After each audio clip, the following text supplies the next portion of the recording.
Chapter 601 Forge Valley. Although Joan wanted to get on the road as soon as possible, he stayed with the passion of Mrs. Ister, Harkin and Slud, and finally stayed for an extra week until the New Year celebration in 1621 did not say goodbye to the Logan family. Embarked on a trip to the north, after leaving Shizatown, Joan became an eagle man, spread his wings and took off, flew all the way north, from the morning to the Riboxy Mountain, and finally reached the Forge Valley. Before he landed, he could hear the clanging sound of the magic steam engine pulling the automatic forging hammer against the steel. The Forge Valley is located on the banks of the Mage Joan River and has been a settlement of dwarves since ancient times. The area is rich in iron ore, and the sound of iron hitting from morning to night is endless, so it is named Forge Valley. The dwarf fortress Nidavellir is located deep in the Forge Valley. It is known as the largest dwarf city on the surface of the New World.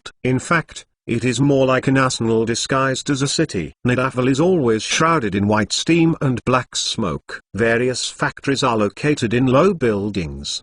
The huge gears and machines in the plant continue to rotate day and night. Harsh noise. Nidavellir is one of the most important mineral, gem and precious metal distribution markets in the Midgid region. Rare metals like fine gold, mitral silver and cold iron, which are rare elsewhere, can be found in the market of Nidavellir. I bought it. In addition, the Forge Valley is also near the Golden Abyss Gold Gallon, which is rich in magic crystal ore. There are several large-scale ore refineries in Nidavellir, so Joan can buy very cheap industrial magic crystals per ounce in the city, as long as 580 gold dagger, and in an area such as Leiden that does not produce magic crystals purely imported, the tax-included price per ounce of magic crystal is as high as 625 gold dagger. Joan intends to first visit Schmidt Anvil, the arsenal owner, to finalize the deal to make revolver pistol bullets. Next, he plans to visit the mineral market in the city,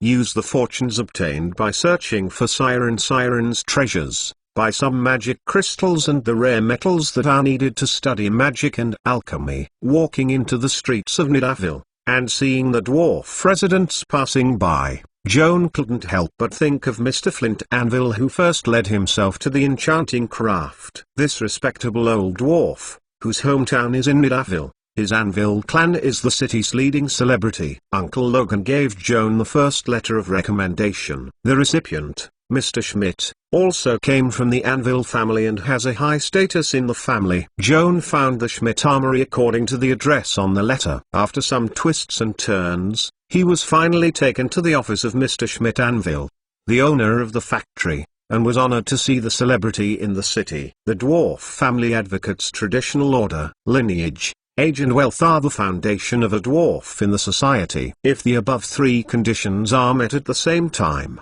the temper will naturally be strong. The respectable Mr. Schmidt Anvil, as a wealthy arms tycoon, just like most well-known old dwarves, unabashedly arrogant and stubborn in front of the unknown hairy kid, speaking pretentiously, the tone really made Joan a little unbearable. Fortunately, dwarves are not just arrogant, they also value friendship and affection. When Joan handed in Uncle Logan's autograph, the arms tycoon smiled a little more on his face, and his attitude towards him obviously improved. When Joan said that he was a student of Flint Anvil, there was a trace of surprise in the tycoon's eyes. After some discussion, Mr. Schmidt decided that Flint Anvil was indeed his relative, and his generation was considered his cousin. Joan suspected that he was face blind. In his eyes, all the adult male dwarfs looked similar. Fortunately, Mr. Schmidt also has a burgundy beard similar to Flint. According to Mr. Schmidt himself, this is the external characteristic of the noble blood of the Anvil family. With Logan and Flint,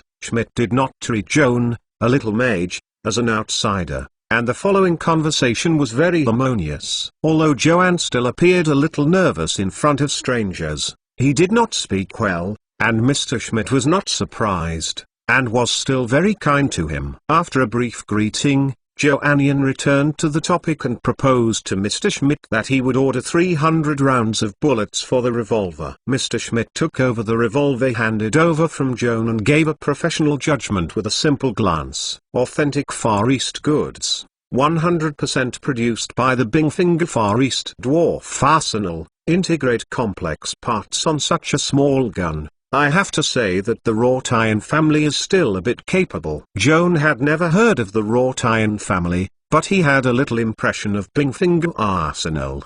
The newspaper said it was the largest arsenal in the Far East. The Far Eastern dwarves of Icewind Valley are as good at forging weapons as their distant relatives in the New World, and the Far Eastern dwarves are closely related to Kolas and his sons. For many years, they have been transporting magic crystal guns and magic weapons for the Far Eastern rebels led by Kolas and his sons. Excellent weapons including crystal cannon. Kolas and his son were able to overthrow the rule of the sacred Ashan Empire in the Far Eastern provinces, and to sever their side. Mr. Schmidt, can you make the same firearm? Joanne asked the old dwarf. It may be possible, but it takes time and effort, and the price is set low. I lose money. The price is set too high and cannot be sold. After all, our new continent still lacks cultural heritage, and it is mostly the kind of rural rich. They just want bulk and durable shotguns, few aristocratic gentlemen who are willing to spend a lot of money on high-end firearms, but for now, I am not optimistic about the market prospect of this pocket magic crystal gun. The old dwarf shook his head, returned the revolver to Joan, took a sepiolite pipe and took a deep breath. After hearing what he said, Joan was half cold, and he sat there wondering what to say. Mr. Schmidt saw that he was depressed and put down his pipe and patted the young mage's shoulder with a smile. Although I do not plan to design and produce similar firearms, this does not prevent me from opening a set of molds to help you customize the special bullets for the revolver. Thank you so much, Mr. Schmidt. Joanne is no stranger to the magic industry. Of course, it is not cost-effective to only open a set of molds for processing hundreds of bullets. It is grateful and anxious to the old dwarf inquire that, in terms of expenses. Mr. Schmidt tucked the pipe into his mouth almost covered by the thick beard, took a few sips, and said to Joan afterwards, the processing fee is slow. I would like to ask you for help. I'm just a low-level mage, I'm afraid I can't help you share your worries, Kian answered cautiously. Like Master Mr. Joan, please collect www.mentalnovel.com. Master Mr. Joan's literature update is the fastest. Chapter 602 Smallpox. The old dwarf grinned. I am also entrusted by a friend. I will talk about the causes and consequences first. If you feel able to help, just help. If you feel powerless,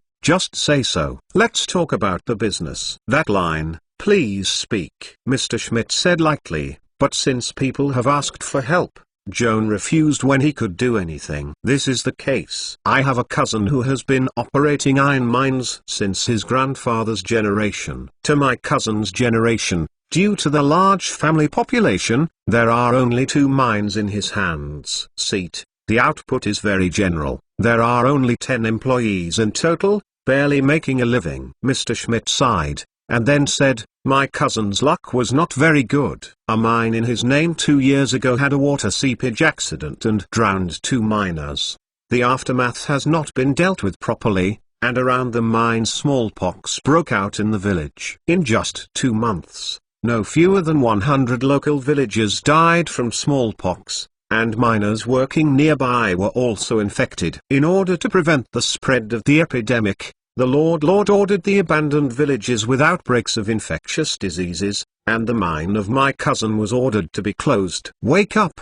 No business is allowed to open before the epidemic is over. People who are afraid of the epidemic have also given the abandoned mine a new name, Zuoki Pit. Little Master, do you know what this means? Joan nodded. The word Zoki is death in the dwarf language. Zuoki Hang is translated into a common language, which means burial pit, which is certainly not a good name. My cousin only relied on the remaining mine to barely maintain his livelihood. It was hard to survive this spring.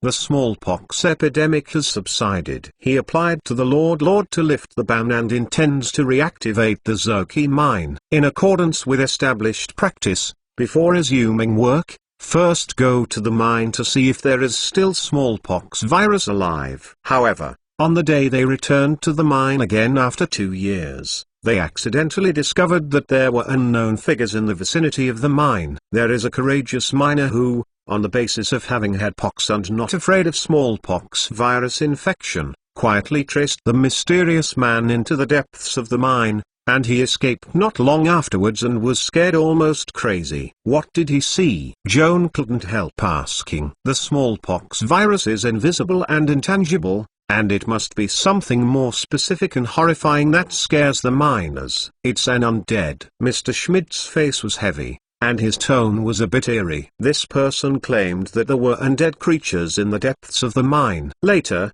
other people who entered the mines confirmed this, but it was different. Of witnesses have different opinions on the reasons for haunting. Some people think that these undead creatures are zombies transformed by miners who died in smallpox. Others think that the pit is connected to an ancient tomb underground. The undead in the tomb flow through the mine shaft and wander in the tunnel. Some people even suspect that the pit is deep. There is a necromancer in seclusion, such as my cousin, who sticks to the last point. Joan frowned slightly, expecting Schmidt to continue. My cousin is a steady and down-to-earth man, and he will not easily assert without sufficient evidence. Since he insists that the Zoki mine is occupied by an evil caster of unknown origin, and begged me, I am the elder brother. Yukinali has to help him solve the trouble, right? Mr. Schmidt shrugged and shrugged his hands, somewhat reluctantly saying, I don't like dealing with spellcasters, especially those who are perverted by corpses. Brother Logan greatly touted you in the letter, little mage. Frankly speaking, I don't believe you really have that. Brother Logan said, so smart and capable. I hate the caster, but I have to admit that only the caster can fight the caster. Since the guy who pretends to be a ghost in the mine is probably an evil necromancer or a priest who believes in death. Cough. If you are willing to take this errand and help me investigate the truth about the mine haunting, I can send it for free. You have 300 pistol bullets, and you will receive an extra ½ pound of magic crystal as a reward. Little master, what do you think of this deal? 300 rounds of pistol bullets, plus ½ pound of magic crystals. This payment is really generous, and Joan cannot be bothered. However, he must give full consideration to the risks behind this commission, and no matter how generous the rewards are, it is not worth the effort to replace them. After a long thought, Joan finally spoke. Mr. Schmidt, I'm not sure if I can take over your entrustment. Could you please give me some time to go to the Zoki mine to find out about the local situation and reply to you later? Boy, I like your steady character. That's it. Mr. Schmidt smiled and extended his right hand to Joanne. Joan shook the old dwarf's generous palm and then got up to say goodbye. Leaving Mr. Schmidt's office, Joanne walked on the road, thinking, before going to the Zuoki mine to investigate the haunting incident, he first had to guard against the smallpox virus that hurt local villagers. In this era, smallpox is almost synonymous with death in the minds of the people in the New World. Smallpox is a powerful infectious disease that is older than the Black Death. The epidemic does not occur. The attack is fierce. The death rate of infected people is as high as 30% in 15-20 days. Those patients who had survived smallpox but survived, most of them had acne scars, as if the imprint of death on them. The only thing to be thankful is that after escaping this robbery, they will not be infected with smallpox virus again throughout their lives. When Joan was in the town of Dillin, he followed Mr. Kailendil to study medicine, and he knew much more about the infectious disease of smallpox than ordinary people. Studies in the medical community for many years have shown that smallpox virus invades the human body mainly through the mucous membranes of the respiratory tract and is transmitted through droplet inhalation or direct contact. The clinical manifestations were mainly toxic, and symptoms such as chills, high fever, fatigue, and headache. Herpes followed by scabs appeared in batches on the skin, leaving acne scars. So far, the medical community has not determined effective conventional treatments for smallpox. The sacred art of removing disease can cure smallpox. However, Compared with the infected people and the rate of deterioration of the disease, it is difficult for most epidemic areas to call enough priests or druids to quell the epidemic in a short time. Many patients can only be quarantined to take their fate, and they can carry it with good luck, and those who cannot bear can only wait to die. In addition to being highly contagious and lethal, the smallpox virus has a terrible ability to survive dry and low temperatures, and can survive for months to a year and a half on scabs, dust, and clothing. In order to avoid the spread of the virus, personal clothing and utensils left behind by smallpox patients must also be burned. If you like Master Joan, please collect it. www.mentalnovel.com. Master Joan's literature update is the fastest. Chapter 603. Saki Persimmon. When Dr. Kairandil told Joan about the case of smallpox, he mentioned a rather strange phenomenon. Colonists and their descendants from the Old World are more resistant to smallpox virus, and the lethal rate after infection is lower than the average, while indigenous peoples of the New World, including the Aza people, are more likely to be infected by smallpox virus, and the lethal rate is also it was so high that many indigenous people blamed the smallpox on the colonists, claiming that the New World did not originally have such a malignant infectious disease, and blamed the colonists for bringing this deadly virus from the Old World to the New World. So, are the complaints of the Aboriginal people true? Judging from the evidence collected by Dr. Kairandil, Joan, though reluctant, had to admit that the saying that the colonists spread smallpox virus to the New World is highly likely. Their Zoki mine is located in the west of the Forge Valley, more than 80 miles away from Nidavellir city. Even if Joan becomes an eagle, he will have to fly for 2 hours. Looking up at the dim sky, Joan decided not to go to the mine to investigate first, and then stayed in a hotel in the city, ordered a small local famous bear pie, filled with apple juice belly. The pies are baked right on fire. The thin and crispy puff pastry melts, the meat is tender and juicy, and the juice is delicious. Joan is very satisfied with this dinner worth 3 silver duga. The only thing that is a little uncomfortable is the dining atmosphere. Perhaps because he was the only man in the hotel bar who drank apple juice instead of alcoholic beverages, he often attracted surprised eyes during dinner. In addition, the guests in the bar are mostly dwarfs, and this group of drunken little dwarves became particularly noisy after pouring 2 glasses of cat urine, either bragging or brewing a wave of cattle, making Joan's brain hurt, and he decides to let the hotel buddy send his meal to the guest room. After dinner, a young dwarf led Joan to the second-floor guest room with a lamp. Joan was a little worried that the room was too small. Upon entering the door, he realized that the room was more spacious than he had expected. The bed was wide enough to fit in an ogre, which suddenly made him feel that 1 Jinduga spent 1 night's accommodation. Great value. What even surprised Joan was the complete automatic water supply facility in the hotel room. There is a pair of switches connected to copper pipes on the washstand. The waiter proudly introduced this as a faucet. When you unscrew the faucet on the left, hot water will flow out of the brass water pipe, which can be used to wash your feet and wash your feet. The right faucet supplies cold water, so clear that you can drink it directly.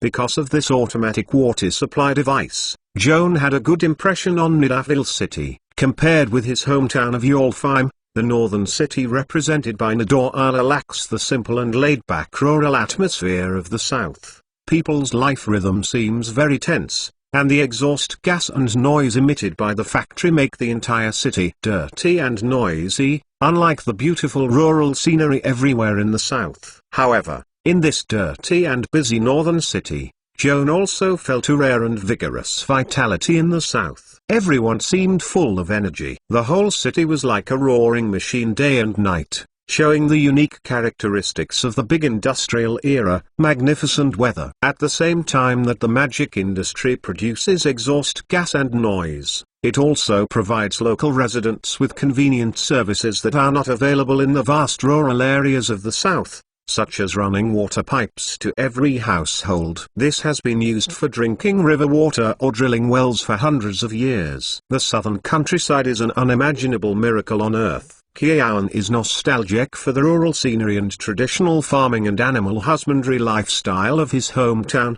but reason tells him that the fast-paced urban life in the north and the vigorous magic industry are the right direction for the development of the times. One day, water wheels and windmills will be replaced by magic steam engines, and water wells will be eliminated by running water pipes.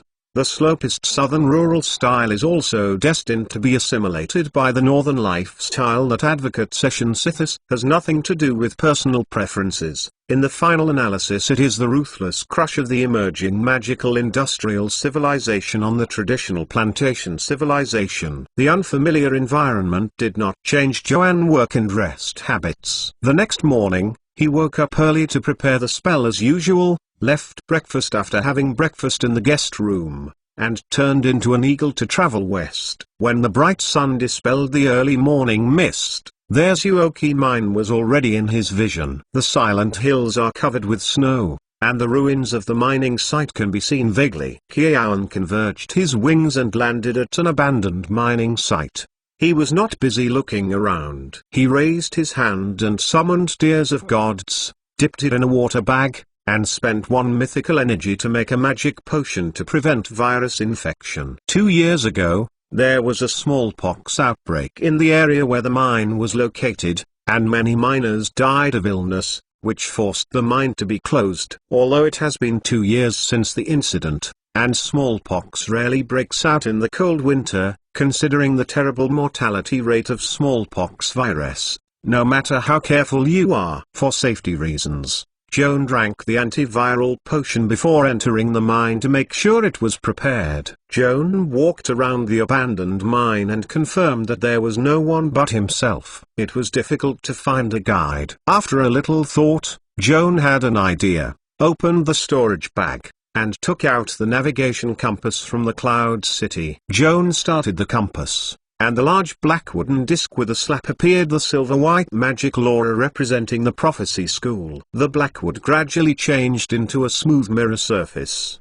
showing a clear and compact miniature map, including the surrounding area where Joan stopped. Mountain, rivers and bridge roads within 30 miles. Joan held the navigation compass in his left hand, and gently flicked on the three-dimensional map generated by the magic with his right hand to adjust the main angle of view to the mine in front of him and enlarge this local area. As a result, the crisscrossing tunnels inside the mine are clearly presented in front of Joan. With this navigation map in hand, even if a road blind enters the mine, they will not get lost. Before entering the mine pit investigation, Joan first photographed mythical mage armor, mythical shield, enchantment and protection against evil to prepare for the attack. Mr. Schmidt specifically told Joan to beware of undead creatures lurking in the pit. Judging from the testimony of witnesses, it mainly refers to zombies, and possibly a small number of ghouls. With Joan's current strength, as long as he is careful enough, these two low-level undead creatures cannot pose a threat to him, but the manipulator behind the undead creatures, the strength of which is still unknown. If it was really like Mr. Schmidt said, hiding in the depths of the pit and instructing the undead was a spellcaster, Joan couldn't help but ask, what was the purpose of the other party doing this? What is it that attracted this person to this barren mountain that only produced some cheap iron ore, hiding in a pit in the dark and pretending to be a ghost? Like Master Mr. Joan, please collect www.mentalnovel.com. Master Mr. Joan's literature update is the fastest. Chapter 604 Giant Fire Beetle. Joan entered the mine pit with doubt. Not far from the snow-covered pit, he entered relatively spacious pit. The wooden boxes placed against the wall were piled with dusty mining tools, and the ground was also covered with 2 wooden rails. Disrepair. The rails have been damp and moldy. Joan continued to walk along the wooden track. The light in the tunnel gradually dimmed. He raised his hand and touched the prosthetic eye, turning on dark vision, and his vision became clear again. Wooden rails are common facilities in mine pits. Just like public carriages in cities, miners place mining carts on wooden rails, load the extracted ore into the buckets, and walk along the wooden rails with human power or mule trailers. Improve the efficiency of transporting ore. Joan walked not far along the wooden rails, and saw a minecart roll over on the side of the road, in a rusty bucket, gleaming yellow-green light. At first, Joan thought it was a firefly. He came to realize that the glow of the firefly could not be so strong, and suddenly he was alert, so he stopped 20 yards away from the minecart, and the cast created a mage attacking the palm. The translucent magic hand came to call, suspended in the dim tunnel, under the yellow-green flash of light, showing a magnificent luster. Joan remotely controlled the mage assault palm to approach the minecart, pulled the oar, and searched for glowing objects. At this moment a group of black shadows suddenly emerged from the body of the car, squeaking toward the magic hand. Joan was slightly surprised, and took 2 steps back to observe carefully, and found that the thing was originally a brown beetle, about 2 feet in length, as big as a puppy, with twinkling eyes shining, illuminating the surrounding 10 feet of space.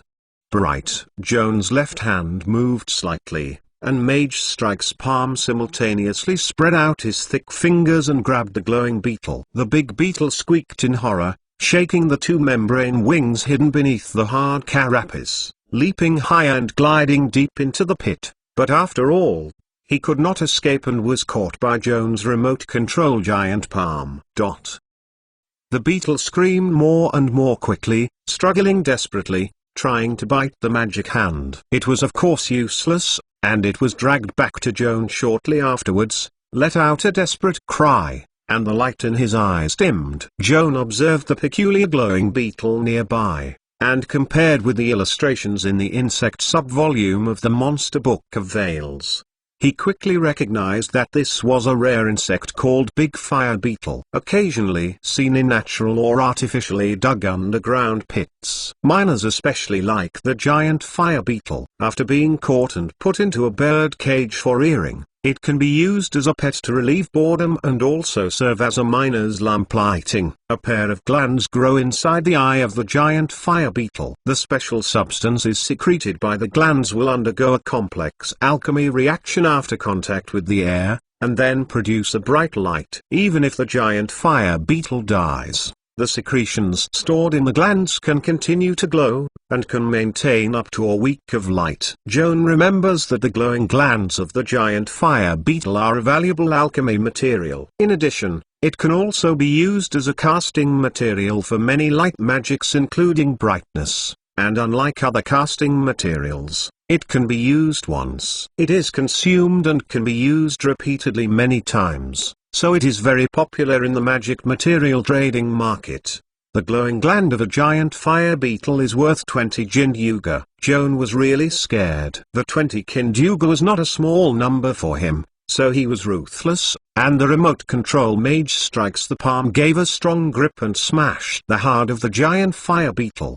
Shell. The squeak stopped abruptly, and a pungent brown body fluid penetrated through the cracked carapace. Joan pulled back the Mage Assault palm, pulled out the electric light blade in his right hand, expertly cut the giant fire beetle, cut off the 2 groups of self-luminous glands, put it into an empty glass bottle, and received it in a storage bag. Starting with 20 gold coins of alchemy materials, Joan is in a good mood. Even if the investigation does not explain why, as long as more glowing glands of giant fire beetles are collected in this pit, this is a worthwhile trip. Putting away the dagger, Joan continued to explore along the wooden track. Unfortunately, no other giant fire beetles were found along the way, and the wooden rail finally broke off in front of a large pit with water. The tunnels in front are all submerged in water. There are many broken boxes and wooden barrels floating on the water. Sometimes the bodies of dwarf miners soaked and rotting and swollen can be seen,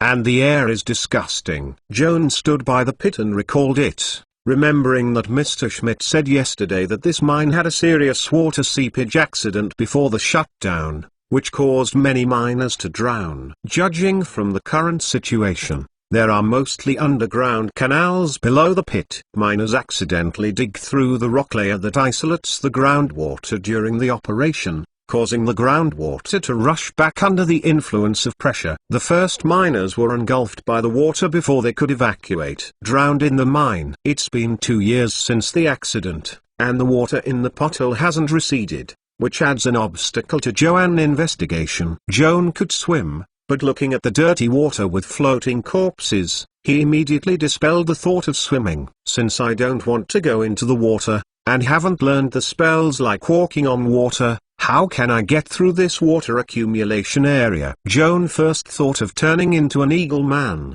but observed the narrow gap between the water surface and the ceiling of the tunnel. Considering the tall body and wide wings of the eagle man, it could not be opened in such a narrow environment. I am afraid that the feathers were wetted by the sewage before I could fly. Touching his chin and thinking for a while, Joan thought of a proper way to take out a dried eye stem from the spellcasting material bag, cast 2 rings of transformation, and transform himself into the Eye of Insight form. As a kind of subspecies of eye demons, Eye of Insight has the ability to use magic power to float in the air, and its size is not too big. The round body has no edges and corners, which is very suitable for traveling in this narrow underground tunnel. In fact, the dark area inhabited by the eye demons is similar to the mine pit, and the unique movement and physiological structure of the eye demons probably evolved to adapt to this special environment. After Joan became the Eye of Insight,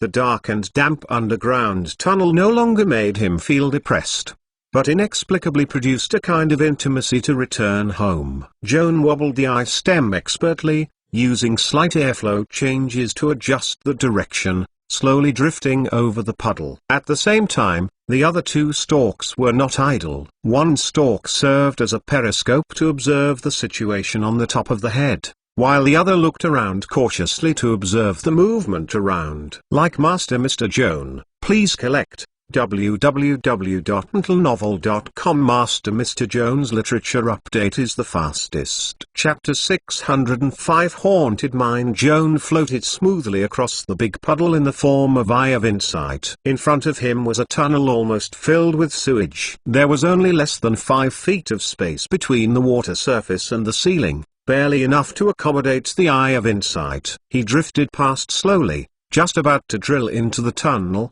The surface of the water below suddenly raised waves. A bone-clawed claw emerged from the bottom of the water, trying to catch the eye stem near the water. Fortunately, Joan had been alerting to the movements around him. The eyeball at the end of the eye stem was aware of the shadow passing by in time, and he hurriedly lifted up. For the first time to avoid the enemy attack, Joan's main eye and 3 other secondary eyes stared at the water at the same time, and saw a pale rickety figure swimming fast in the puddle. From the outline of the figure reflected on the water, it should be an aquatic ghoul. Joan is no stranger to this kind of undead creature. When he was still in his hometown of Dillon a year ago, he had been commissioned by his elder brother Nick to help them expel the large group of water ghosts occupying the unfrozen lake. I don't know how deep the muddy puddle is, nor how many water ghosts are still lurking under the water. Joan dare not carelessly and hurriedly turned back to the open area above the water surface. At this time, the underwater set off again, and the water ghost who just missed the attack was still not stubborn. Like a big fish leaping out of the water, waving his bony claws, he raised the stinking fangs, and floated towards the water suspended above the water. Eye of Insight swooped in, trying to drag the big round eyeball into the puddle, hunt it, and use fresh flesh to relieve the hunger that he could never satisfy. Laugh. Joan suddenly glared. His pupils glowed with red. A bunch of burning rays hit the water ghost, and burned the little monster into coke on the spot. Joan raised his eye stem and wiped his cold sweat, and immediately opened the mist sight enchanted by the prosthetic eye. The main eye and the 3 secondary eyes all appeared with silver magic aura. After some careful investigation, Joan confirmed that in addition to the water ghost he had just been killed, there were 2 water ghosts lurking deep in the pit with water. Joan didn't want to beware of these 2 cunning guys attacking himself from behind, and decided to start first and drive out the 2 water ghosts to kill them. The water ghost is hiding under the depth of more than 30 feet, and Joan doesn't want to dive into the smelly sump to fight them, and there is no spell suitable for attacking underwater targets. Blinking his big eyes for a few seconds, and finally thought of a good way. Joan becomes the Eye of Insight form. The clothing originally worn in human form is no longer suitable for the new body. It will be automatically stored in the body under the magical effect. Although the appearance is not visible, it can still be taken and carried at any time. Items. He freed up an eye stem, groped a few times over the round body, and pulled out a sapphire necklace. This necklace, seized from the Siren Banshee, with a water element gemstone, is suitable for solving the current dilemma. Yal. Joan shook the sapphire pendant, and a summoning spell came out. The radiance radiated by the gemstone illuminates the water surface and automatically generates a magic circle. The accumulated water combines with the elemental spirits from other worlds to condense into a large water element and waits for the master's instructions. Joan pointed underwater with a stalk, and ordered the large water element through telepathy to try to drive out the two water ghosts hidden under the water and eliminate them.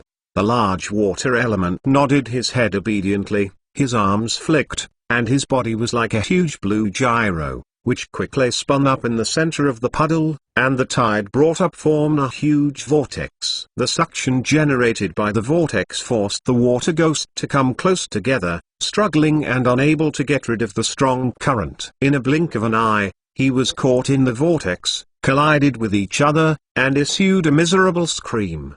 The large water element suddenly stopped spinning, two water ghosts were thrown off the water surface under the action of inertia, hit the wall of the cave, bounced back and fell on the land. Half of their bones were broken, lying on the ground and moaning. The large water element changed from a vortex form to a giant form, dragging a pair of sturdy long arms away from the water and land, grabbing a water ghost in one hand, struggling to collide. With a pop, both bear skulls burst. Joan blinked with satisfaction, ordering the large water element to open the way ahead, following behind him, and continuing to explore deep into the pit. After passing through the cross-flow area of the sewage, the terrain ahead becomes higher, and the wooden rails submerged in the accumulated watery surface. Joan drove the large water element and walked along the track. Several rusty bucket cars were seen on the way. The odor in the air became stronger and stronger, which caused Joan to have a bad hunch. Turning around a corner, the sound of metal friction suddenly came in front of him, and there were vaguely heavy footsteps. Joan stopped immediately, staring at the main eyes, staring in the direction of the unusual movement. A black figure stumbled from the end of the tunnel. The gradient was clear, and it was a pale and puffy zombie. Judging from its stout stature and domed helmet, it was supposed to be a dwarf miner during his lifetime. After his death, he still held a pickaxe and wandered in the tunnel, as if still looking for mineral deposits. When the zombie walked, the pickaxe dragged on the ground, and the tip rubbed against the uneven rocky ground, bursting out a string of dazzling Mars. Zombies are undead creatures created by the combination of negative energy and dead spirits. Although the eyeballs have rotted, they can sense the breath of the creature by the negative energy fluctuations radiated from the body surface. They suddenly looked up at Joan and dragged them. The pickaxe rushed straight. A large water element traverses the body to block the miner's zombie, preventing it from approaching the master behind it. The miner zombies let out an unexplained whimper, raised his pickaxe with both hands,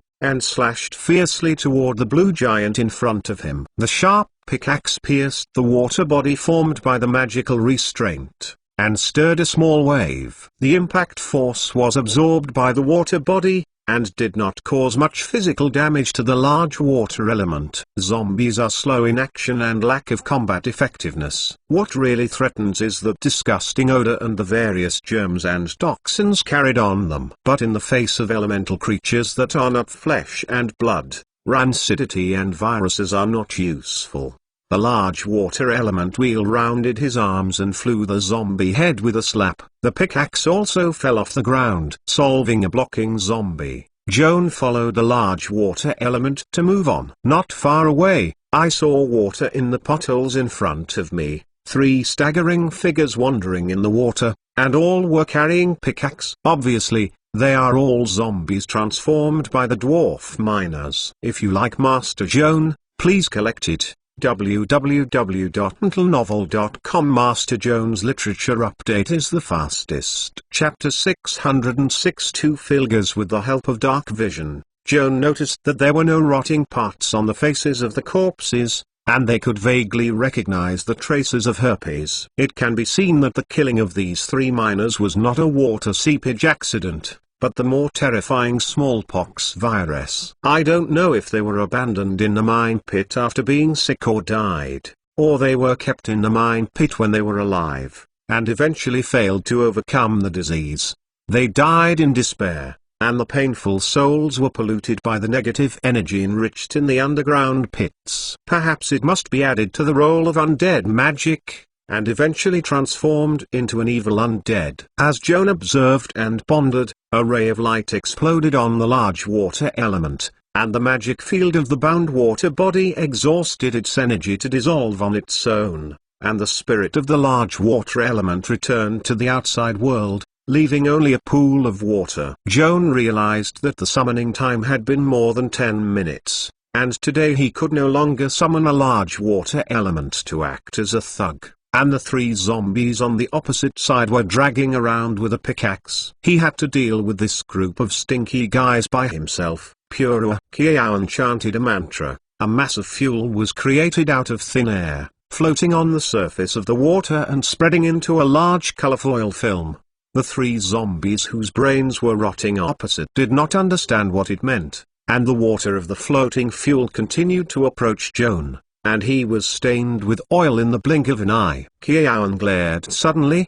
His pupils sprayed a burning ray, first ignited the zombie rushing at the head, lit the fuel, and immediately ignited a heavy flame on the water, turning into a sea of fire. 3 flaming zombies moved their footing with difficulty. After walking a few steps in the fire, they collapsed one after another. They were burnt into coke before they even approached Joan. The suffocating heat wave came, and Joan had to drift backwards to avoid the fire. If the large water element is still there, Joan can order it to extinguish the fire, but unfortunately it can't be summoned again today, and can only wait patiently for the fuel to burn out, and the fire will extinguish itself. Joan waited for about 5 minutes, and the fire gradually subsided. At this time, footsteps came from a tunnel on the left side of the pit, and there was faint light swaying through. It seemed that someone was holding a lamp and approached this side, immediately causing Joan to be alert. Neither a ghoul nor a zombie needs a lantern to illuminate it, nor does it have the intelligence to use and maintain a lantern. The guy coming from the tunnel is probably a living person. "Is it you, Mr. Messenger?" The interrogation from the tunnel was slightly hoarse, and it sounded like a human male. "How come you are ahead of time before the food and alchemy materials are delivered today?" The first thing Joan thought was to respond to the man's inquiries. Just play around with a few words and try to deceive him. It is a pity that he has a quick-witted mind but does not have the eloquence to play in the field. He opened his mouth and eventually did not know how to respond. He had to keep silent and tighten his nerves to stare at the tunnel exit. The light moved to this side with the sound of footsteps. A grey figure came out of the probe at the entrance of the tunnel. It turned out to be a skinny middle-aged man with yellow hair like a hay, a face full of acne scars, and looked away with a sneaky look. Joan also noticed that the man was wearing a worn robe covered with greasy stains, and held a ball of magic light in his left hand to act as a lantern to illuminate. It is not difficult to draw conclusions from these 2 details. This person is likely to be an arcane spellcaster. Joan silently observed the man hiding in the tunnel,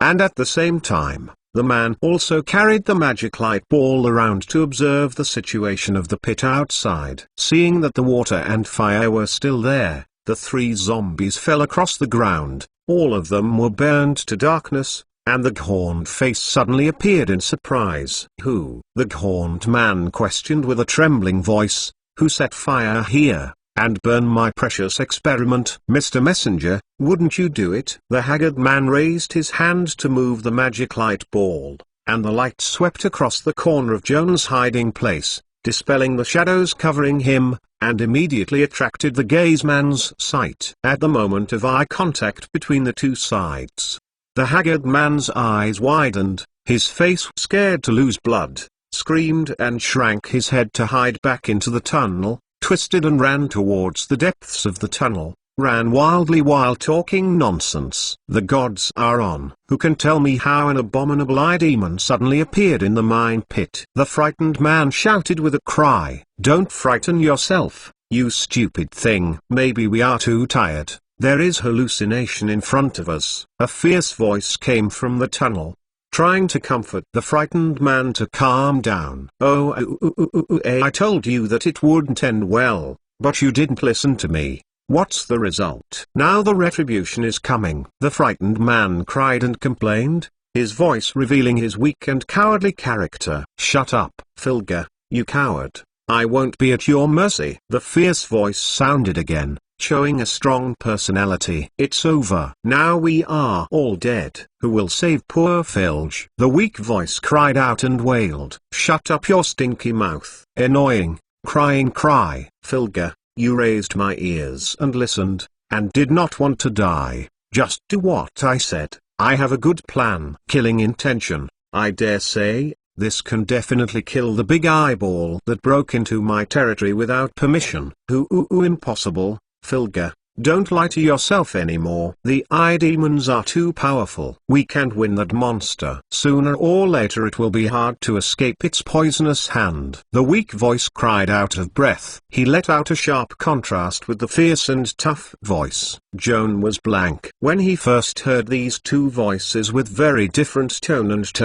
he thought that in addition to the haggard man he just saw, he also hid a more brutal and ruthless character. However, judging from the dialogue between the two, they both call each other Filg. Are they brothers and have the same surname? Joan flicked his eyes with confusion and curiosity, crossed the water and chased into the tunnel, and saw a figure walking around in front, talking to himself. Where is there a second person? Joan traced the back drifting in the narrow and winding tunnel, and gradually heard that the person was actually using two contrasting tones to ask and answer, as if there were two distinct personalities hidden in a body, and they were fierce with each other.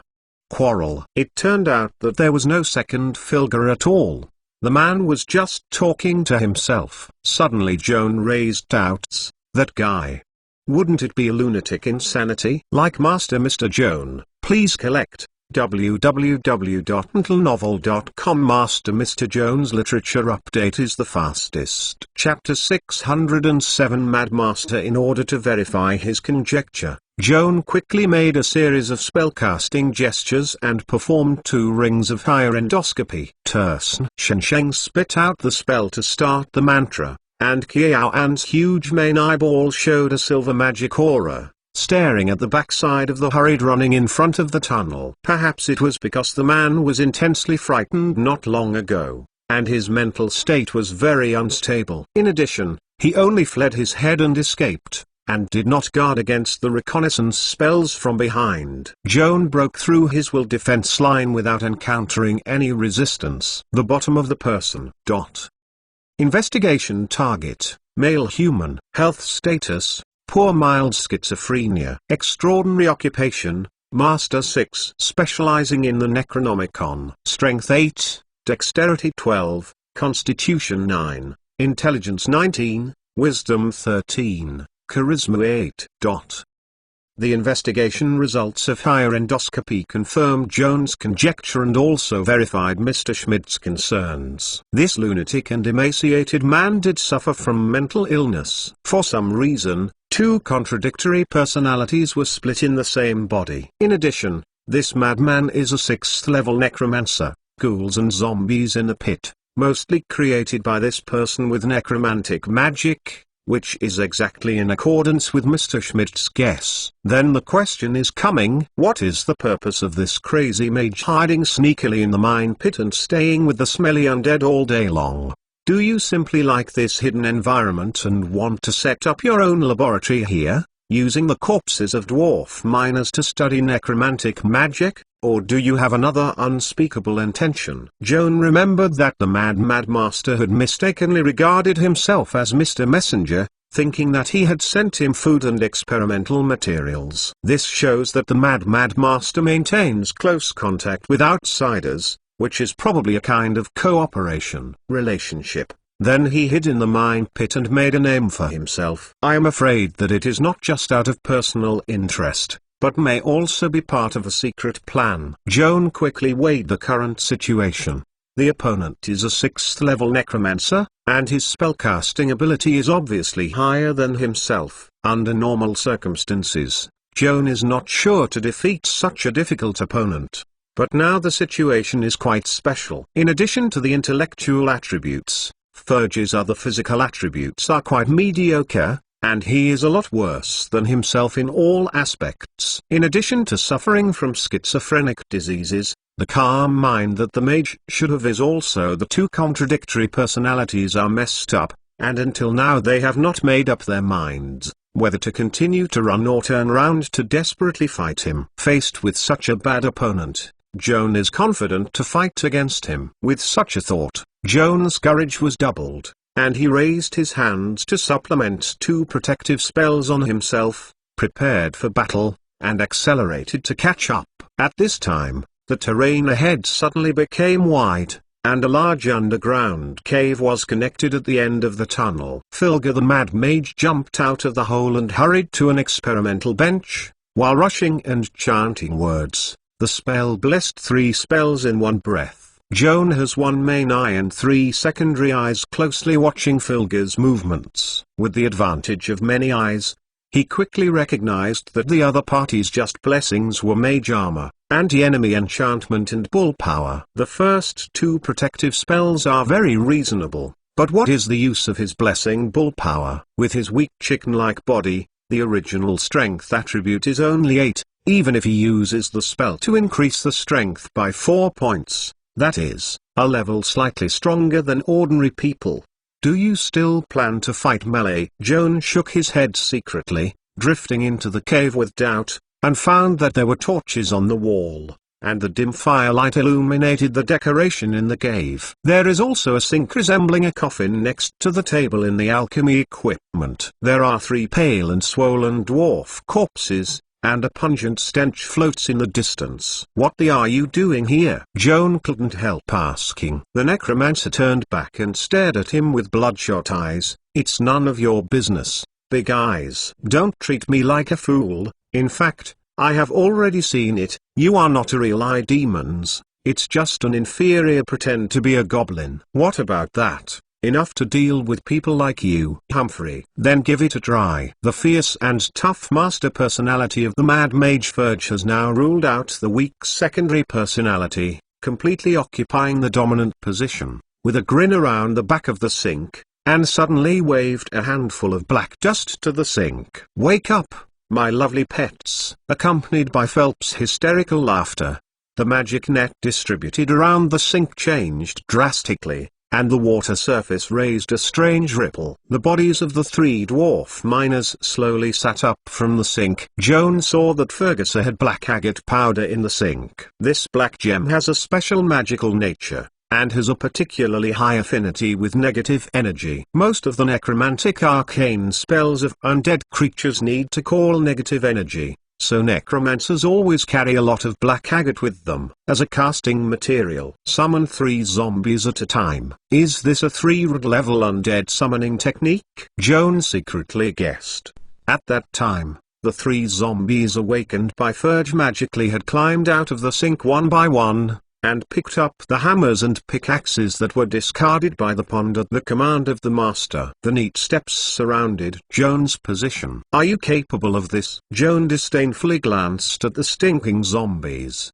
His gaze still fixed on Filga. Extract a mythical power into a spell position. Raise 2 ice stems, and approach the approaching zombie across the sky. Yeah. Joan chanted a spell representing burning, and the 2 stalks sprayed a fan-shaped flame. The range and power of mythical burning hand are greatly enhanced than the original version. and instantly burned 3 zombies to ashes. Humphrey, you really are into real eye demons. Eye demons won't use such spells. Filger gritted his teeth, hid his hands behind the sink, waved his hands, made a series of casting gestures, and ended with a start spell representing Soul. Fair. The clenched black agate in the Mad Mage's hands slammed, and the magic wire around it quickly twisted into a looming black giant palm, as if from the underworld's claws, emitting cold negative energy. What spell is this? Joan stared closely at the giant black palm that emerged from the opposite side, his eyes full of vigilance. Like Master Mr. Joan, please collect. www.mentalnovel.com. Master Mr. Joan's literature update is the fastest. Chapter 608 Black Magic Palm. From the perspective of spell configuration, the hand that Ferge has just shaped is very similar to Mage Assault Palm, but it occupies 3 ring spell slots. Higher magic energy level means more powerful power or more complicated functions. Joan did not dare to neglect. He quickly took a glass bead from the spellcasting material bag, and chanted the mantra to offer his best-known 2-ring spell Mage Assault Palm. Most of the masters are not good at melee combat, and the casting needs to follow a specific process. It usually takes about 3 seconds to chant the mantra and sign gestures. This specific method of casting leads to the heads-up between the wizards, much like 2 chess players. See the game of splitting the game against each other. The flexible warrior sees the scene of the duel of the mage, may laugh at the 2 nerds fighting is boring, as if playing a turn-based game, but this is the most suitable way for the mage duel. So far, Joan and Ferge the duel did not get rid of this traditional model. Boom! The 2 huge palms collided violently in the air under the remote control of their respective casters, as if a thunderous thunder exploded, shaking the cave walls. The Dark Necromancer palm and the Glass Master's Assault palm confronted each other, and no one took advantage of it. The pale and haggard face of the Mad Mage Ferge appeared a little surprised. Joan also narrowed his huge eyes, and his eyes became particularly deep. Counting the gorgeous belt bonus, Joan's own strength attribute reaches 14, and then counts the additional 4 power bonuses provided by Mage Assault Palm, and the comprehensive strength attribute is up to 18. The Mad Mage opposite had only 8 points of his own strength, and the increase in the power of the cow was only 12 points, but the black magic palm he controlled could be as good as Joan's mage attacking palm. This shows that the black magic palm also has the function of providing power bonus, and the improved power attribute is more than Mage Strike Palm, at least 6 points. After a simple calculation, Joan realized that the black magic palm sacrificed by the other party could be regarded as an upgraded and enhanced version of the Mage Assault Palm in a sense,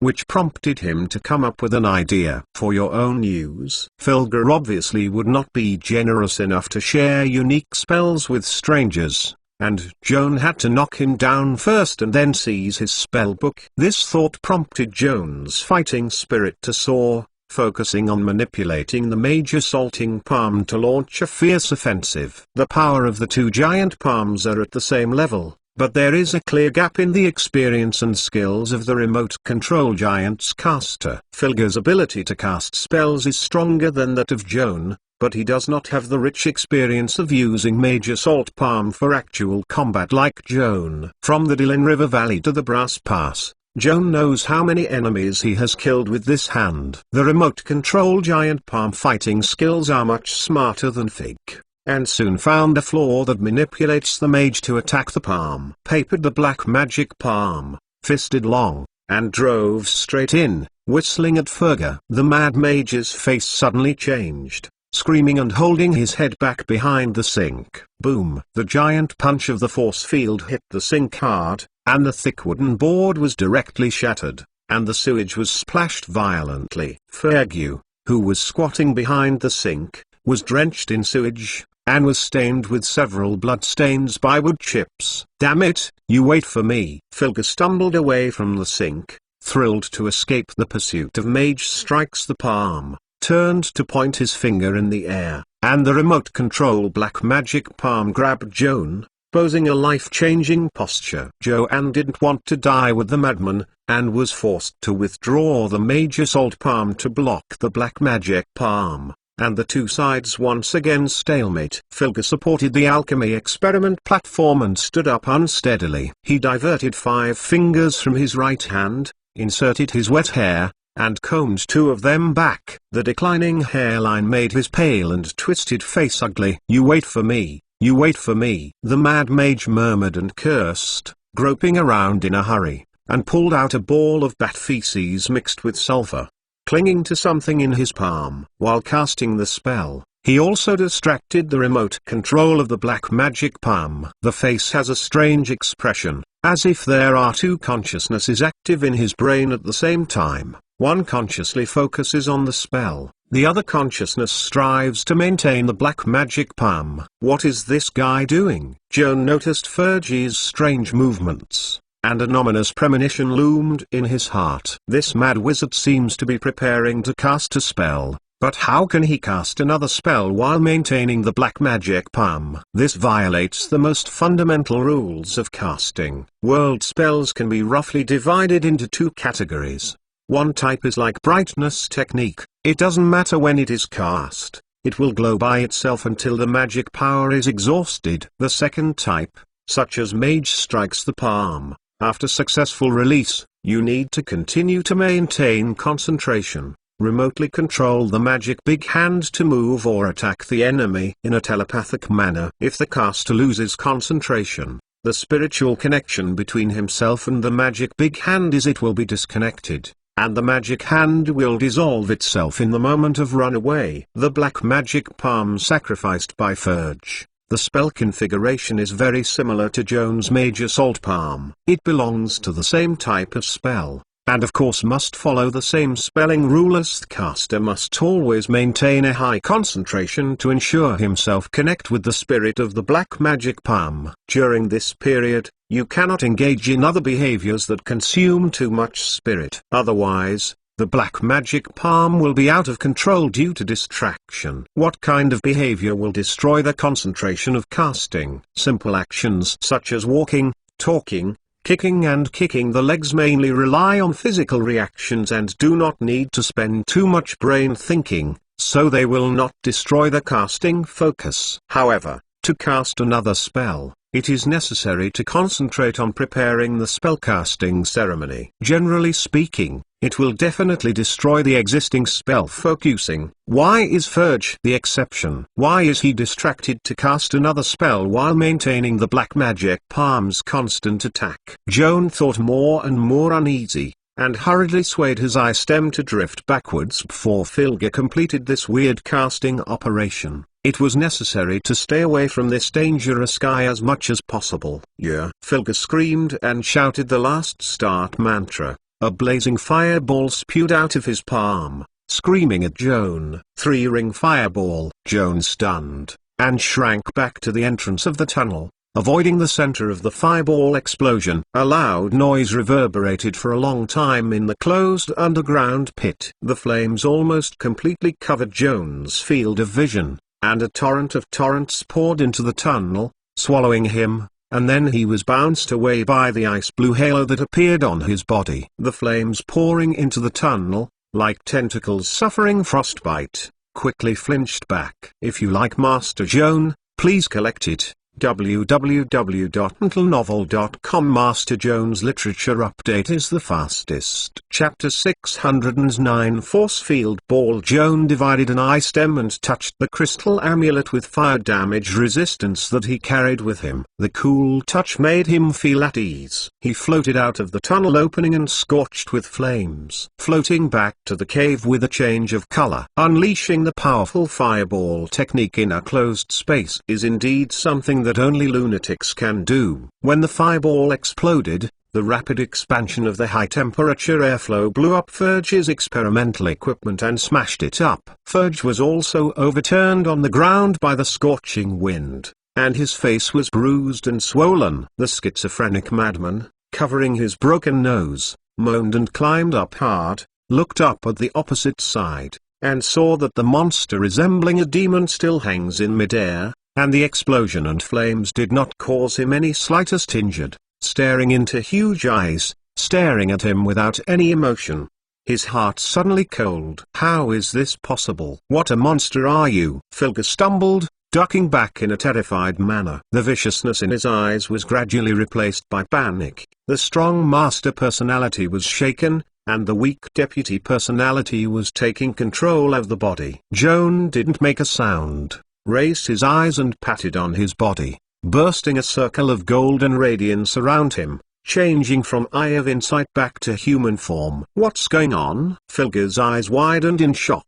So you are human? Tell me, what is your plot to hide in the pit? Joan asked coldly. I don't care about you, kid. Filger suddenly reached into his pocket and seemed to be groping for some kind of casting material. Without thinking, Joan pulled out the revolver, aimed at Fergus and pulled off the trigger, blasting the last bullet left in the magazine. Boom! Filger fell flat and his inner thighs were scarlet. Fortunately, the anti-Zord enchantment was still in effect. Anyway, it was his life route. Little bastard, don't be too happy first. Try this. Filger pulled out a black sphere with a large egg and threw it viciously at Joan. Joan noticed that the black ball was emitting magical fluctuations, and immediately realized that this thing was dangerous, flashed 2 steps in time, using Fergus' laboratory as a bunker. The black ball burst suddenly on the ground, emitting a powerful shock wave. The experimental platform blocked Joan from the mud and sand splashed by the explosion. The mythical shield, which was blessed on the body in advance, caused ripples to absorb the shock waves that spread rapidly and protect Joan from harm. However, the power of this black ball is not only the shock wave excited by the explosion moment, but also a circle of spherical nodules, including Joan hiding behind the experimental bench, imprisoned in this layer of translucent force field not within the realm. Joan was taken aback and tried to inspire the mage's hand to touch the inner wall of the spherical enchantment. The magic palm stretched out 10 feet and was blocked by the translucent ball wall, unable to penetrate. Joan didn't give up yet, and pulled out his dagger to pierce the wall of the ball, but the result was still in vain. The blade touched this layer of near-invisible force field, and was flicked away. Don't try so hard, little guy. The cage created by the force field ball can never be destroyed. Filger struggled to get up, grinning at Joan with his thigh covered, his eyes full of pleasure. The situation of the two sides was reversed, and the mad mage raised his eyebrows. The fierce and tough master personality also overwhelmed the weak deputy personality, and regained the dominant position. Joan ignored Filger's mockery and focused on the force field cage in front of him. He took a deep breath, then exhaled slowly, paying attention to the changes in the airflow inside the sphere during his breathing, and found that this force field barrier did not seem to be obstructing the airflow. At least he was kept in a cage and he didn't feel suffocated. Joan frowned, and stretched out his hands to try to push the inner wall of the ball. As a result, unexpectedly, he could push the force field cage to roll forward slowly. This scene reminded him of the little hamster seen at a pet shop in Port Leiden. The poor little animal was kept in a water wheel-like device and kept running forward, and the wheels started and returned at its feet. Spinning. His current situation is slightly better than the hamster who can only stand still. Is it fun?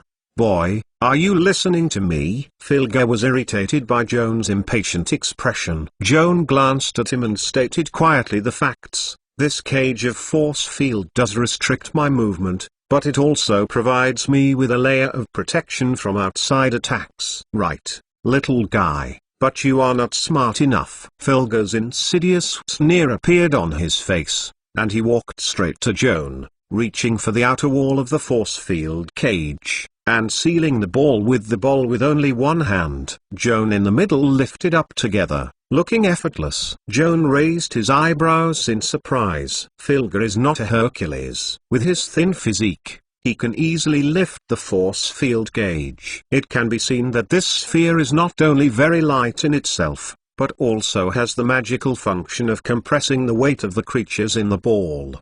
Do you know what I'm going to do with you next? Filger sneered and asked himself. Not far from here, There is an abandoned mine about 15 feet deep. I filled the well with concentrated sulfuric acid as a disposal body. The venue. I will drop you with the force field ball into the well in a moment, cover it, and put a big stone on it. After a maximum of 10 minutes, the force field ball will dissolve on its own, and at the same time you will start from scratch. When I immersed in the sulfuric acid pool at the foot, I was corroded into a dead bone in extreme pain. This is the end when you broke into my territory. It turns out that this force field cage can only be temporarily maintained. Joan suddenly said, "So what? Don't you want to run out anyway?" "Not necessarily." Joan took a glass bead from the spellcasting material bag, chanted the spell of Mage Assaulting Palm, and added a super magic skill spell Overcoming to it. Don't waste your energy. The force field ball cuts off the channel of magic flow. No matter what spell you try to cast, it can't hurt me a sweat.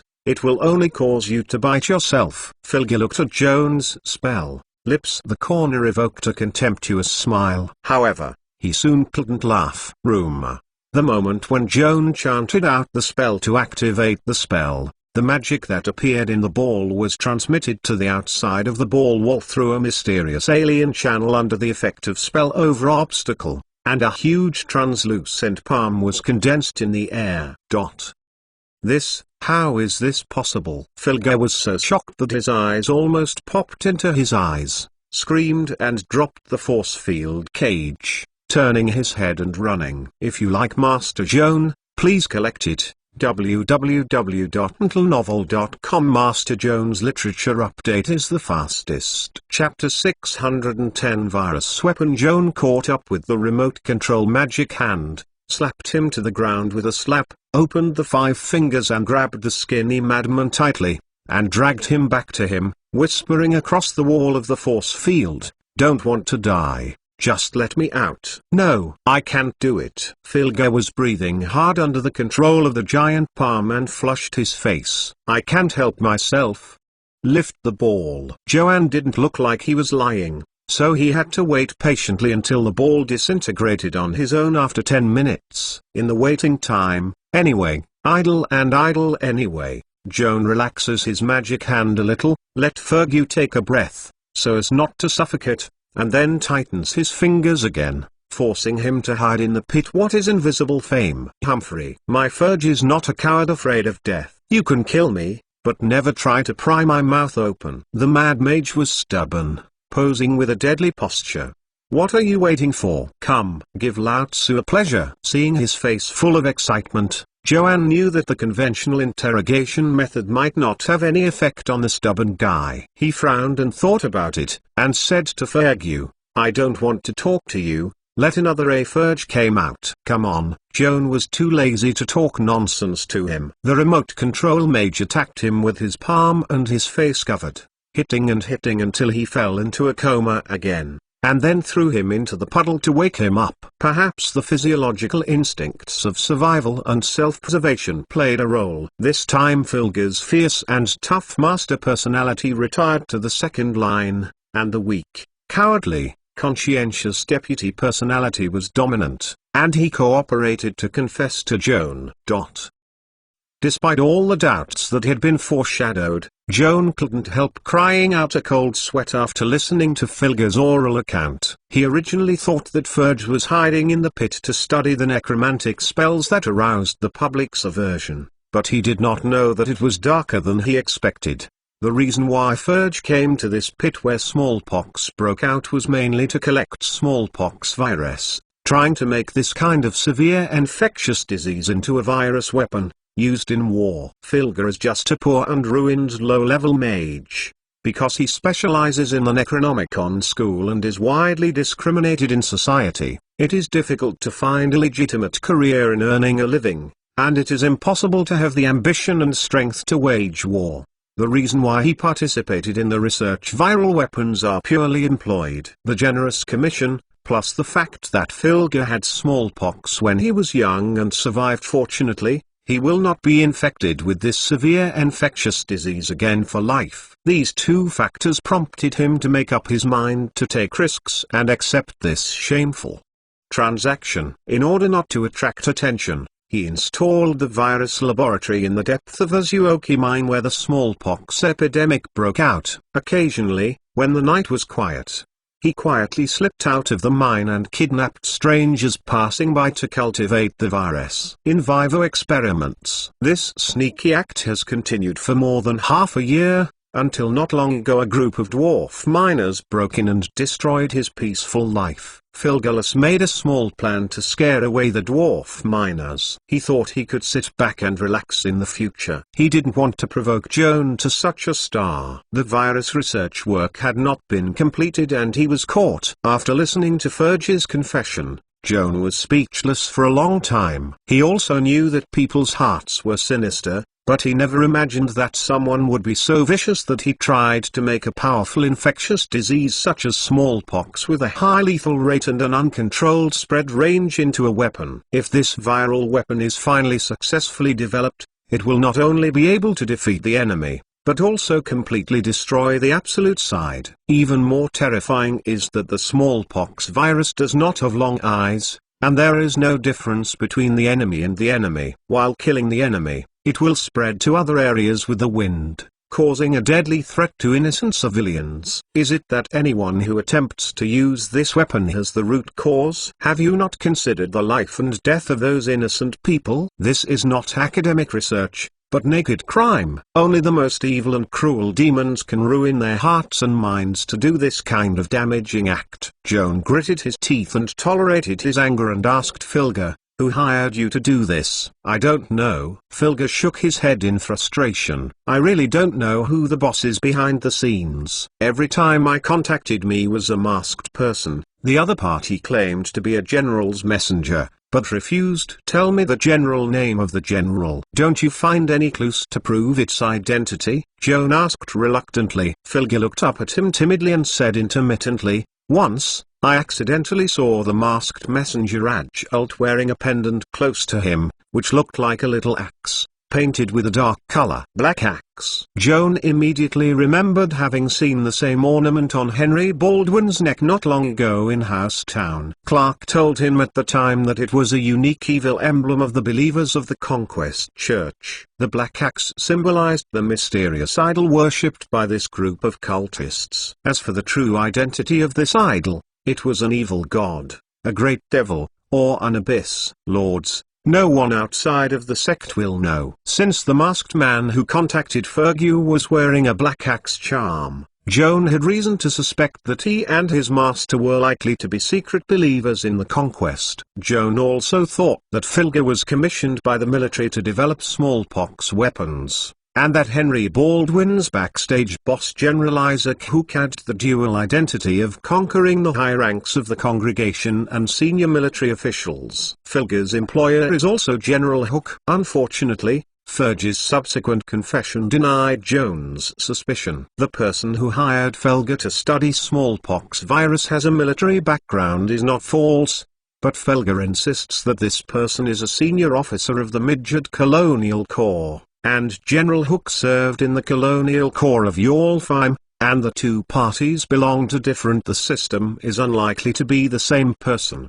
The only intersection between these two senior military officials is that they all have a cult background, and are likely to be secret members of the conquering sect. In order to obtain a better horse, General Hook instructed Baldwin to kidnap and force the centaur to crossbreed with the mare. Fergie's employer was frustrated and tried to use smallpox virus as a weapon. Xiaoxun characters. It is not difficult to see the evil nature of conquering the congregation from the behavior styles of these two big men. Because of the incident in Housetown, Joanne has been on General Hook's blacklist, and has since repeatedly encountered the Snake Hand Shaman's Anipati chase, almost losing his life. Finally, he fled to Midgard and got rid of the chase by Shaman and others. He didn't want to offend a big man more vicious than General Hook, so he decided not to pursue the matter further, so as not to cause a scourge. Like Master Mr. Joan, please collect www.mentalnovel.com. Master Mr. Joan's literature update is the fastest. Chapter 611 Filga's spell book. 10 minutes passed in a flash, and as Fergie said, the force field ball dissolves automatically. After Joan regained his freedom, He first searched Ferge from head to toe. He confiscated weapons, spell books, magic guides, and spellcasting materials. Then he took out a rope and tied this uncomfortable guy, a strong one. Joan escorted Filger away from the pit, turned into an eagle and flew back to Nidavellir, found Mr. Schmidt, briefly told about his experience in the pit, and then gave the Mad Master, who pretended to be a ghost, to Mr. Schmidt disposal. As to whether or not to dig deeper into the conspiracy behind this matter, then it is not his matter of passing. Joan refused Mr. Schmidt's invitation to dinner, and offered to resign after receiving a hay-pound magic crystal. He hurried back to the hotel, locked himself in the guest room, locked the door, and could not wait to count and search from Ferge the loot that came out.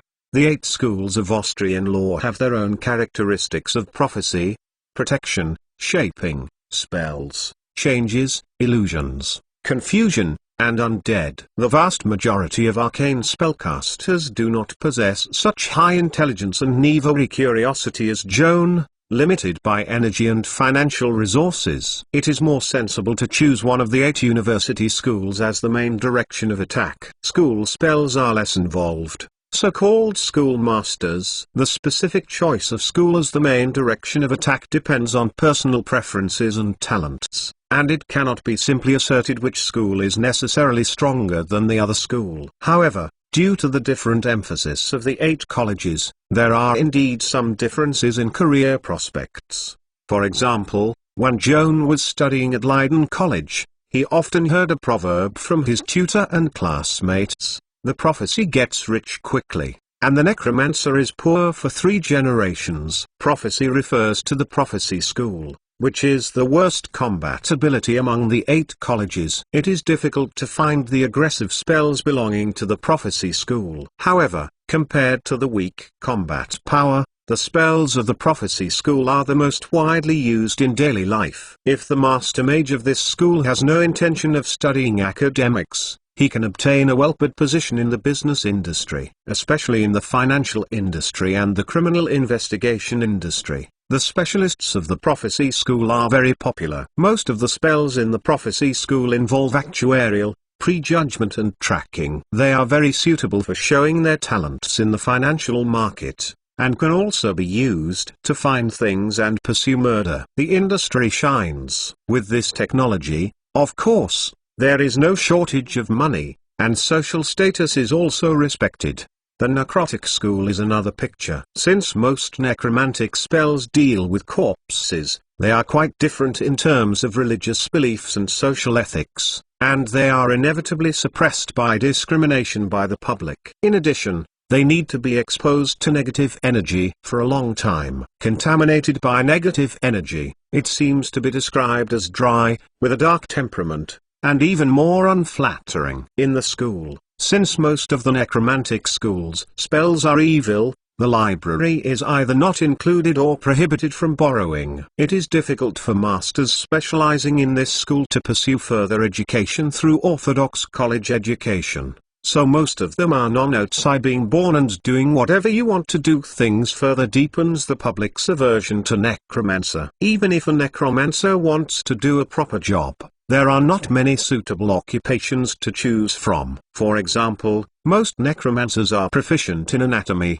familiar with human structure, and have more experience in medical skills than specialized masters of other schools. It seems to be very suitable for being a doctor, but this means that they must work with priest and druid, the magical spellcasters like he compete. The necromancer's medical skills are in a high level. Can it compare to a more professional divine spellcaster? If a priest and a necromancer both set up clinics on the same street, and you are a patient, where would you go for medical treatment? The answer is self-evident. Difficult to mix in school, still not famous in the society, and suffer from prejudice and discrimination. Necromancer is the most hardworking professional master among the 8 colleges. It is difficult to mix meals, so there are 3 generations of necrotic poor. Filger was the first necromantic master mage that Joan had come into contact with. This person's image and situation did indeed conform to the general public impression of the necromancer. He was clinking so poorly that he was forced to accept employment and engage in shameful evil research,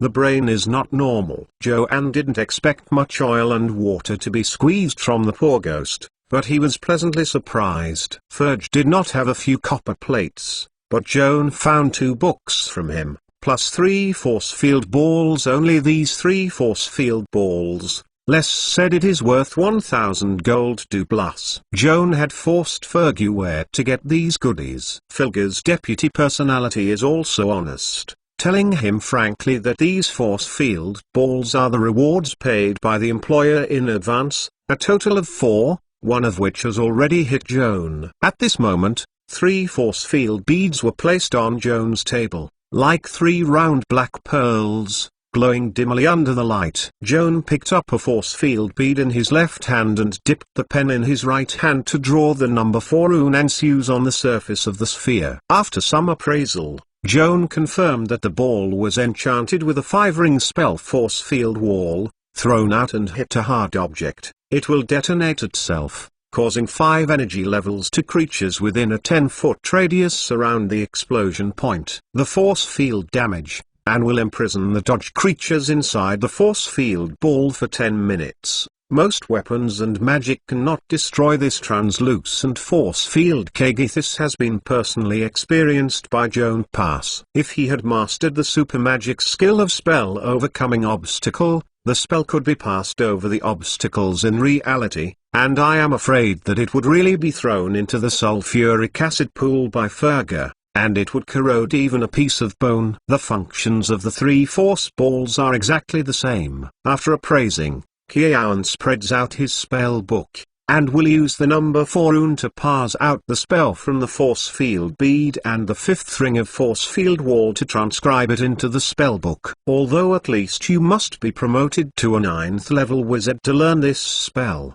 but it does not prevent Joan from enjoying the fun of hamster ton food now. After quickly copying the spell, Joan rubbed his hands, and then picked up the 2 books searched from Ferge. The first book is a thick handwritten sheepskin volume, which seems to be a thesis on dark ideas. The title of the thesis is Practical Discussion on the First Stage of Secret Mystery, which Austrian law journal was copied. Joan first put aside the transcript of the thesis, picked up another and more worn-out spell book, and quickly scanned it to see which spells Ferge had learned. If you like Master Joan, please collect it. www.mentalnovel.com. Master Joan's literature update is the fastest. Chapter 612 Ghost Hand. The mage is always used to copy all the spells he knows in the spell book, so as to review at any time, and Ferge is no exception. His spell book records dozens of spells including rings 1 to 3. This shows that this guy has done a lot of hard work in school. Most of the 12 ring spells transcribed in this book are mastered by Joan, but there are a few of them, especially the necromantic spells, which he has never been exposed to, and he is quite refreshed. After reading through it all, Joan listed the reading summary in his notebook. Filger's spell book provides him with 20 new spells, including 2 first-ring spells, 12 second-ring spells, and 6 3-ring spells. The next thing he does is of course to use these spells. Transcribe into your spellbook. Joan started with a ring of spells in order from easy to difficult. The first spell is Dancing Sky Shield. The spell configuration is similar to activating rope. Casting a shield on it can later make the shield fly in the air and automatically help the caster block the enemy's attack. The duration and the caster level proportional to. When Joan used to have a low mana, he often used a small shield with a human face painted in the battle. He also enchanted the shield with a flash burst. This enchanted on-shot spell can spark the eyes of the enemy on the opposite side. Later, as the master's level increased, more and more protective spells were available. This kind of tricks that could not be used on the countertop were eliminated. The small shield that once accompanied him to the south was also stored in the storage bag. Few have a handy at the moment. After copying the Dancing Sky Shield, Joan suddenly remembered his own small shield and decided to learn the Dancing Sky Shield. After taking the time to re-enchant the small shield, a command in the battle could make the shield vacate and automatically block the enemy. Fang attack. can also release strong light to participate in the attack when necessary. It is still very practical. The second ring 1 spell June copied is level 1 Undead Summoning, a typical necromantic spell that can temporarily summon a skeleton. Well, a small skull with a weak chicken ... can't beat the dog. Joan has little interest in such spells. It cannot be said that it is completely useless, but it must not be considered a priority spell. Anyway, copy it first. Don't use white picking spells. You can spend your time when you are bored. In Filga's spell book, Joan's touring spells are the most. Of these 12 new spells, 6 belong to the necromantic school, namely, 2nd level Undead Summoning, Command Necromancer, Ghost Touch, Ghost Hand, Blindness and Deafness and Blood Interpretation. Level 2 Undead Summoning is an enhanced version of Level 1 Undead Summoning, but it is only slightly stronger. It can summon a zombie or 3 skeletons for the caster to summon. These skeletons and zombies summoned by the caster will naturally obey the caster's orders. But there are still some undead creatures, either called by others, or the undead creatures produced by the natural combination of the dead soul and negative energy, of course, will not obey the orders of strangers. At this time, the second ring of necromantic spells Command the Undead can come in handy. You can try to control the undead creatures without the master, or simply grab the control from the original master. Ghoul's Touch is a well-known necromantic spell. After the cast, the fingertips are enriched with negative energy. If the contacted creature is not strong enough, it will be paralyzed, and it will not move. Disgusting smell of corpses. Spells like Ghoul's Touch require that the caster must touch the enemy creatures in order to transfer the magic power, which inevitably poses a huge risk to themselves. It is likely that they have not had time to touch the other party, so it is not practical to look at this type of contact attack spell alone. Fortunately, the predecessors of the Necronomicon school also noticed this problem, specially inventing a magic special for remotely transmitting contact spells, which is the second ring of necromantic spells Joan next copied Ghost Hands. This spell extracts a portion of the caster's own life energy and is used to create a slightly glowing pale palm. Like a ghost, this hand is an incorporeal body and cannot be damaged by non-magic weapons. It can accept orders from the caster, and it floats to a distance of 100 feet. The caster can also attach contact spells no higher than the 4th ring to the ghost hand, and then order this ghost hand to quietly approach the enemy in the distance, carelessly touching the opponent, passing by the attachment in advance. Spells. With this ghost hand that can deliver spells remotely, contact magic such as Ghoul's Touch becomes more practical. The caster remotely controls the ghost hand to achieve long-range strikes without having to be close to the enemy. There is also security. Ghost Hand is a necromantic spell, but the contact spells it can transfer are not limited to the necromantic school. Similar spells of other schools, such as Electric Law, can also be loaded on Ghost Hand for remote transmission. Ghost Hand also has a very convenient feature, that is, this spell does not need to maintain concentration after it is cast.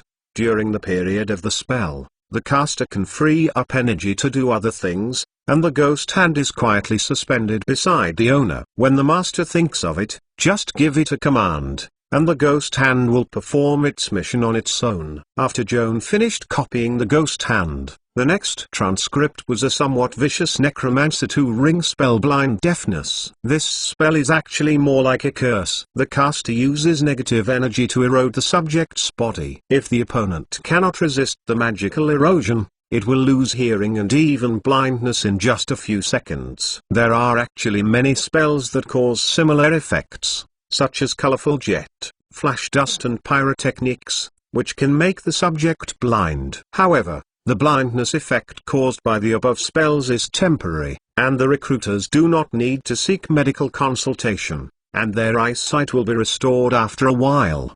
Blind deafness is different. The viciousness of this spell is that the damage caused is permanent. Unless the patient is treated with magical treatment and the blind deafness is removed, it will fall into a lifelong disability. Blindness and deafness has been called cruel and vicious, but compared with the next two ring of necromantic spells, it looks dwarfed. Blood interpretation is a very rare ritual spell. Joan had never heard of it before, and he didn't know where Fergie learned it. This spell is quite bloody. A fresh corpse is needed before casting. Whether it is killed by hand is not important. What matters is, this corpse must be an arcane spellcaster before it is born. Like Master Mr. Joan, please collect www.mentalnovel.com. Master Mr. Joan's literature update is the fastest. Chapter 613 Blood Interpretation. The caster gets the shared corpse, and then, while the corpse is still fresh, at least 1 pint 20 ounces of blood sample is taken from it, and then the spell ritual of blood interpretation can be performed. After the cast is successful,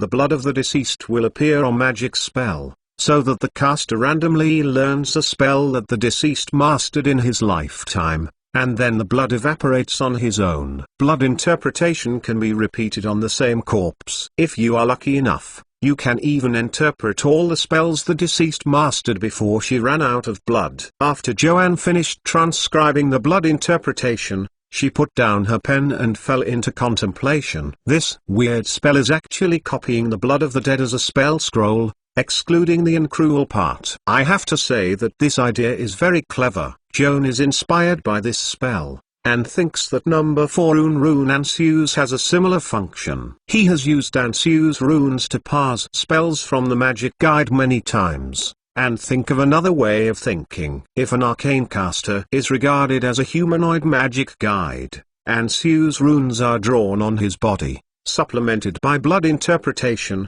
Can all the spells in the memory of the dead be resolved at once? Joan feels that this idea is feasible, but unfortunately there is no corpse and blood of the arcane spellcaster on hand for him to experiment, and he can only wait to verify it when conditions permit in the future. In addition to the above 6 necromantic spells, Fergie's spellbook also has 2 ring spells belonging to other schools, of which 6 Joan have never learned, namely Touch of Fools, Detect Thoughts, and Hazy Surgery, Strong Acid Arrow, Complete Repair and Level 2 Monster Summoning. As the name implies, Touch of the Fool is a contact spell that can simultaneously weaken the 3 spiritual attributes of the touched object: intelligence, perception and charm. Spellcasters of different professions rely on different spiritual attributes to comprehend spells. Mages focus on intelligence, priests and druids value perception, while warlocks, minstrels, paladins, and rangers rely on charisma to cast spells. If their corresponding spiritual attributes are reduced, their ability to cast spells will also be impaired. The role of Fool's Touch lies here, especially with the ghost hand to achieve remote contact. The actual combat value of this spell has also been greatly enhanced. Detect Mind is a spell of the prophetic school. The spellcaster can use this spell to detect mental activities within the scope of vision. First of all, the caster can know whether there are creatures with thinking ability around him, and plants, low-level undead and constructs without intelligence will not think at all, and of course they are not within the detection range. After completing the first step, the caster can make a spiritual detection of a specific intelligent creature. If he can break through the opponent's will defense line, he can understand the opponent's current thinking and thinking. This kind of detection only stays on the surface thoughts. If the psychological activity of the target creature is too complex and obscure, it is difficult for the caster to understand the true intentions of the other party. It should be noted that it is an unethical act to secretly detect the thoughts of others. If the traces are exposed, it will probably anger the other party. In particular, do not cast this spell on people whose intelligence or perception attributes are much higher than their own, otherwise they will probably be taken into account by the other party, using the shallow thoughts disguised to deceive the caster, or even anti-guests, and take a chance to spy on the caster's own ideological activities. Hazy is a simple and ingenious illusion, which makes the subject's figure obscured, and attacks on it are easily affected by illusions, leading to deviations from the correct target. Strong Acid Arrow is a 2-ring spell. After the cast is completed, An arrow containing strong acid is shot. The initial damage caused by hitting the target moment is not high, but the acid will continue to corrode the other party. The accumulated damage is still very impressive. It is especially effective against metal armor or steel structures that are susceptible to acid corrosion. The second ring complete repair is an upgraded version of the Zeroth ring repair. The repair function has become more powerful. Not only can repair daily items, but also can be used to repair broken magic equipment and even high-level structures like Golem. Mage Joan has copied so many spells from Filga's book, and so far, high repair is one of the most practical. The last touring spell June transcribed was level 2 monster summoning. This is an upgraded version of the level 1 monster summoning technique he has learned before, and is more practical than the same level of undead summoning technique. There are more types of creatures that can be summoned, including giant ants, giant centipedes and giant spiders, large insects, aquatic creatures such as octopuses, squids and giant frogs, the lowest devil, inferior devil, and 4 small elements of water, fire, wind and earth. After Joan copied 12 ring spells, the night outside the window was dark, and his fingers were sore as he continued to copy. He put aside his pen, got up and moved his hands and feet, and felt hungry in his belly. Then he remembered that he had been busy all day. After lunch and supper, he rang the bell and called the hotel guy to order a supper. The meal was quickly delivered to the guest room, and Joan devoured the entire apple pie, picked up a cup of hot milk and poured it into the stomach, feeling more at ease. He paced back and forth in the bedroom a few times, digesting the food he had just entered, and then sat back at his desk. He drew a pen and dipped it in ink, and happily copied the 3-ring spell recorded in the Furge spellbook. In the past year, Joanne has collected several 3-ring spells using the rune number 4. There are not many 3-ring spells in the Furge book. Only 6 of them have not been transcribed before. They are Fireball, Lightning Beam, Eagle Eye, Exhausted Ray, Level 3 Undead Summoning and Mage Netherpalm. Needless to say, Fireball, the 3rd ring shape energy system, is the facade of arcane. No matter its range, damage range or destructive power, it is impeccable. It is recognized as the most perfect arcane model with the most optimized spell configuration and cost-effective. Lightning Beam and Fireball are both offensive spells of the energy school, and they are all 3-ring spells. People will inevitably compare these two spells of the same type, and the result of the comparison will often lead to Lightning Beam reduced to a supporting role blocked by Fireball, set off the green leaves of red flowers. In fact, the Lightning Beam is no less powerful than Fireball in terms of power and optimization. The linear killing path of up to 120 feet is more practical than Fireball in closed environments such as corridors and tunnels. At least don't worry about one the spell was thrown out, even one's own pot. Like Master Mr. Joan, please collect. www.mentalnovel.com. Master Mr. Joan's literature update is the fastest. Chapter 614 Mage Netherpalm. When the level of an arcane spellcaster is still relatively low, the actual combat ability is actually far less than the level of melee occupations. Coupled with its own defense and relatively fragile, can only hide behind his teammates to play assists. Until he was promoted to a 5th level wizard, he learned the 2 major weapons of Fireball and Lightning Beam.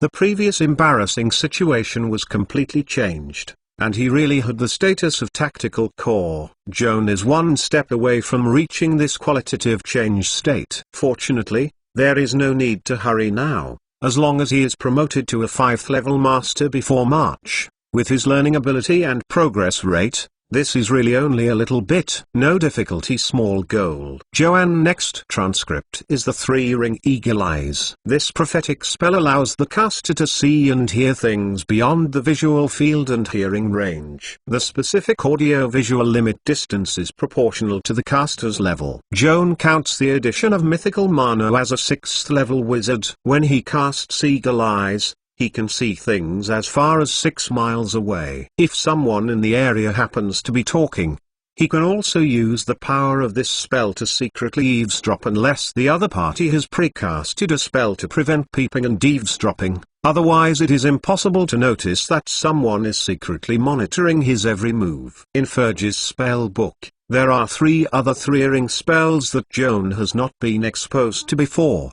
all belonging to the Necronomicon. The first is the Exhausted Ray, which hits the subject with a negative energy beam, consuming the opponent's physical energy and causing it to fall into different degrees of negative state. If the subject's physique is not strong enough and the resistance is poor, the stroke will be exhausted, the strength and agility will be seriously weakened, and even every move will be exhausted. If the subject is strong enough, and the resistance to negative energy erosion is strong enough, the impact is also relatively light, usually feeling tired, lack of energy, and a marked decline in exercise capacity. The 3rd ring Exhausted Ray is to some extent an upgraded version of the 1st ring Debilitating Ray, but how much effect this spell can play depends on how strong the subject's physique is. Joan feels that it is better to reduce the subject unconditionally. The weak rays of power are more practical. The 2nd Necromantic School 3-ring spell is level 3 Undead Summoning. When Joan explored the Zoki pit before, he saw Filga cast this spell. After casting, he could summon a ghoul or 3 zombies. In certain special circumstances, such as when undead creatures are required to explore the road and thunder or act as a meat shield, this spell is quite useful. The last and most surprising spell that Joan transcribed was Mage Netherpalm. In fact, he is no stranger to this spell. Not long ago, when fighting with Phil in the Zoki mine, the madman had summoned a huge black magic palm to attack him. The more powerful, aroused his curiosity at the time. At this moment, seeing the original text of Mage Netherpalm, Joan's previous guess was verified. This 3-ring spell is indeed an upgraded version of the 2-ring Mage Assaulting Palm, but it is not a pure model of Mage Assaulting Palm. The ability spell is a compound spell of the Plastic Energy System and the Necrotic System. To display Mage's Netherpalm, you need to use a black agate as a casting material. First use negative energy, and then shape a palm-shaped hollow shell enchantment to constrain the negative energy within the enchantment, and finally form of the outer shell has a translucent glass texture, and the inside is full of black negative energy. The caster remotely strikes the enemy, causing erosion damage after being hit. The so-called erosion damage is a special side effect caused by negative energy eroding the human body, which is almost a curse. Ordinary sword and energy damage can be treated with medicine afterwards, healing naturally, but erosion damage cannot be countered solely by the body's own immunity. The trauma of negative energy pollution will continue to deteriorate, and ordinary medical methods cannot be treated. Only it can be said that it is quite venomous to use the magic technique to remove the negative energy remaining in the patient's body before it can be completely cured. The damage of mage strikes the palm depends mainly on the caster's own power attributes and body size, and on this basis, an additional 4 points of strength are added. Mage Netherpalm as an upgraded version of Mage Assault Palm completely retains the above rules, and has been enhanced in 2 ways. First of all, Mage Netherpalm has an additional 6 strength attributes, which is 2 points higher than Mage Assault Palm. Filga's original power attribute is not as good as Joan, but the result is that his Mage Netherpalm is equivalent to his Mage Assault Palm,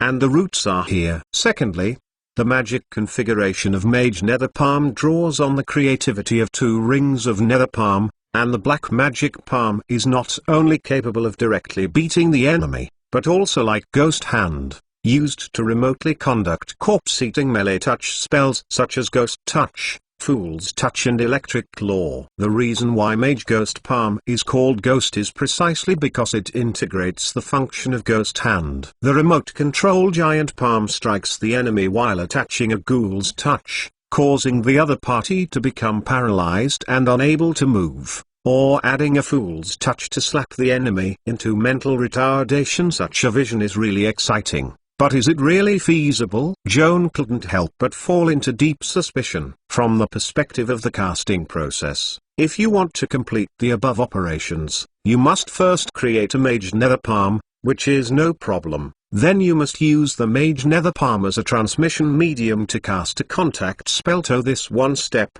the question is coming. Mage Nether Palm is similar to Mage Strong Assault Palm. Both are the kind of spells that need to maintain concentration and maintain spiritual connection after the completion of the cast, otherwise the caster will not be able to remotely control the magical big hand battle with his own will. Never cast other spells distractedly, otherwise the Mage Nether Palm will dissolve on its own. So how can you conduct contact spells? Since there is such an irreconcilable contradiction, the concept of Mage Nether Palm is fundamentally impossible to achieve. Why did Filger copy this congenitally crippled spell in the book? Even in the book, successfully cast out in battle, Joan naturally recalled the fierce battle he had with Filge in the Zoki pit not long ago. In the battle, Filger not only used the Mage Nether Palm in the battle, but even disseminated the fireball while maintaining the Mage Nether Palm. This means that Filger can use the Mage Ghost Palm to pass other spells. This is a method that violates the basic law of casting. How did Filger do it? Joan looked away from the spell book and looked at the collection of Austrian essays titled Practical Discussion of the First Level Secret Mystery seized from Furge. Like Master Mr. Joan, please collect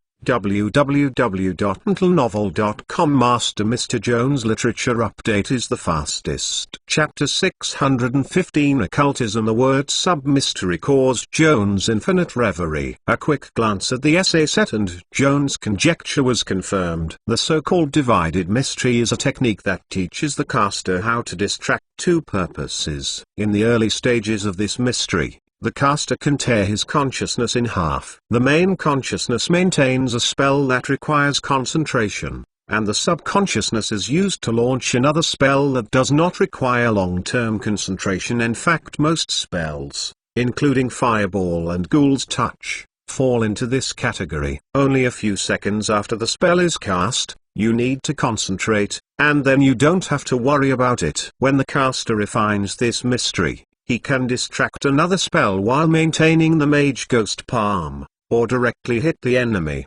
or attach a contact spell to the existing Mage Ghost Palm. Then remote transmission. So far, the puzzle that puzzled Joan was solved. Undoubtedly, Filger has been trained as a sub-mystery, so he can cast spells in a way contrary to common sense in combat. If Joan learns this mystery technique, supplemented by Mage Nether Palm, it is not difficult to achieve the same operation. So, is everything okay? Unfortunately, it is not. Joan read the paper carefully again, but his anxiety grew stronger. Sub-mystery is still in the cutting-edge field in today's Austrian African academia. This theory is not yet mature and there are many uncertainties. The author frequently uses words such as primary and preliminary in the paper. Just humility. In fact, the author of the paper has vaguely noticed that this theory is likely to have huge flaws, so in the disclaimer at the end of the paper, the reader is particularly warned that when studying this secret method, be careful and never be eager to achieve success in order to avoid harm to their own mental health. In addition to the first author, this heavyweight academic paper has a long list of second authors and third authors. It can be seen that it is the result of a research team. All the members who participated in the paper writing practiced this theory in person. Unfortunately, symptoms of mental disorders appear. In order to avoid readers repeating the same mistakes, the author of the paper gives a suggestion at the end: when using this mystery to tear your own will, it is best not to split the consciousness for more than 10 seconds. If this time limit is frequently exceeded, sequelae may fall over time, and the torn apart main consciousness and subconsciousness cannot be refused, resulting in schizophrenia. If the warning on the paper is not worth paying attention to, Filger's negative case gives a more intuitive and cruel warning. By reading Filger's spellbook, Joanne found that this man was very knowledgeable. The basic theory of Austrian law was very solid, and his mind was smart enough, and he must have been a genius in the eyes of others when he was young. A person like him is unlikely to be a congenital psychiatric patient. The reason for the schizophrenic's symptoms may be that the practice of sub-mystery has a problem, and the consciousness that has been torn into two parts cannot be merged. A self-contradictory independent personality, that is, schizophrenic patients in the eyes of others. With such a lesson, does Joan dare to learn this extremely dangerous secret? Frankly, he struggled inwardly. Out of consideration for gaining benefits and avoiding harm, the most important thing he should do now is to light a fire and burn the essays that record Sub-Mystery to ashes, so as to avoid future troubles. However, in the face of a completely new theory and a theory with great practical value, Joan's reason could not help but be shaken, and he couldn't bear to give up the temptation. If you don't learn mystery, Mage Nether Palm becomes a crippled semi-finished product, which can't exert its maximum power at all. For Joan's obsessive-compulsive patients who are striving for perfection, such a regret is absolutely unbearable. After some difficult ideological struggle, Joan finally picked up the collection of papers. Anyway, he has long been a guy with abnormal spirits in the eyes of others, so why care about others' eyes? Of course, he doesn't want to become as crazy and schizophrenic as Ferge. Even if he wants to learn sub-mystery, he will be cautious and step by step. In the learning process, he will fill in the loopholes of this theory and try to eliminate its side effects. In addition, Joan set 2 bottom lines for himself. First of all, he will strictly abide by the author's admonition, and each split of consciousness will never exceed 10 seconds to avoid causing intractable trauma. Secondly, in case of bad luck, mental symptoms appear in the process of practicing this mystery, you must stop decisively and stop cultivating to avoid aggravating the disease. These 2 bottom lines are easy to say, but it is difficult to strictly enforce them. Joan believes that Ferge had a similar alert psychology when he first came into contact with sub-mystery, and he also formulated the principle of giving up the sunk costs immediately when he sees a bad situation. However, from the final result, Ferge did not adhere to the principle. Like an addicted patient, he knew that it was harmful but could not quit. Eventually, he gradually slipped into the abyss and became a lunatic with insanity. Will he repeat Ferge's mistakes? Joan didn't dare to say he would never, but he had confidence in his willpower. Unless he is determined and determined enough, he cannot escape from crises after crises and survive to the present day. Mr. Schmidt was convinced that he specially set up a new set of molds in his factory to process revolver pistol bullets for Joan. A small bullet is very inconspicuous. In fact, from design, debugging to processing qualified products, there are many links. The process is quite complicated and cannot be completed in a short time. Joan had to be patient and continue to stay in Forge Valley for a week. Fortunately, he is not too boring, just taking advantage of this free time to delve into the newly copied spells and sub-mysteries. After a week, Joan's spell practice improved greatly, and good news came from the arsenal. On the morning of the same day, Joan got 300 pistol bullets made for him by Mr. Schmidt, and then left Forge Valley to continue his journey north. This is already the winter season. The climate in the Midgard area is cold, and the snowstorm along the coast is particularly violent. If the pedestrians on the land are not careful,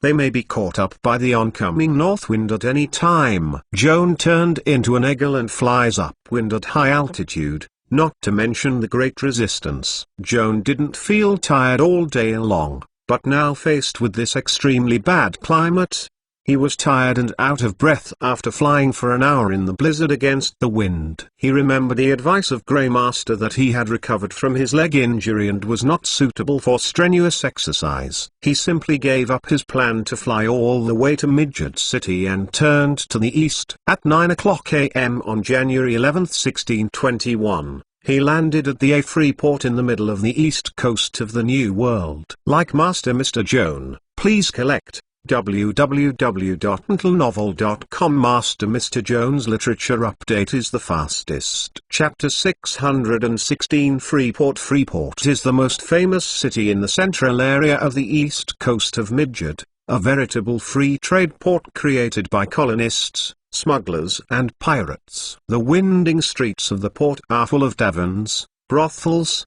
casinos and other messy places.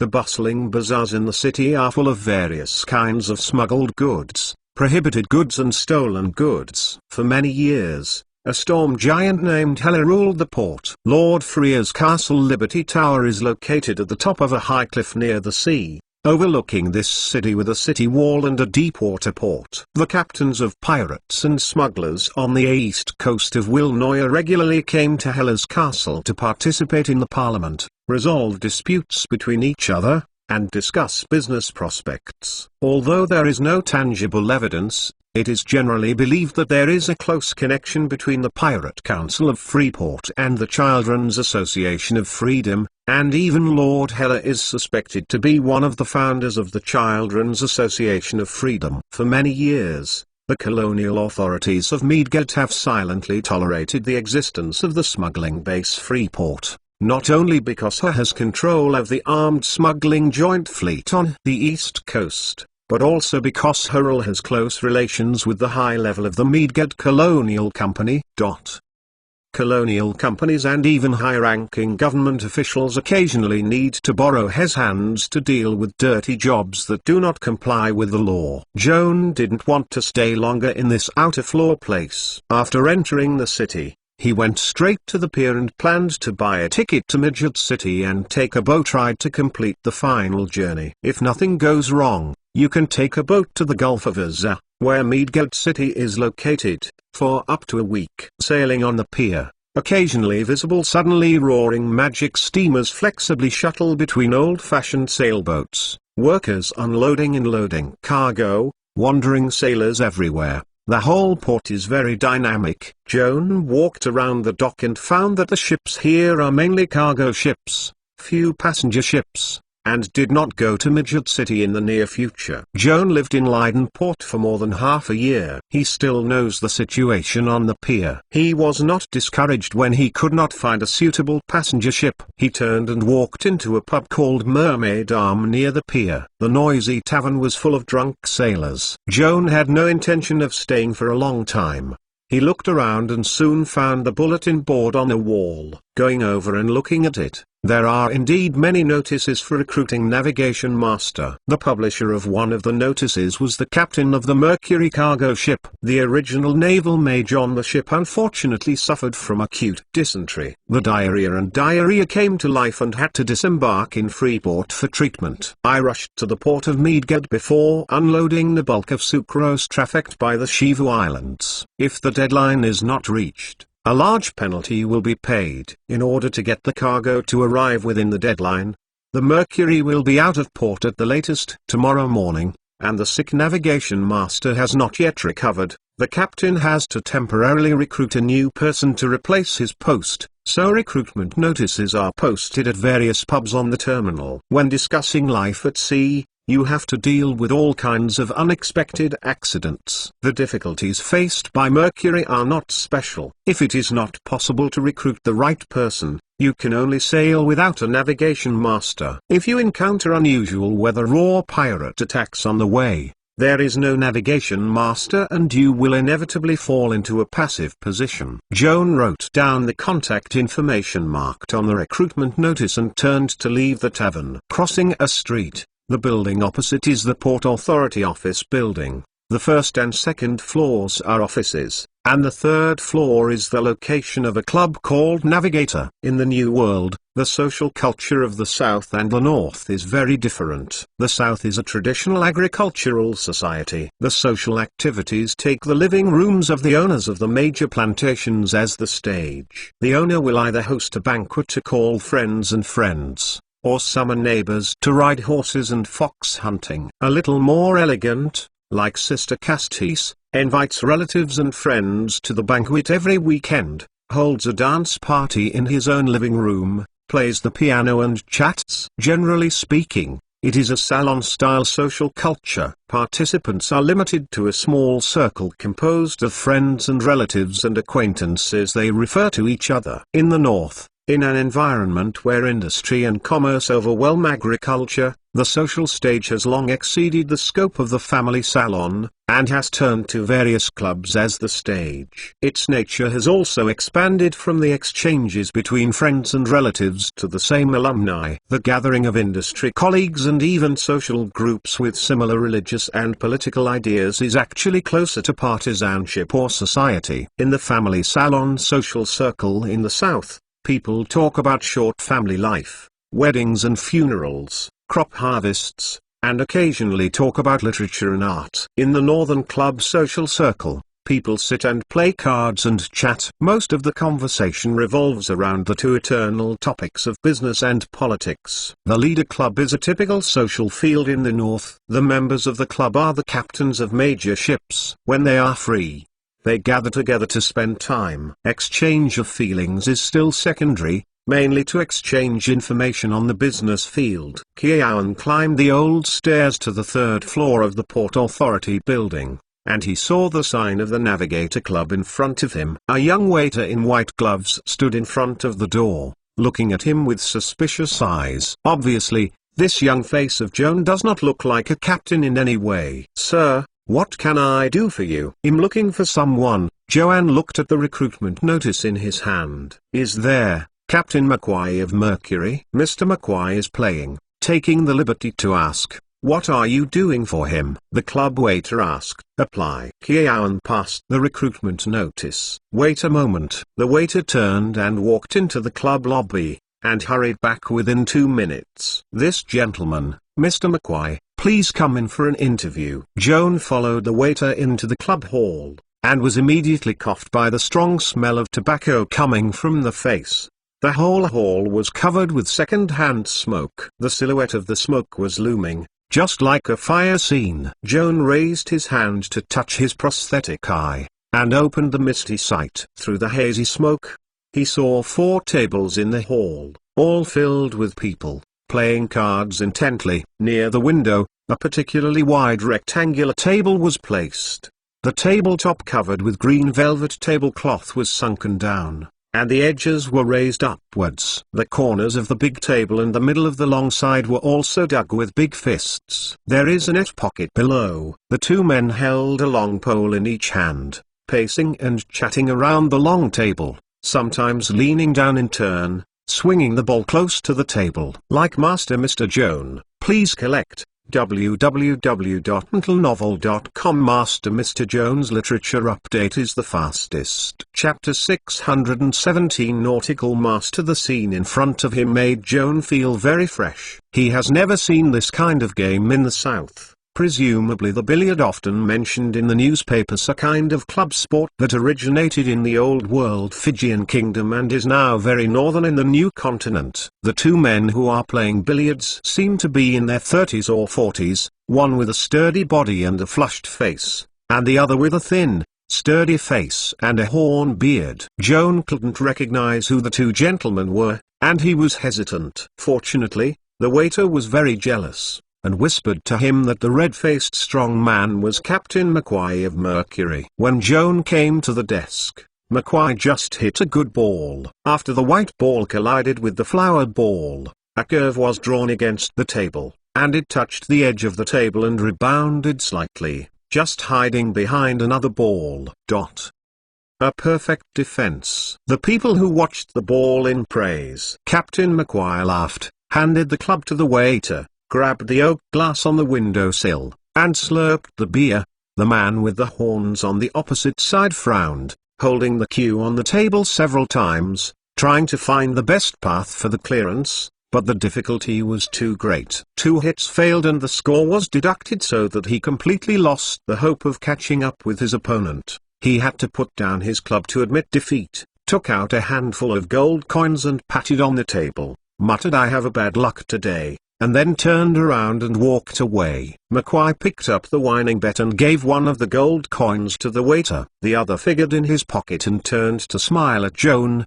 "Boy, will you play billiards?" Joan shook his head awkwardly. "It won't matter, I will teach you." Joan saw that the captain's addiction to the ball was quite big. If he couldn't keep up, He didn't know how many games to play with him and quickly interrupted him. "Sorry, Mr. McQuay, I'm here to apply for Navigation Master." "Oh, I know, can't we talk about business while playing?" "Sorry, I really won't." "Okay, then." McQuay put down the club in disappointment and looked up and down Joan. "Mr. Master, how old are you?" 14 years old. Joan told the truth. McQuay frowned, and then asked, "For this line of business, you are a little too young. I think you probably don't have much sailing experience." "I have only been on the ship twice, the cruise ship New World." "Oh, that's a luxury cruise ship." "The navigation master who can serve on the cruise ship must have 2 brushes." "It seems that I am a little underestimating you." McQuay looked at Joan with some respect. Joan's cheeks flushed slightly. In fact, he was just a passenger on a cruise ship, not a naval mage, but in order to catch a sailboat, it was not good to correct Captain McQuay's misunderstanding face to face. "Now that you have experience as a naval mage, you should at least be good at wind making?" McQuay asked. Joan nodded. "How about cloud fog?" "No problem." "So what about Fira work?" "Of course," Joan answered confidently. McQuay rubbed his nose and said apologetically, "I don't trust you, Mr. Master, but you look really young. Unless you are willing to show my face in front of me, I can't be sure if it's worth the job." "You pay the full 100 duga for a short and week voyage. This is not a small sum." "Your request is reasonable, Mr. McQuay." Joan turned to the window and pushed open the window. The cold wind blows into the club hall through the open window to disperse the smoke floating in the air, and also attracts people's suspicious eyes. Joan stood facing the window, skillfully struck a series of spellcasting gestures, and then chanted 2 start spells for wind making. "Sure." The moment the casting process was completed, Joan raised his finger out the window. The magic turned into a strong wind whistling in the direction of his fingers, and the calm sea surface of the port set off waves, and the large and small ships anchored in the anchorage also fluctuated. All swelled up, hunting and floating in the wind. "Fantastic, very exciting." Captain McQuay repeatedly applauded and came to Joan with a smile. "Mr. Master, welcome to join our team." Joan shook hands with the captain and agreed to board the ship at 8 o'clock tomorrow morning. "This is a deposit for you. Wait for the Mercury to arrive safely in the port of Meadgard, and pay the remaining half." McQuay counted 50 gold coins, put them in the money bag and handed it to Joan, and specifically told him 2 sentences. "Freeport may be too free. Street pickpockets are crowded and there are rogues everywhere. For your first arrival, for safety reasons, it is best not to stay in the pier area for a long time.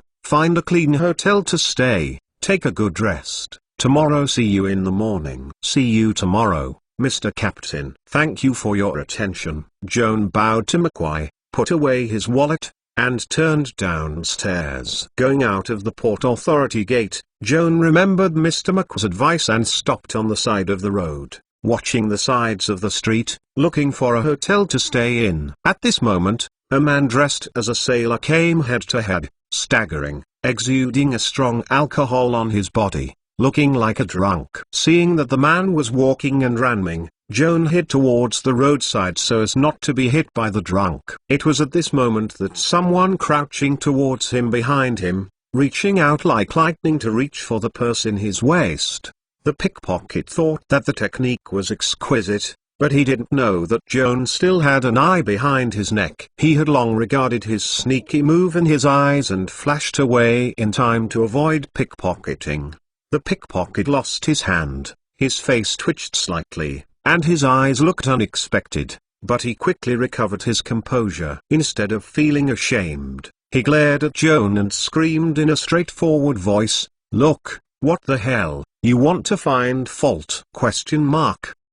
Joan couldn't help crying or laughing. There are thieves everywhere, but the arrogant thief was the first to see him. He thought that Mr. McQuay was right. Freeport is a place lacking legal restrictions. Street pickpockets are like robbers. After all, he was a foreigner, and he didn't want to provoke right and wrong when passing by, so he ignored the provocation of the pickpocket and planned to turn away. However, at the moment when his attention was attracted by the arrogant pickpocket in front of him, The drunk man walking stumbled beside him suddenly showed his eyesight, his face drunk, and by the chance of passing by Joan, suddenly ripped off the purse around his waist, pulled his legs and ran away. Like Master Mr. Joan, please collect. www.mentalnovel.com. Master Mr. Joan's literature update is the fastest. Chapter 618. Teenager from Canaan. When the purse was forcibly taken away, Joan was taken aback, and suddenly realized that he was still careless. Just look out for the pickpocket in front of him, and he couldn't imagine that there was a guy playing pigs and eating tigers behind him. For important items and large checks, Joanne was put in a close-fitting storage bag, and the newly robbed purse contained the commission prepaid to him by Captain McQuay. Although 50 gold coins are not a huge sum of money compared to his current net worth, he is, after all, a rural child who is used to a poor life. Even one copper plate is saved, not to mention 50 gold duga. Joan thought without hesitation he would chase the pretending drunk guy when he pulled his legs. The man who had previously tried to pickpocket him was upset at this moment, and suddenly reached out and grabbed his arm, shouting innocently, "Boy, what did you stare at me just now?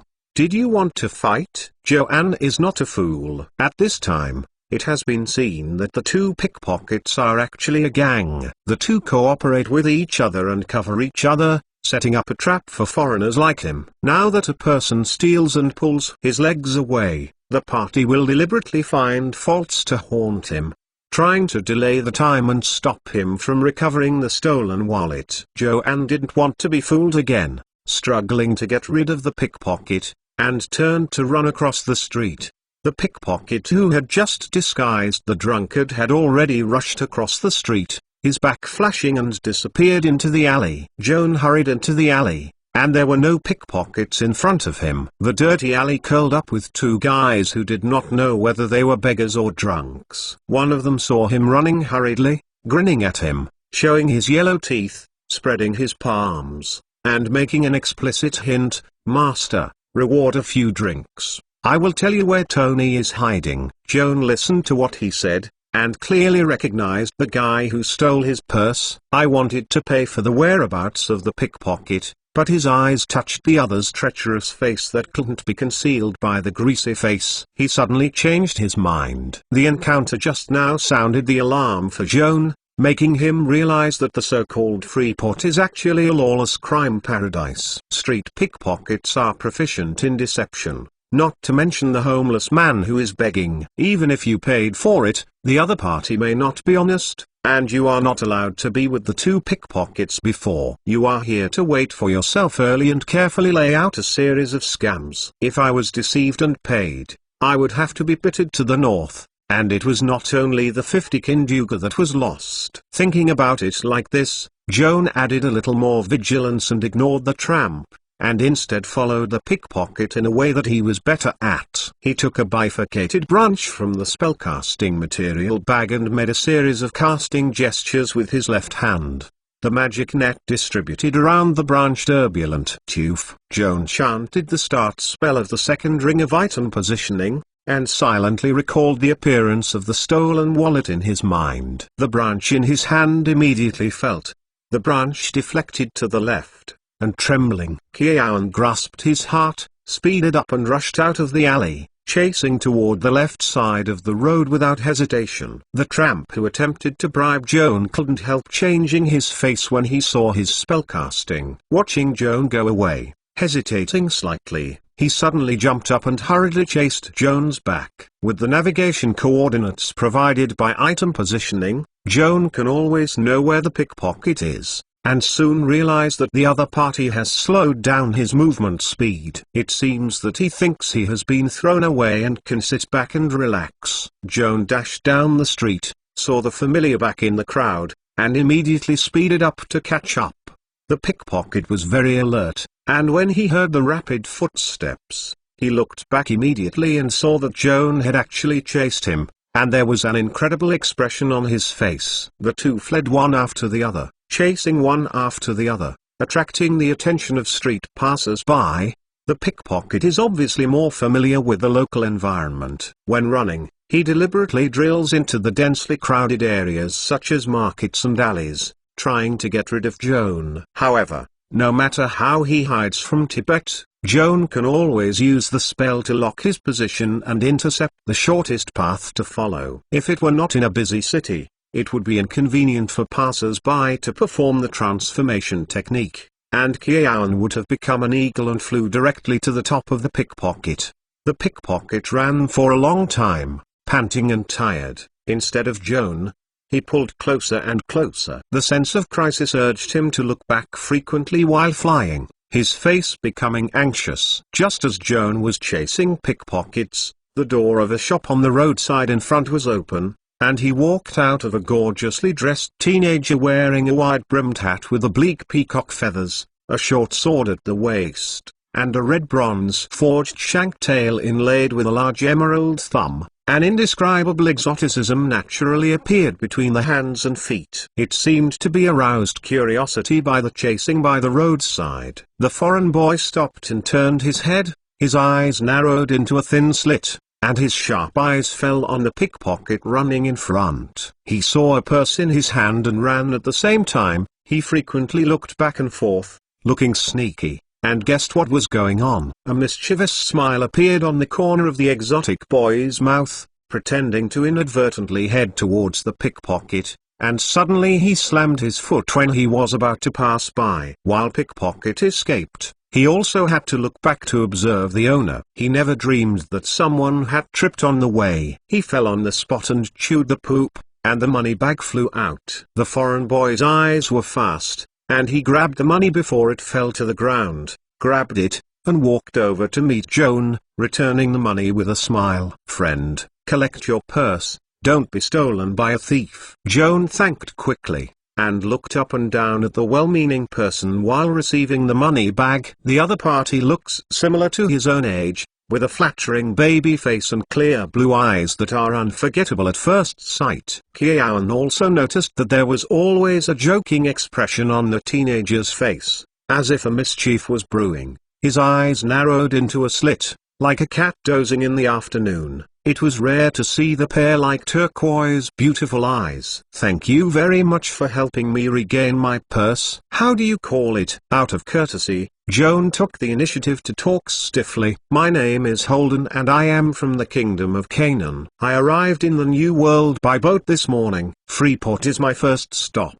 The atmosphere here really opened my eyes." The squinting teenager shrugged his shoulders exaggeratedly, speaking with a strong hometown accent. "If you like Master Joan, please collect it. www.mentalnovel.com. Master Joan's literature update is the fastest. Chapter 619, Canaan Kingdom. Joan thought about it for a while before thinking of the Canaan Kingdom in the mouth of a young man, referring to a country located on the fringe of the heavenly desert in the southeast of the Old World, the Atlas continent. Most of the territory of the Kingdom of Canaan is in the Gobi region. It is affected by deserts. The local climate is arid and the land is relatively barren. Most of the territory is nomads living on the grassland, and the planting industry is far less developed than the fertile land. Fortunately, the Kingdom of Canaan is close to the mineral-rich Twilight Valley. The local area is rich in various gems and magic crystal mines. Now the Zion royal family in power is more savvy,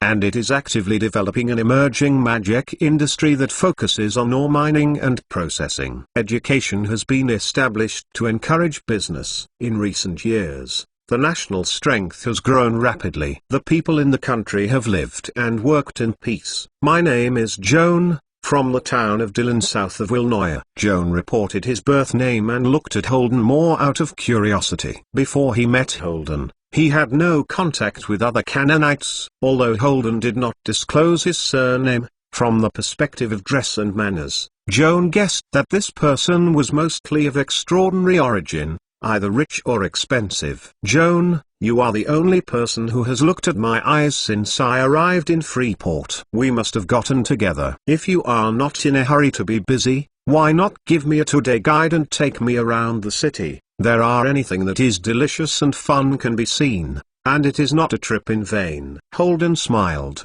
and then said, "You can rest assured that the cost of playing does not need to be spent on you. I will cover it all." "Sorry, actually I am also a foreigner who just arrived in Freeport today. I am not familiar with the environment here, and I will take a boat to Midget Harbor early tomorrow morning." "You still..." Before Joan's last sentence "please ask Gao Ming had time to speak," he was interrupted by a roar. "Squinting the devil. Why did you come out of nowhere, dare to take care of the uncle's business? Are you tired of living?" The pickpocket who had just tripped by Holden finally climbed up at this moment, and found that the purse had been taken back by the owner. He drew his dagger with anger, and gritted his teeth to Holden, intending to vent this busy boy. Joan frowned. The thieves in Port Leyden were more arrogant than he had imagined. The burglary of the broad daylight is not a clear grab, and if you can't grab it, you will draw a knife and commit the murder. Although the opponent came to Holden, Joan felt that Holden was involved in the storm because he was unable to sit back and watch, and he intended to cast a lesson on the guy who wielded the dagger to scare Holden. Holden patted Joan on the shoulder, indicating that he was not busy casting a spell first, and squinted to the pickpocket with a smile. The mischievous expression appeared again on his face. "It's just boring. Let me accompany this guy." "Play for fun. Play with your sister." The pickpocket rushed to Holden violently and waved his knife at his smiling, irritating face. "Or Siri." Holden chanted an elven mantra and snapped his fingers wisely. Snapped. Crisp snapping voices echoed in the air. The intrepid gangster's belt across the front was inexplicably broken, and the lost pants instantly slipped to the ankles, revealing two bare hairy legs and a short old man who was almost buried by a mess of grass too. The fierce anger on the gangster's face disappeared immediately, and instead he was embarrassed, and hurriedly clamped the root of his thigh, freeing his left hand to cover the crotch privacy. However, it was too late, and the passers-by who had been watching around had already seen it for real and laughed in unison. "You are so small that you can't see clearly with a magnifying glass. What's there to hide? Give me a good stomach." With a sharp mockery in his mouth, Holden flew a foot, kicked the pickpocket's buttocks, and invited him to eat a dog chew. It wasn't too late this time. The pickpocket threw away his dagger, groaned on the ground, and raised his ass, as if seduce Holden, kicking his feet. Joanne couldn't help laughing. Of course, he can see that Holden just performed a zero-loop trick called pants off. It is said that this trick was invented by a famous minstrel, and later spread widely among poets. Most of the troubadours can be conversant, proficient in rhythm, and like gorgeous dresses, which often give people the impression of lasciviousness. In fact, there are indeed many lacking virtuous poets who pants off to peep at the bottom of the girl's skirt, which results in this original. The very creative trick was ruined. An introverted mage like Joan doesn't usually choose this kind of spell with a strong sense of mischief. On the contrary, since Holden used the technique of pants removal, plus his dress literary and artistic temperament, Joan guesses that he is mostly a bard. There were rapid footsteps across the street, and the two men rushed across the crowd. Joan turned and saw that both of them were familiar faces. One was the thief who first tried to pickpocket him at the door of the Port Authority, and the other was the tramp who begged him for money in the alley. The two had been chasing here, and it was clear that they expected it to be good. They were in the same group as the thief who had his pants removed by Holden. "Tony, why did you do it? Why lie on the street naked?" The thief, posing as a tramp, whispered to his companion who was kicked by Holden. "Brother Nielsen. All blame the squinting kid. Jumped out halfway and grabbed the money bag, and the spell made me ugly in public."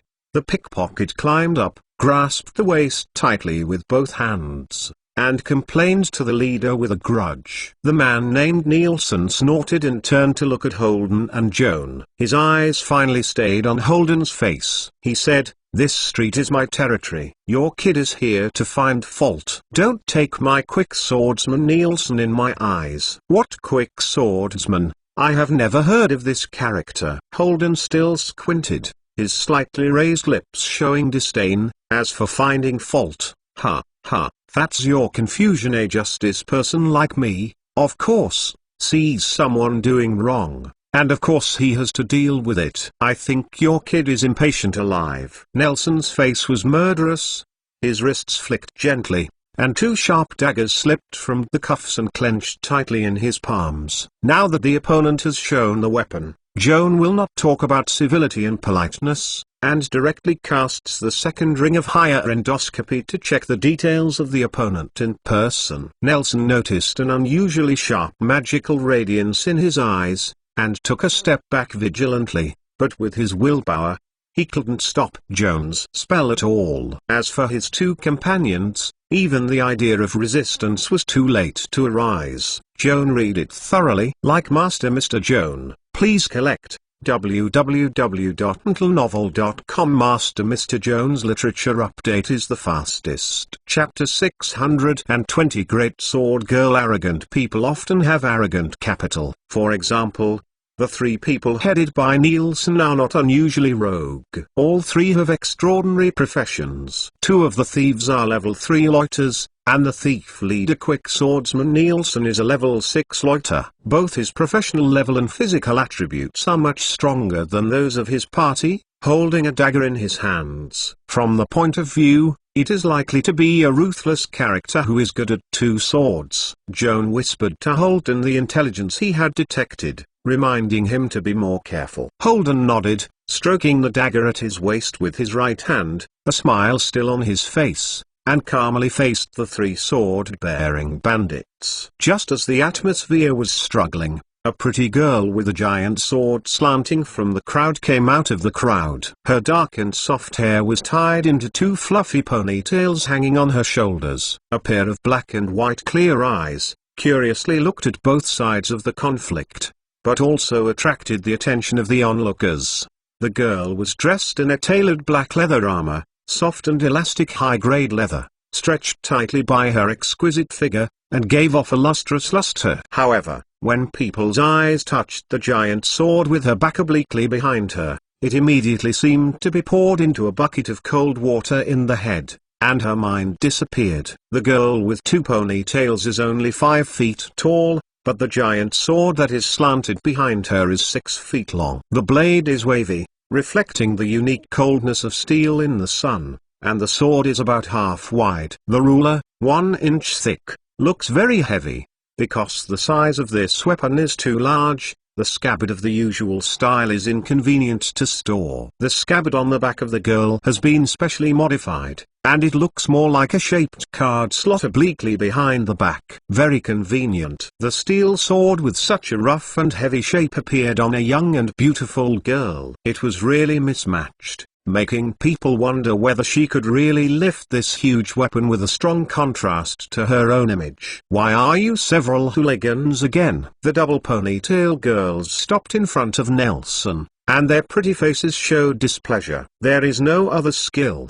They will bully the foreigners, and the reputation of Freeport is all corrupted by your scum. Lost? Nielsen seemed to be a little afraid of the double ponytail girl who had been killed halfway, and his face changed, and he sternly replied, Miss Kianjin, who lives in the castle like you? How can we understand the hardships of our small street characters, if not occasionally finding a little extra time will make life difficult? Besides, we are all citizens of Freeport under Lord Heller. Anyway, they are folks. Why don't you help those two non-kind foreigners? Come on, you are less close to me. You little gangsters, they are not decent. They are proficient in deception, and they spend a little money on pubs, gambling tables and women, but they are still willing to complain to me. What a shame. The girl's unrelenting accusations made Nelson and others look ugly. The most important thing is the gangsters who are asking for life on the street. The most important thing is face. If they are trained like a dog in person, they dare not give up. Later, there is no way to mix up in this street. Little girl, don't shame your face. Nielsen showed a double knife, and his face was murderous. Since you live in a castle, you must be a relative of a member of parliament. If you think you have a backer, you will not treat us as little people. Put it in your eyes, but you probably don't know yet. We are all Mr. Metzinger, and I advise you to take care of this business, so as not to cause trouble to the elders at home. Oh, It turns out that you are the men of the old villain Metzinger. It's no wonder, really, what kind of master will have what kind of running dog. The girls with double ponytails held the hilt backhand, and there was a sneer on the corners of lips. Last warning to you, immediately disappear from my eyes if you don't want to die. Little bitch, you asked for it, Nelson whispered in a low voice, and quickly caught the eyes of the two companions beside him, and the three of them swung their swords towards the ponytail girls at almost the same time. With a sneer on her face, the young girl took a step forward with her left foot, pulled her sword and swung her way, all at once. If he hadn't seen it with his own eyes, Joan could hardly imagine that a seemingly delicate young girl's body contained such an amazing strange power. With a single hand, he waved a steel giant sword weighing no less than 4 or 50 pounds, just like waving a feather-folding fan is so easy. The wave-edged sword dragged the after-image to move at high speed, and turned into a slightly trembling, breathtaking cold light sweeping across the three gangsters opposite. Compared with this magnificent giant sword, the daggers in the hands of the opposite three are nothing more than a kid's toy used to play house. Seeing the moment when the two ponytail girls made their swords, Nielsen realized that he was in a ruthless role. Without thinking, he shrank away from the giant sword that was swept across, and a cold wind flew against the scalp, and suddenly a cold sweat came out. The response of the other two thieves was half a beat slow, and they hurriedly raised their swords to block the giant sword that whistled over. After two crisp golden iron symphonies, the two daggers were cut off by the giant sword, and the two thieves were also shaken by the powerful force of the giant sword. The broken knife fell off his hand, and blood came out of his fingers. Although the girl showed great strength with a sword, Nelson refused to admit defeat, and assumed that weapons such as giant swords were more destructive but not flexible enough. The opponent's sword was empty, and the heavy giant sword was inconvenient to withdraw due to inertia. It just provided him with an opportunity for close combat. Once successfully approached the girl, the advantage of the dagger, a short weapon, was revealed. These thoughts flashed like electric current in Nelson's mind, and at the same time, he pedaled the ground in a squat position, like a viper that rose from the grass, almost gliding close to the eyes in a gliding manner. The girl with double ponytails, the double knives pierced the opponent's belly at the same time. At this time, the two sides were no more than 5 feet apart. The 6-foot-long giant sword was indeed inconvenient to be displayed at such a short distance as Nielsen expected. However, the double ponytail girls were still calm, not eager to retreat, nor rushed to withdraw the giant sword. Instead, he lifted his left hand, which was always free, and pushed a hand towards Nelson, who swooped in, as if he wanted to block the sharp dagger with a white and delicate slender hand. Alka. The moment she raised her hand, the girl chanted a spellcasting spell, and Bai Shengxing's palm spewed out a cone of colorful light. Nielsen never dreamed that the opponent had a free time to cast a spell while fighting with his sword.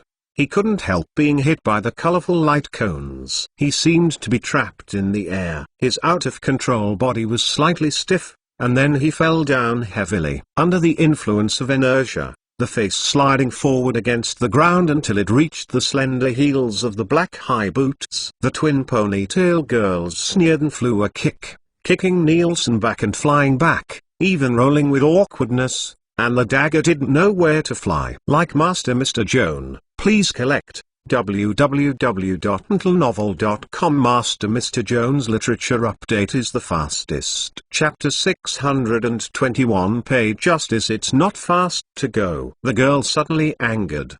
The two frightened robbers across the floor shivered at the same time, and hurriedly stepped forward with a swollen nose and swollen Nelson, and fled the street in disgrace. This farce made the crowd watching around very enjoyable, applauding the girl swordsman who was holding her arms up. Joan stood in the crowd, looking at the ponytail girl curiously, surprised that she was able to cast the colorful jet between the sword fights. Under normal circumstances, it takes at least 3 seconds to prepare a ritual to cast a spell like colorful jet. which includes a series of links such as access to casting materials, gestures for casting spells, chanting spells, and so on. Therefore, it is necessary to maintain a high degree of concentration during the cast. It is difficult to distract the sword and fight. However, the casting method of the double ponytail girl just overturned Joan's concept. She couldn't have enough time to prepare for the casting ritual when she wielded the giant sword,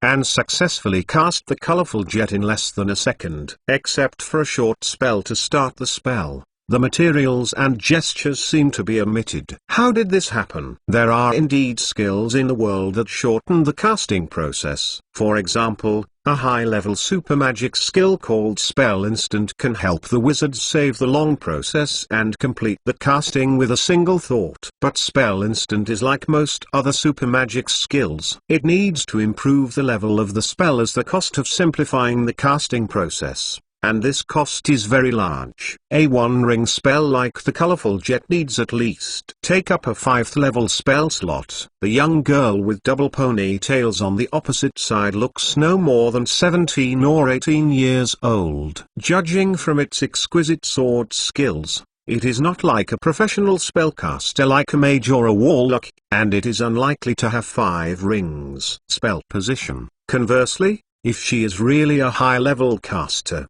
there is no need to teach the 3 thieves with a sword. Joan was more and more puzzled, and the 2 rings of higher endoscopy just blessed just now are still in effect.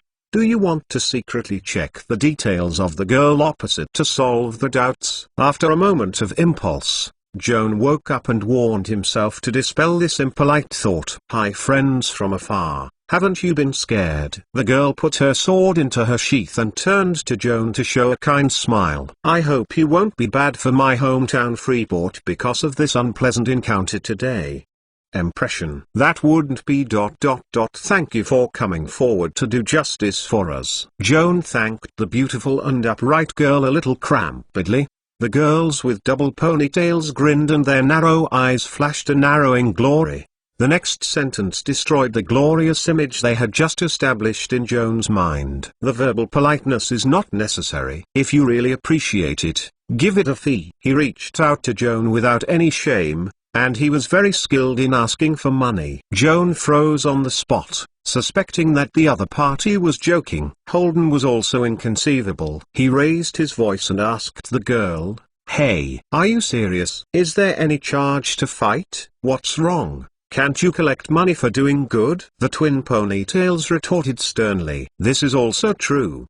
Despite the strong impact on Sanguine, Joan had to admit that her logic was impeccable. Why did she ask others to pay for it? You must know that you must take risks if you are in a state of grievances. Maybe you will be retaliated. You should be favored by yourself and pay some money to reward the other party. It's just that usually the beneficiary side offers the reward, and the benefactor opens the door to ask for remuneration, which is somewhat not decent. The double ponytail girls took the initiative to ask for rewards, showing that she was not a person who valued the nickname. Although she seemed a bit markedly, she was straightforward and frank. This may be able to reflect the difference in social attitudes between the north and south of the New World. From one aspect, Southerners generally love face, and in order to win the reputation of being generous and hospitable, they would rather fight their swollen faces to become fat, while Northerners value real money. Thinking about it like this,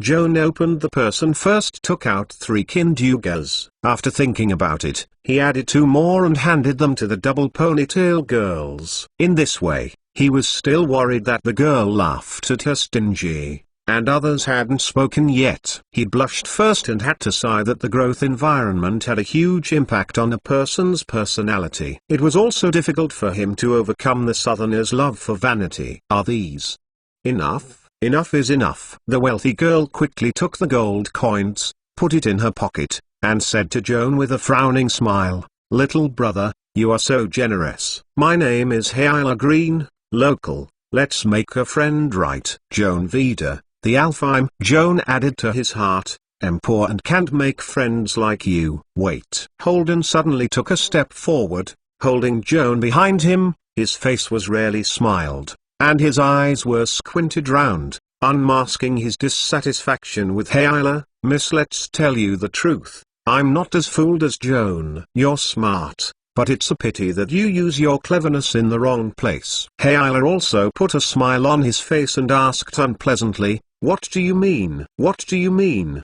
Do you want me to speak in public?" "Nonsense. You don't explain it. How do I know what you mean?" The two choked on the street, and the smell of gunpowder became stronger and stronger, making Joan uneasy and at a loss. He could guess what Holden was doubting, but he thought it was okay to think about this kind of thing in his heart. It is best not to say it in public, otherwise the two sides will tear their faces and it will be really bad. "Oh, I originally wanted to save you a bit of face. Since you are repeatedly confused, don't blame me for exposing your hypocritical mask in public." Holden's voice was clanging, and his face was cold, which caused a noise from the crowd around him. Perhaps due to his influence, the eyes of people looking at Hayla also became subtle, and there was a faint suspicion. "Actually, everyone can see that the three little thieves just now are not my opponent and Joan. No matter whether you shoot, they will be punished as they deserve and will not get the benefit of a copperplate from us." Holden sneered,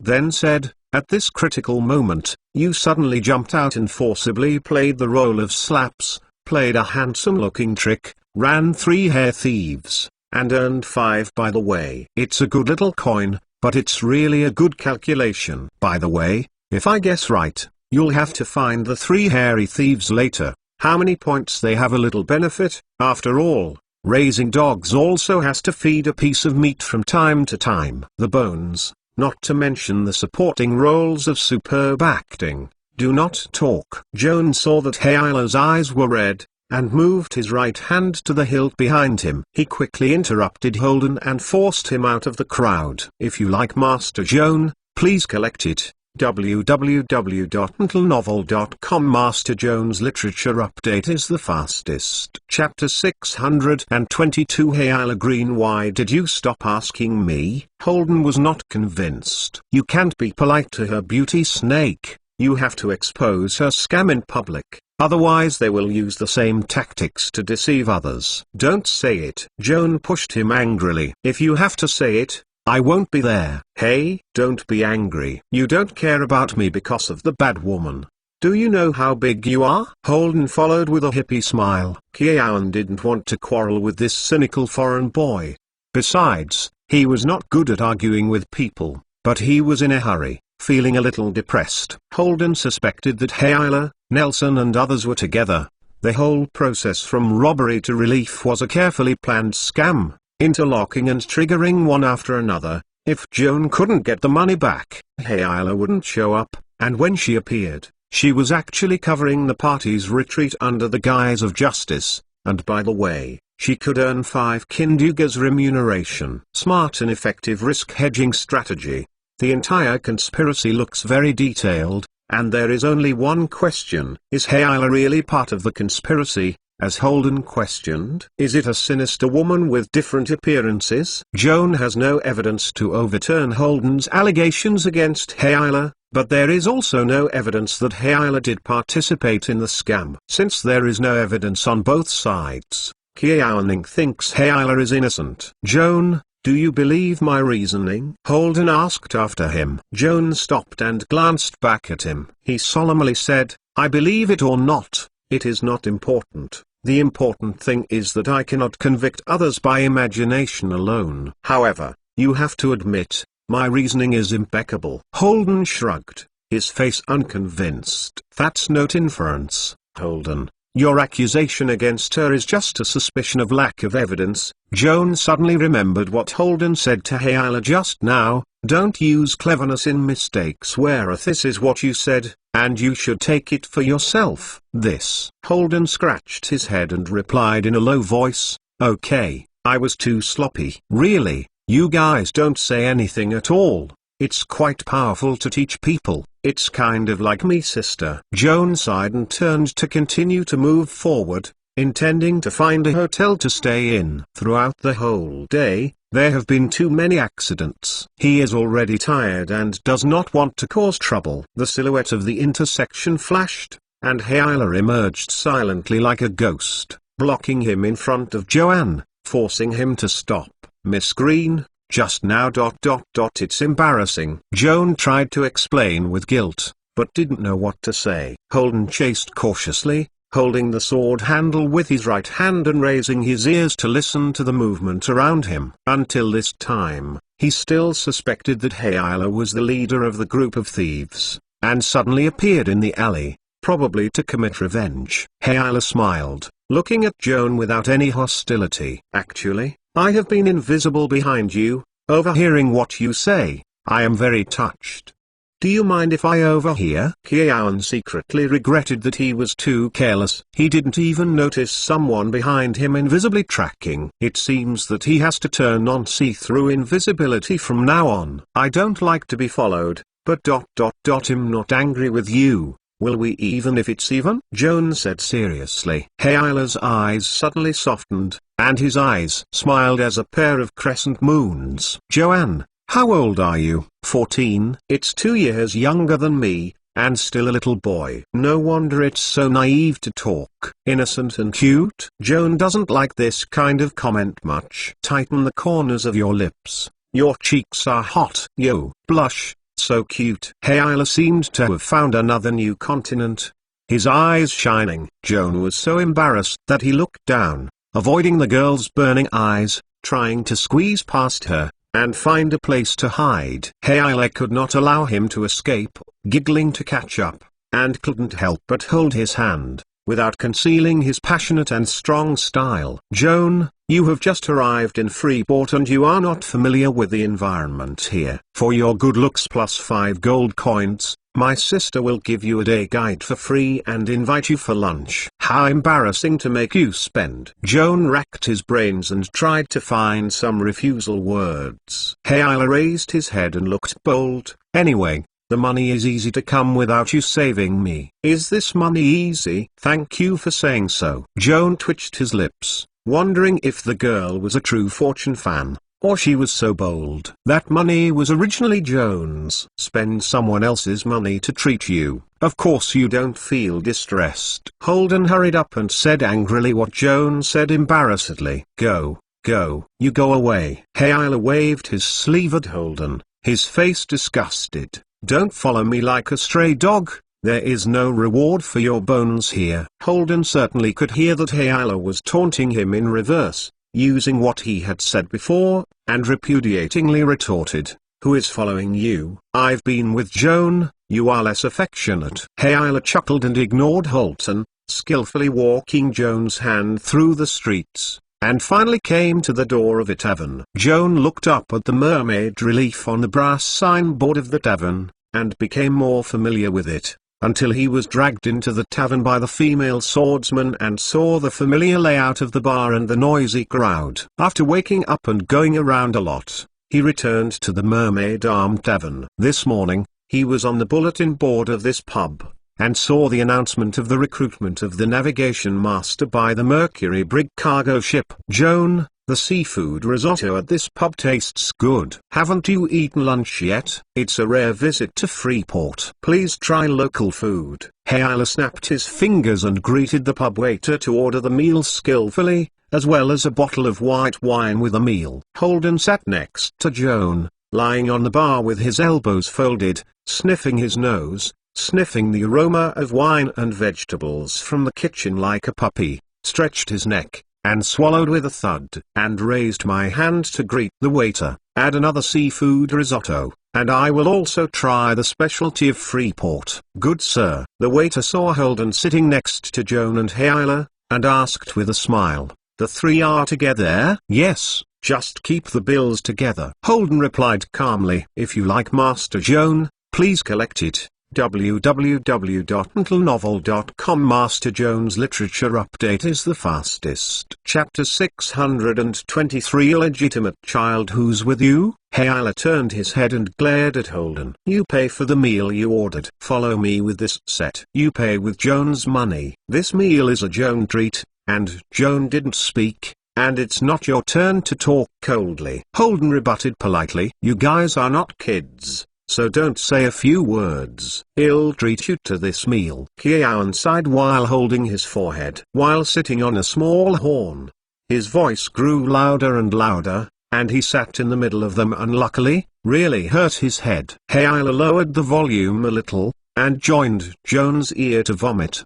The boy is not only careful, but his face is thick enough to race through the city walls. This kind of friend is absolutely necessary, and I advise you to cut him off as soon as possible. Kiao Anming couldn't say anything on his face, but he couldn't help it. You two are thick-skinned, don't talk about anyone, and I didn't admit that you two are my friends. Why post it on your own? The set is almost. At this time, the waiter hurried back with the tray, first put a bottle of crystal clear liquor, and then placed 3 dinner plates in front of Joan, Hayla and Holden, and finally put a large flat shallow round ears. The pot is carefully placed on the table. The risotto in the pot is still sizzling, exuding a scent of appetite. Joan doesn't need to look at the ingredients of the risotto. With a solid alchemy foundation, the nose smells a compound smell of at least 10 spices. The most expensive spice is saffron. This is from the risotto. Huang Chengqing's rice grains can be seen. In addition to the rich spices, the risotto is also dotted with colorful shrimp, crab meat, black clams, white clams, oysters, squid, mushrooms and ham. The hot pot is served up. It is really full of flavor and flavor. At first glance, there is appetite. The waiter divided the seafood risotto into a 3-person dinner plate, poured another glass of white wine for each of them, and finally said, "Wish you a good appetite," and left. Hayla raised his glass to Joan and said with a smile, "Cheers for our friendship." Joan raised her glass and touched her, just about to drink, and Holden also touched him, and between Hayla and Holden, they regarded each other as a ball of air. Joan didn't understand wine tasting, put down the glass after a sip, picked up the wooden spoon and concentrated on eating. Holden looked rather tasteful. He tilted the goblet first and observed the texture of the lees against the sunlight slanting into the window. He took a sip and drank it in the mouth for a few seconds before slowly swallowing his throat. After the aftertaste, he was satisfied, nodded. Hayla scoffed at his hypocritical tasting,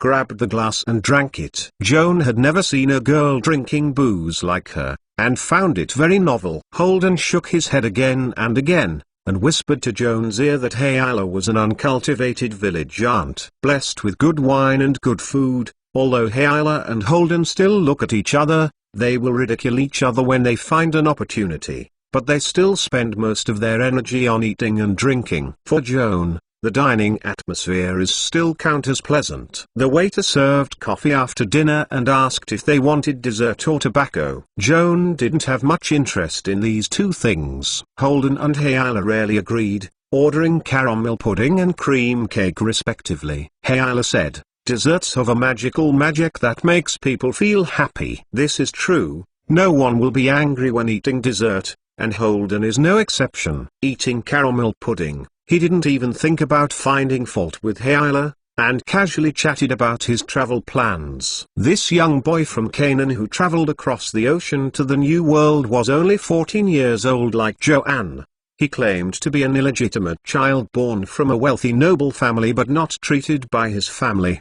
Because he was discriminated at home, he ran away from home, traveling around the world as a wandering poet. In order to avoid being arrested by his servant sent by his father to keep him home, Holden thought that the farther away from home, the safer he would be. He would simply take a boat to the New World, and then there was no clear destination. Joan was curious about Holden's illegitimate child status. He has seen many stories about illegitimate children in the book, especially in the well-ranked old world-famous family. The treatment of illegitimate children cannot even keep up with the son of the housekeeper. But from the perspective of Holden's dress and manners, the rich man's style is not like the kind of child who has been abused, but more like a naughty and playful young master. What's more, Holden professed to be a 6th-level minstrel. At his age, no matter how good his talents are, it is almost impossible to have such a high-level extraordinary profession without a systematic aristocratic education. This is not ordinary. Illegitimate children have the opportunity to receive treatment. Of course, Joan did not speak his doubts in person, nor did he think that Holden must be lying. Different families have different situations, and happiness is compared. In the eyes of a country often born in a poor family such as Joan, Holden is well dressed, without lack of food and clothing, and his life is pretty good. However, at the level of nobility and wealth, compared with the treatment enjoyed by those brothers and sisters in the family, Holden is afraid that there will be a small psychological gap, and it is reasonable to feel that he has been discriminated against and even abused. Hayla's wine volume is really not light. A bottle of white wine has been eliminated by most of her. After that, her cheeks are only slightly reddish, and it looks more bright and moving. She was originally a cheerful and talkative personality, coupled with the slight alcoholic impetus. She also told her new origin to this new friend who was next to her off course, while she told Joan it was impossible. Block Holden's ears. Hayla is 2 years older than Joan and Holden. Although she did not say clearly about her family situation, Joan can tell from 2 details that she was of extraordinary origin. First,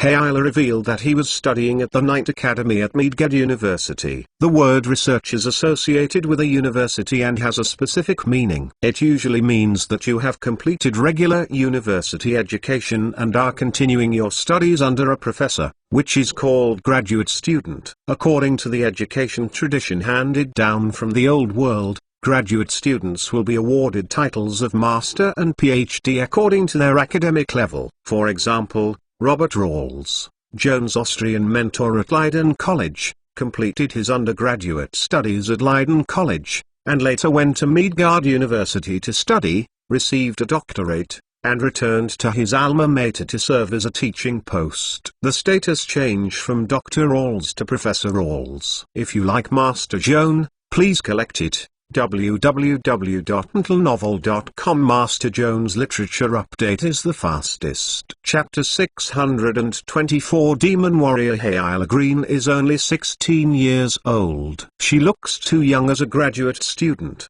not to mention she is still a girl. Generally speaking, ordinary families have neither the financial resources nor the willingness to provide higher education for their daughters, and it is more cost-effective to marry early. This shows that Hayla's parents are not only rich in money, but also open-minded. The second detail that touched Joan was Hayla's extraordinary career. She studied at the Night Academy of Mage, and there are only a few career options available. Needless to say, ordinary knights have higher requirements for student talents, including Arc Knight and Paladin. Hayla is neither an Alpha Knight nor a Paladin, but an 8th level magic warrior, which is very different. Before he knew Hayla, Joan hadn't even heard of the extraordinary profession of magic warrior. In fact, this didn't belong to the profession established by Mage University at all. The inheritance of magic warrior by Hayla was entirely from family history.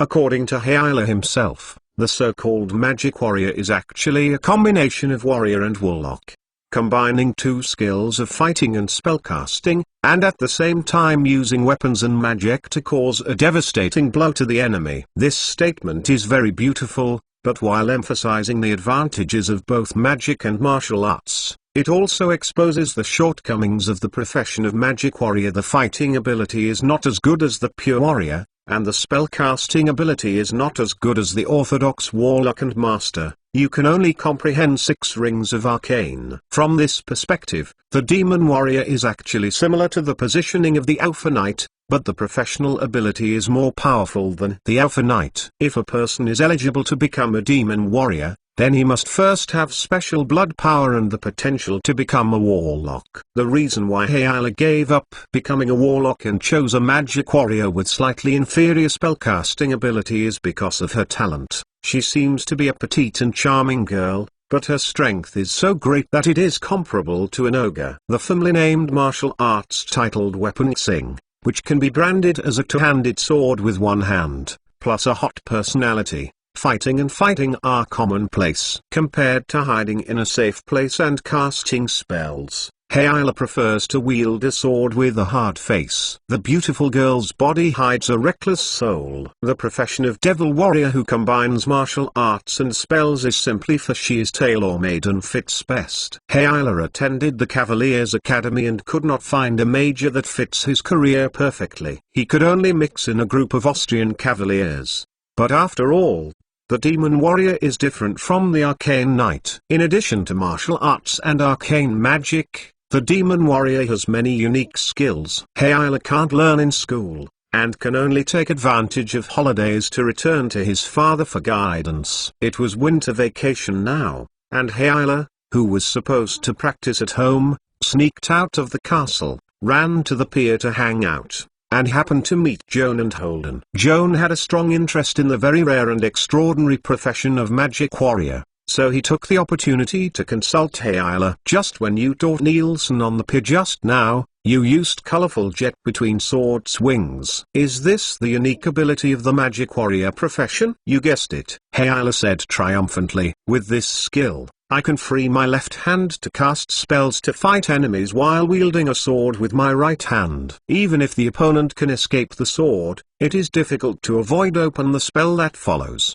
This skill that combines weapon combat and arcane spellcasting named magic fighting. Joan could hear God, and he felt the world's greatness. If you don't come out and walk around, you will stay at Leiden College, and you will inevitably fall into a strange circle of self-style. Hayala saw him bowing his head, silently, and patted his shoulder with a smile. Joan, don't just ask me about it, you also talk about yourself. What are your plans next? Joan thought about it and replied cautiously. Last year one was studying at Leiden College. For some reason, I feel that staying at Leiden College has a limited effect on improving my academic level. I want to change the environment and go higher. High-level institutions seek opportunities for in-depth study in the field of Austrian law. Hayala listened to his nerdy confession and smiled knowingly. In our new continent, the institution of higher grade than Leiden College can only be Midgard University. I don't have to ask me to guess,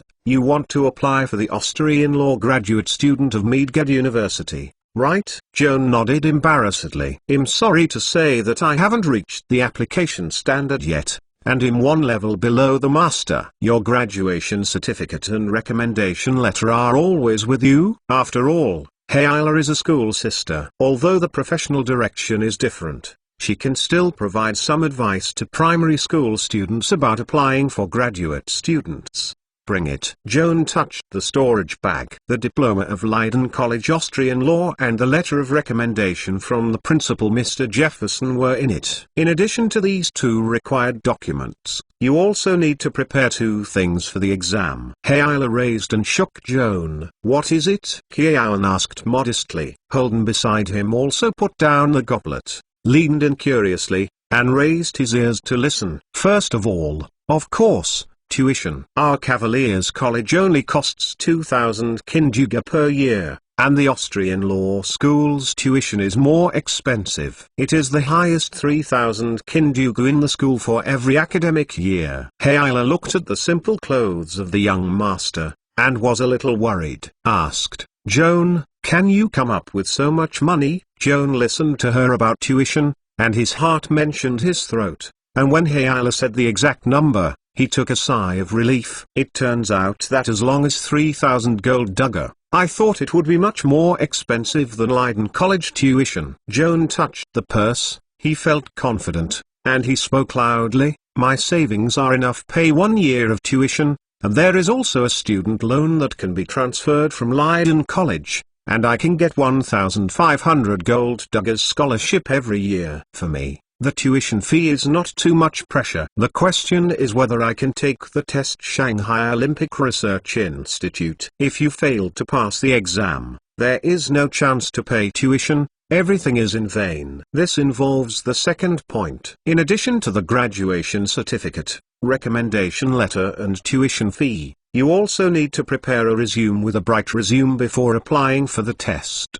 Describe yourself as excellent as possible, especially family background and social relations. If you have relatives who are senior officials in the colonial government or colonial company, Either the business is very large, or you have tens of thousands of acres of plantations. You must remember to include them in your resume. This is an unwritten bonus project, Hayala solemnly emphasized. Like Master Mr. Joan, please collect www.mentalnovel.com. Master Mr. Joan's literature update is the fastest. Chapter 625 Sister's advice. To put it bluntly, my brother-in-law, who came from a powerful family, has a greater chance of being admitted than a student from a poor family. Holden sneered to debunk the essence of the admissions system at Mage University. Hayala glared at him angrily, but he had no choice but to admit that Holden was true. This is also impossible. The University of Mage is a private school. The business giants of the colonial company have the right to speak on the board of directors. The merchants do not start schools for charity. The profit from the education industry is still second.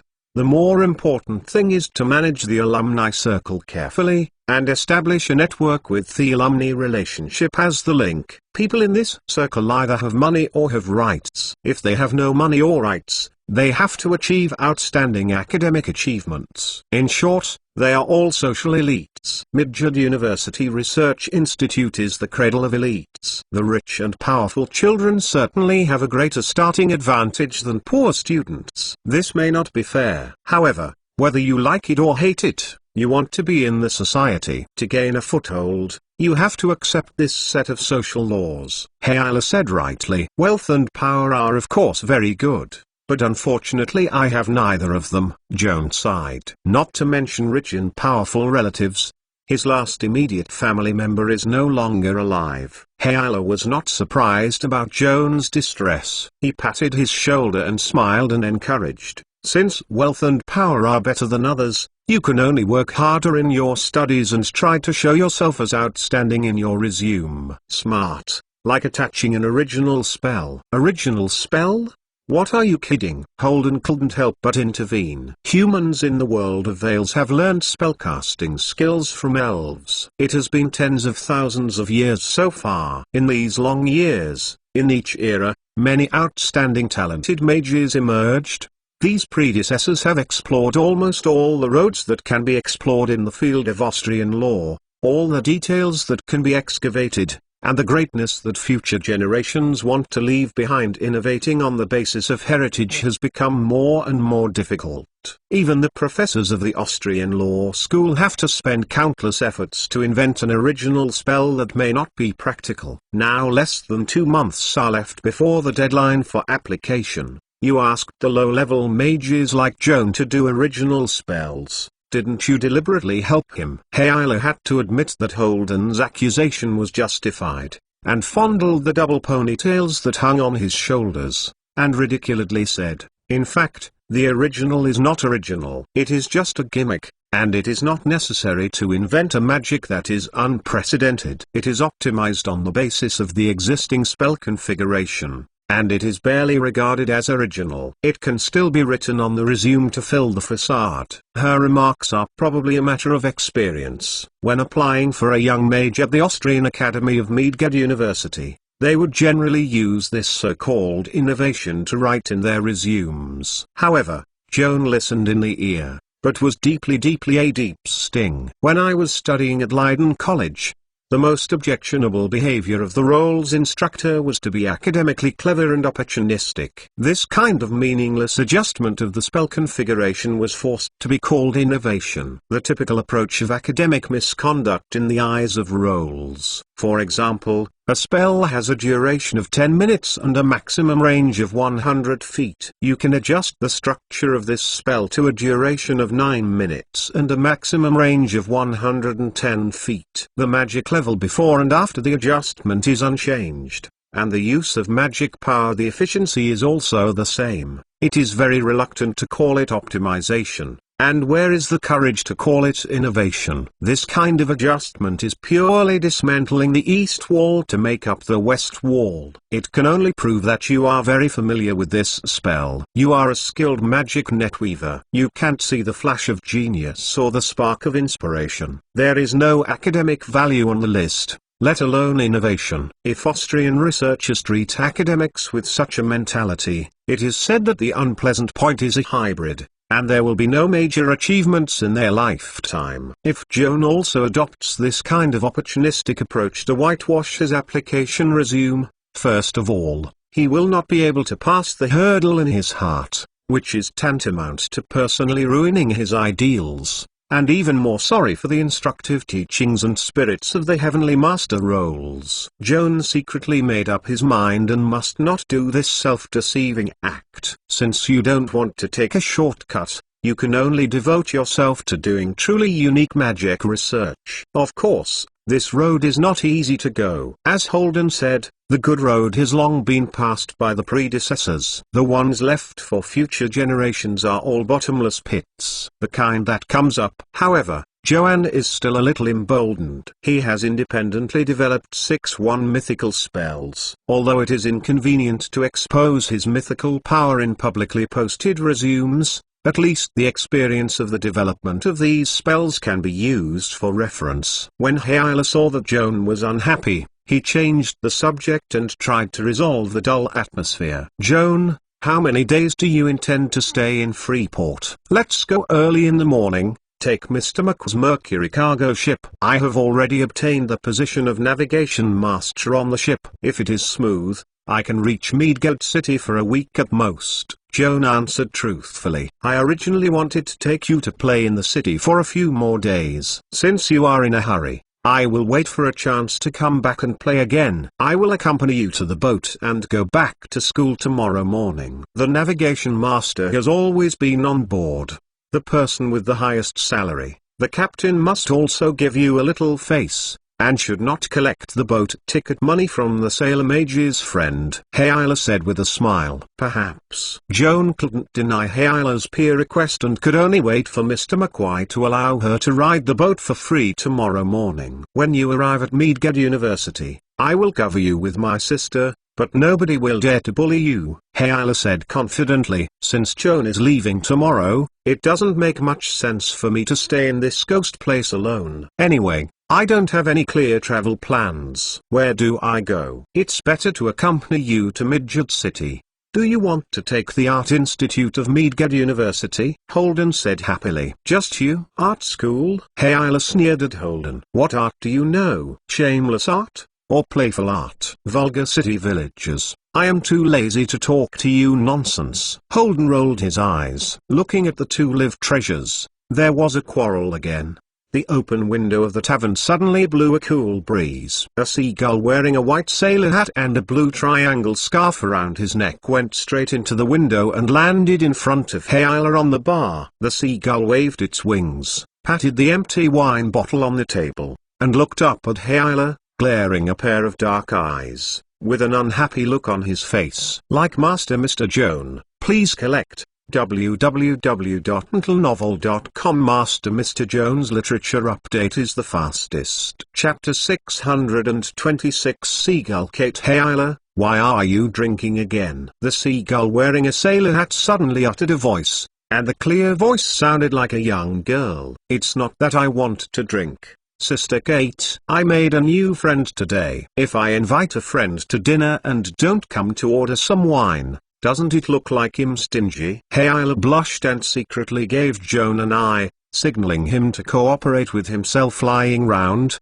she seemed a little afraid of the female seagull dressed as a sailor. "Good afternoon, Miss Kate. It's an honor to meet you." Joan hadn't even spoken. Holden chatted with the seagull quite familiarly. He took off her hat politely and said hello, then asked curiously, "Please forgive me for taking the liberty. Are you a druid, right?" Ordinary seagulls don't wear scarves and hats, and don't even speak out. Holden naturally suspects that the other party is a druid who uses the wild transformation ability to become a seagull. Kate glanced lightly at Holden, did not answer his question, and turned to ask Hyla, "This gentleman is also your friend?" "He not." Hyla showed no mercy to Holden. Joan, worried that this would lead to a new round of quarrels, quickly diverted the topic, and said hello to Seagull Kate. "You are a friend of Hyla, and you look like a mage. Your eyesight should be good, so do you think I am a druid?" Seagull Kate stared at Joan,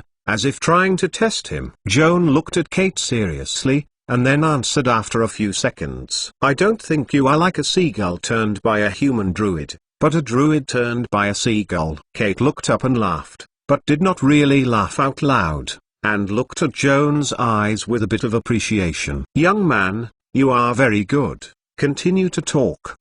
This is just my guess. Miss Kate, you seem to be a seagull endowed with superb intelligence by the Enlightenment, so you can learn the language of humans. As for how you get the druid heritage, this I can't guess. Actually, Kate was my mother's animal partner during her lifetime. The druid inheritance was also obtained from my mother. After the mother died, Kate stayed with me to care for me, just like my sister. Hayla caressed the seagull. The smooth feathers are full of tenderness. After listening to her explanation, Joan and Holden suddenly realized. It turned out that Hayla's mother was a high-level druid who passed away unfortunately many years ago. Before his death, he used enlightenment to open up wisdom for his animal partner, Seagull Kate, and became even smarter than most humans. Kate Druid inherited and asked her to take good care of her daughter Hayla for herself. Hayla told Kate that he was accompanying Joan to return to school early,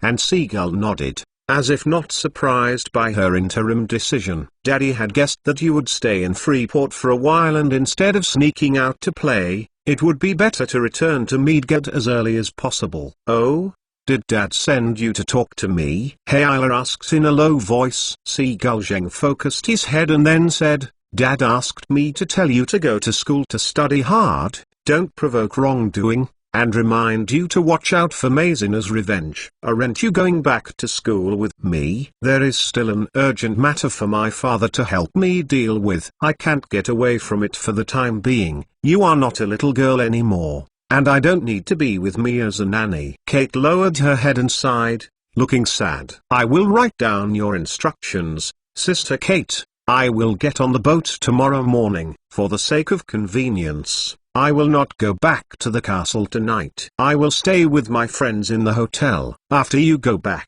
say goodbye to my dad for the summer vacation. I will come back to visit his old man again. I know. I wish you all the best. Kate jumped to Hayla's shoulder and probed the girl's cheek gently, as if sending a farewell kiss, and then spread his wings and flew out of the window, disappearing into the clouds above the harbor in a blink of an eye. Joan watched the Seagull Kate fly away, remembering her advice to Hayla just now, and asked Hayla, does Messinger's men refer to the three thieves headed by Quick Knife Nelson? Hayla nodded, and his face became more severe. The three street gangsters are not a concern, but their boss Maxing is not easy to mess with. For the first time, Joan saw the girl who was not afraid of the day, showing an uneasy look, and asked curiously, which character is Messenger? Is it powerful in Freeport? This is a long story. Although the Freeport looks free on the surface, there is actually an order-making body, that is, the city's municipal council. Since most of the members are pirate leaders and smugglers who are active in the nearby waters, so this council is also known as Thepurit Council. Hayla explained to Joan from the beginning. Every member of the Pirate Council has his own private looting ship or armed smuggling ship. The cannon on board is fierce. Their strongholds are scattered along the east coast and rule an island or port. Midgard, the colonial regular navy, did not dare to easily provoke these ruthless characters. Sir Lord Hella, the Lord of Freeport, is recognized as the Speaker of the Pirate Council, and has a more powerful armed fleet than other members of the Parliament, but he can't do it alone in the Parliament, nor do he have the power of a king. Disputed authority. Some powerful members of Parliament have respect for Lord Harrell on the surface, but secretly often do things that go against his will. Francis Metzinger is a representative of such people. This man relied on smuggling and looting his fortune, and later started a slave trade, from Yolfheim to Midgard, to Jotunheim further north. His business is all over Illinois east coast.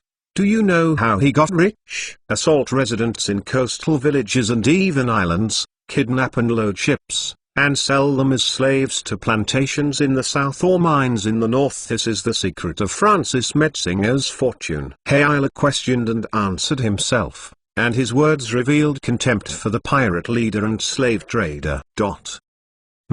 P.S. The magic warrior in the PF setting set belongs to the intellectual caster. This book is changed to the charm caster. The casting method is closer to the warlock and the illegal wizard. Like Master Mr. Joan, please collect www.mentalnovel.com. Master Mr. Joan's literature update is the fastest. Chapter 627. Slave Merchant Joan also heard about the slave trade on the east coast of the New World. When he lived in Port Leyden, he also visited the slave trading market accompanied by Thomas Chap, and stripped off the kind of living people. I was deeply impressed by the shackles as a farm animal auction. Among Joan's friends, those with rich family backgrounds, such as Thomas Chap, Edward Gates, and even the kind-hearted Sister Castis, had slaves at home. As a native of the South, although Joan and his friends were more or less influenced by the Enlightenment thought, deep down he believed that slavery was a disgraceful thing, but the traditional power was more powerful, and he was just beginning to accept the new ideas. The younger generation has neither the courage nor the knowledge to change this tradition. Joan is from a small farming family in a small town. He has never used slaves since childhood. If someone stands up and calls for the abolition of slavery, he is happy to support it, and he does not feel that his life will be affected by the abolition of this barbaric and backward system. What effect? But the slave masters like Thomas, Edward and Castis, who were inseparable from the time they were born, are different. If the slaves in the family are dismissed, who will do the laundry and cook for them? Who will cultivate the farmland for them, and graze cattle and horses? If slavery is abolished, masters and young ladies like them, once out of the environment where they rely on slaves to serve their meals and clothing, I am afraid they do not know how to live on their own hands. Even a paladin like George Vassar, Joan's model of character, although he had not purchased a slave himself, but also inherited many slaves from the deceased father and brother, and has always enjoyed the slavery belt silently benefits. Joan had privately discussed with Vassar about the plantation slavery practiced in the South. Vassar's attitude may represent the highest moral level of contemporary Southern slave owners. Slavery is very immoral and should be abolished, but this deep-rooted tradition has too much impact on all aspects of society, and it will not be abolished overnight. Our generation may not be able to solve this problem. Be a better slave, and leave the great mission of abolishing slavery to future generations. George Vassar also revealed to Joan that although he could not change slavery personally, he decided to write this paragraph in his will: after my death, the heirs of the estate must dismiss all the slaves in my name and pay a certain amount of money to enable them to live a dignified life as free people. Based on Joan's knowledge of George Vassar, he believed that this man would definitely do it. But Vassar did not publicly express his willingness to liberate his slaves when he was alive, and only dared to reveal his conscience in his will. The inner contradictions and entanglements embodied in this are the true portrayal of contemporary Southern society. In absolute terms, the slaves in the northern colonies are far less than those in the South, and the voice of the upper class against slavery is stronger. But this does not mean that slave colonies are prohibited in the northern colonies. In fact, slavery is also popular in the North. It is only limited by the harsh climate and natural environment. The North does not have as many large plantations with tens of thousands of acres in the South. Agriculture is relatively backward, and industry is more developed. In the North, it is the owners of large factories and large mines who replace the main planters of the South to play the role of slave owners. The slaves are locked in factories and mines to work all day, and the treatment is even worse than in the southern plantations, and the mortality rate in the South is much higher, and if a group of slaves is killed, a new group of slaves will be required to replace the former. With the increasing demand for slaves in factories and mines in the North, this has provided soil for people like Francis Metzinger. Francis Metzinger, a greedy and cruel slave trader and pirate captain, has the title of Parliament, huge wealth, and many cruel gangsters to drive him. The power is huge. Hayala offended such a big man. Joan was scared for her, and asked her if she would get on the boat tonight and hid in the cabin of the Mercury to avoid the wind.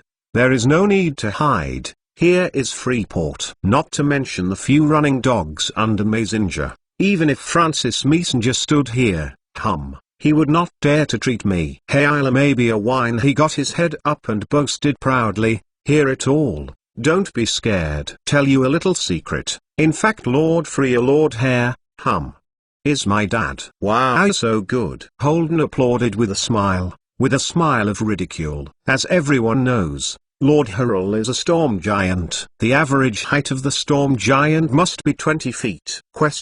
You claim to be a great lord.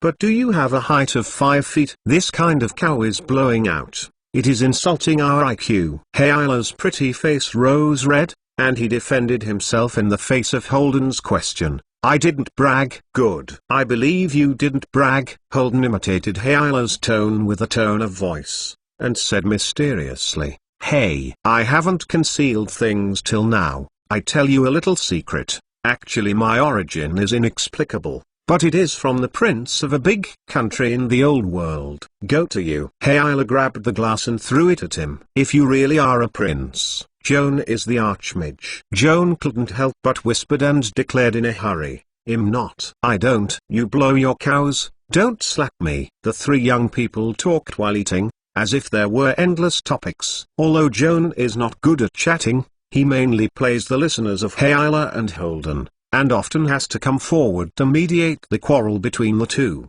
But surprisingly he is not bored, but feels very relaxed, and even reminds him of Castes. The weekend time spent in the sisters' home has become particularly relaxed and comfortable. This lunch lasted until the evening, and the three men with enough food and drinks left the Mermaid's Arm Tavern, which saved even dinner. Taking into account the advice of Seagull Kate, out of safety, Joan had no intention of hanging out on the street and proposed to go directly back to the hotel. Both Heila and Holden had no opinions, and followed Joan to the hotel where he stayed yesterday, and each opened a room to take a rest and sleep well. He had to get up early on board tomorrow. Joan went back to his room. After washing, he studied his homework as usual, and read through the recently copied spells, focusing on those spells that had not been completely mastered. Time passed by minute and second until the midnight bell sounded. Joan was interrupted by the bell,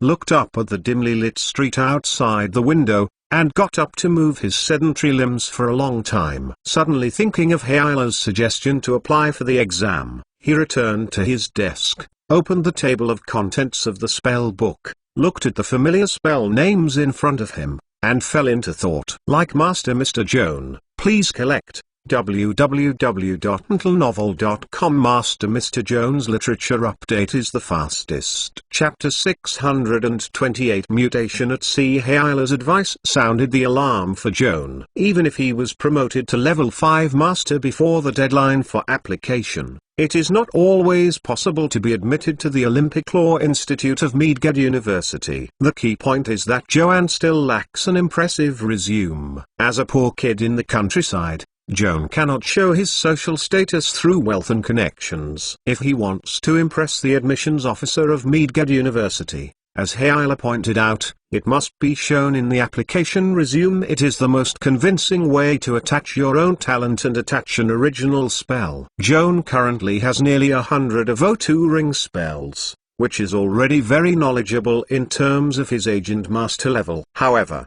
all these spells lacked originality, and he could not highlight the mythical spells he created. He could only manage to conduct in-depth research on the currently mastered spells and select one to optimize and improve. Of course, it is not the kind of improvement of demolition of the east wall to supplement the west wall. It must be integrated with real innovative thinking and must have certain practical value. This matter is not so simple. Joan started from the zeroth ring of spell catalogs and worked hard one by one to think hard, hoping to get innovative inspiration from these purely mastered spells. Creativity is actually not that rare. Who wouldn't be whimsical? Joanne soon thought of no less than 10 ideas for innovating the original spell. These ideas all looked interesting. The key question is whether it can be achieved. Even if it is feasible, How much time and effort is required to transform a good idea into a perfect spell configuration? If it takes too long to develop a new spell to complete it before March 1st,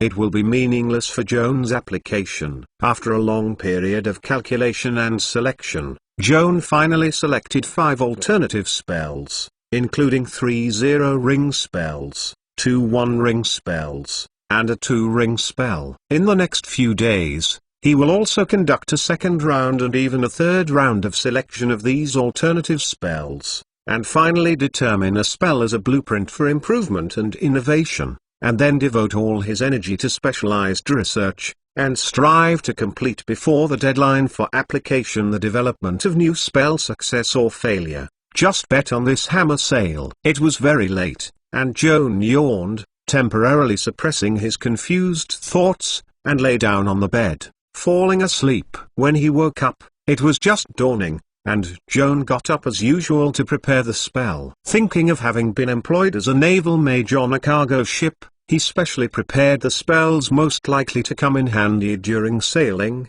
such as wind-making, cloud fog, and pyrotechnics if temporarily needed. Other not prepared in advance. He can also use Sid mana and mythical power to cast spells. Prepared to travel, Joanne went downstairs to the hotel lobby for breakfast. Not long afterwards, Hayla and Holden also yawned and went downstairs one after another. After meeting, the three of them said good morning to each other, and went to the pier after having breakfast in a hurry. Joanne was originally worried that Captain McQuay refused to let his 2 new friends catch a ride. As a result, the communication was unexpectedly smooth this time. Captain McQuay heard that both of his friends were arcane spellcasters and immediately agreed to board them. Afterwards, Joan thinks about it carefully. In fact, this is normal. Hayla is an 8th level magic warrior. Holden is a 6th level troubadour, with 2 casters sitting in town, plus Joan himself. The Mercury is equivalent to having 3 nautical mages at the same time. The safety of this trip is more guaranteed. Hayla and Holden didn't ask Captain McQuay for a commission, which was equivalent to his taking advantage of it, and how embarrassed to collect the boat tickets from the 2. At 8 o'clock in the morning, the bells ringed on the ship, and the sailors all laid off their ropes, hurriedly untied the ropes, and raised their sails.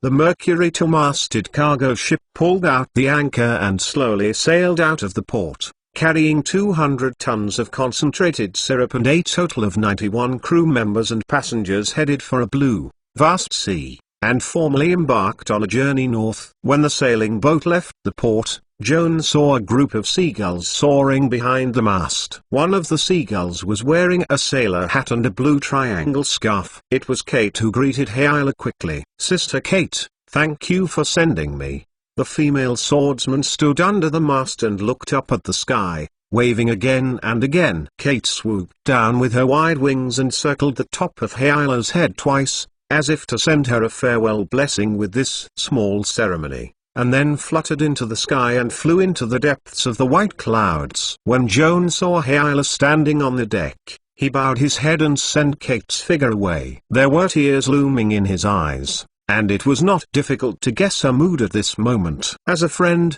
Joan should say something comforting, but unfortunately he really didn't know what to say to be appropriate. So he quietly walked behind her and patted her on the shoulder. Hayla shuddered slightly and wiped the corners of his eyes quickly, before turning back and showing a casual smile to him. "Nice weather. I hope this has always been the case." Perhaps Joan's expectation was conveyed to the ear of Nord, the god of the sea. From the day Mercury left Freeport, the next 4 days the sea was breeze and the sun was beautiful, and the cargo ship moved along the coastline. Sailing from northeast to east, the journey is unstoppable. If the weather is still so good, Joan and they will be able to reach Midget City at the latest tomorrow afternoon. However, as everyone gradually became accustomed to a smooth journey, Joan was awakened by a piercing alarm bell just after falling asleep, suddenly turned up, and almost fell off a violently shaking hammock. Joan's heart beat quickly, his forehead oozing with dense sweat, sitting in a swinging hammock for a few seconds before regaining his sense of reality. He quickly got up and put on his shoes, grabbed his coat and rushed out of the door. Hyla and Holden also enjoyed the treatment of independent cabins. At this time, they were alarmed by the alarm and hurried out. Joan and the two met in the hallway of the living deck. They saw sailors running everywhere. There was a lot of chaos in the cabin, and immediately realized that something had happened. They quickly climbed the escalator to the open deck. Looking at this posture, either the seafarers were mutiny or the pirates were encountered. Holden whispered behind Joan, "Don't talk badly." Hyla turned back and gave him a hard look. "Hey, don't be so nervous, okay? I just made a reasonable guess based on what I observed." "What's wrong?" Holden plausibly argued. "If I said that the ship might have touched the reef, the ship, the goods, and we all have to finish playing, that would be a bad word."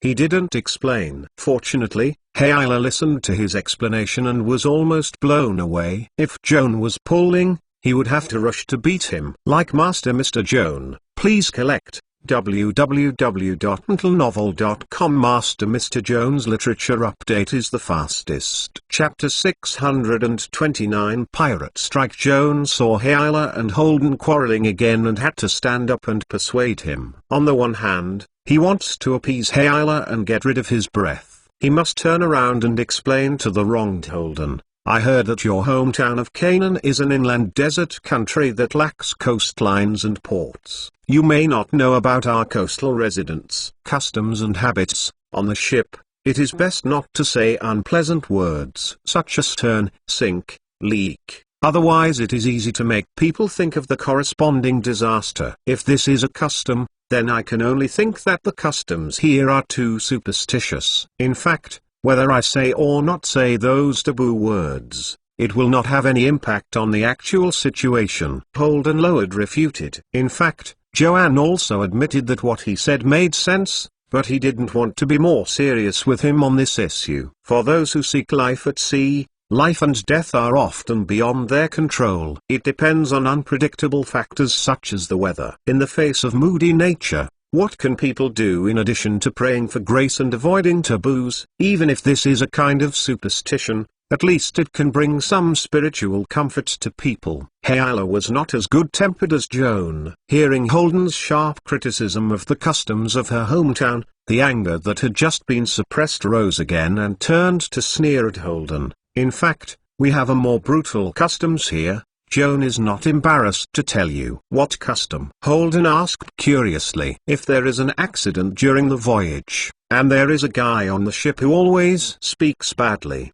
people have reason to think that the culprit is all caused by this growmouth. If most crew members agree with this view, you can change the nasty guy and left the sea as a sacrifice to Poseidon, praying that Poseidon would calm down his anger and dispel anger after receiving the sacrifice." After saying this, Hyla stared at Holden and made a meaningful suggestion. "You'd better be good at swimming. Maybe you will use this skill whenever." Holden was so scared that his face was white. He is a dry duck from a desert country. He has never seen the sea a few times in his life. How can he swim? "No, it's not that serious." Frightened by Hyla, the young poet no longer dared to talk, and followed Joan hurriedly to the open deck. The weather is still very good, the moons and stars are sparse, and the sea shimmering in the night is sparkling. The fresh sea breeze was blowing, and Joan felt energized, and also raised doubts. The sea was calm and the cargo ship was also moving smoothly. What factors caused the watchman to sound the alarm? As he wondered, a sailor with a black headscarf hurried over and bowed to him. Master, I finally found you." "What's up?" "Mr. McQuay told me to inform you to meet him at the bow as soon as possible. He has urgent matters to discuss with you." "Okay, I'll go by now." Joan nodded, followed the sailor around the mainmast, and hurried to the bow. Captain McQuay had just come down from the bridge, followed by the first officer, second officer and captain. McQuay saw Joan and his party come to a stop and shook hands with him. Without saying a word, he put the telescope in his hand and pointed to the left side of the ship's side and said, "Look over there, about our ship. In the two seas, there is a motorboat that has been following us since dusk. Without the national flag or the shipping company's flag, it wouldn't be. Joan observed the ship sailing through the night through the telescope and suddenly had an ominous hunch. Captain McQuay nodded, his face extremely grim. I spent most of my life on the sea begging for life. If my experience still works, this sneaky guy ... mostly a pirate ship. Joan frowned, raised his hand to touch the prosthetic eye, and at the same time turned on dark vision and misty sight, and leaned in front of the telescope again, excluding the influence of night and waves, and observing the suspicious ship deck opposite with a clear vision on the move. Our ship is affiliated with Freeport, which is the residence of the Pirate Council. How could there be pirates who dare to hit us? Holden asked in surprise. Because we are from Freeport. If the other party dares to hit our ship, this shows that the problem is very serious. I am afraid not only to rob the cargo, but also to kill people in mouths, so as not to expose things. Hale sighed and his face became ugly. If I guessed right, Francis Metzinger's men were indispensable on the opposite ship. They probably came towards me. Hale's words reminded Joan to turn the telescope's brass sleeve to maximize the magnification. Under the support of dark vision and foggy sight, he could see through the telescope to see everyone on the opposite deck face open. First of all, there were several deformed figures flashing through the lens, looking like monsters with human heads, naked skin covered with dark green scales, and wide palms and soles with webbed membranes, which is clearly a sourfish. Joan frowned and continued to move the telescope. He distinguished a few human figures among the large group of sours, all wearing black headscarves, carrying scimitars in their waists, and some people holding magic crystal shotguns in their hands. Show that they are not well-intentioned. Among the group of human pirates, Joan really saw three familiar faces, exactly the three thieves Hale had taught at the Freeport Pier yesterday afternoon. It seems that Hale was right. The gangsters colluded with the sour pirates to track the Mercury. In addition to the main incentive for looting cargo on board ships, trying to seek revenge against Hale is also a factor that cannot be ignored. Joan thought about it for a while. The pirate ship was obviously prepared, and the Mercury might be spotted by them as soon as they left the port. In the past 4 days, the pirates have not exposed their intentions, which shows that they are worried, knowing that the registration place of the Mercury is Freeport, and also know that Hale was born in the family of the Freeport noble parliamentarians. If looting is launched in the waters near Freeport in case of being witnessed by a passing ship, the wind spread to the Pirate Council. Even if they were backed by the big man Francis Metzinger, he could not explain to the pirate speaker and Freeport Lord Heller. In order to avoid the leakage of wind, this group of pirates tolerated until today, until the Mercury has been far away from the sphere of influence of the Freeport, deep into the hinterland of the Azaz Sea, while the night is shrouded, and no other ships pass by. It can't suppress the murderous and greedy desire, starting the magic steam engine at full speed and rushing straight over.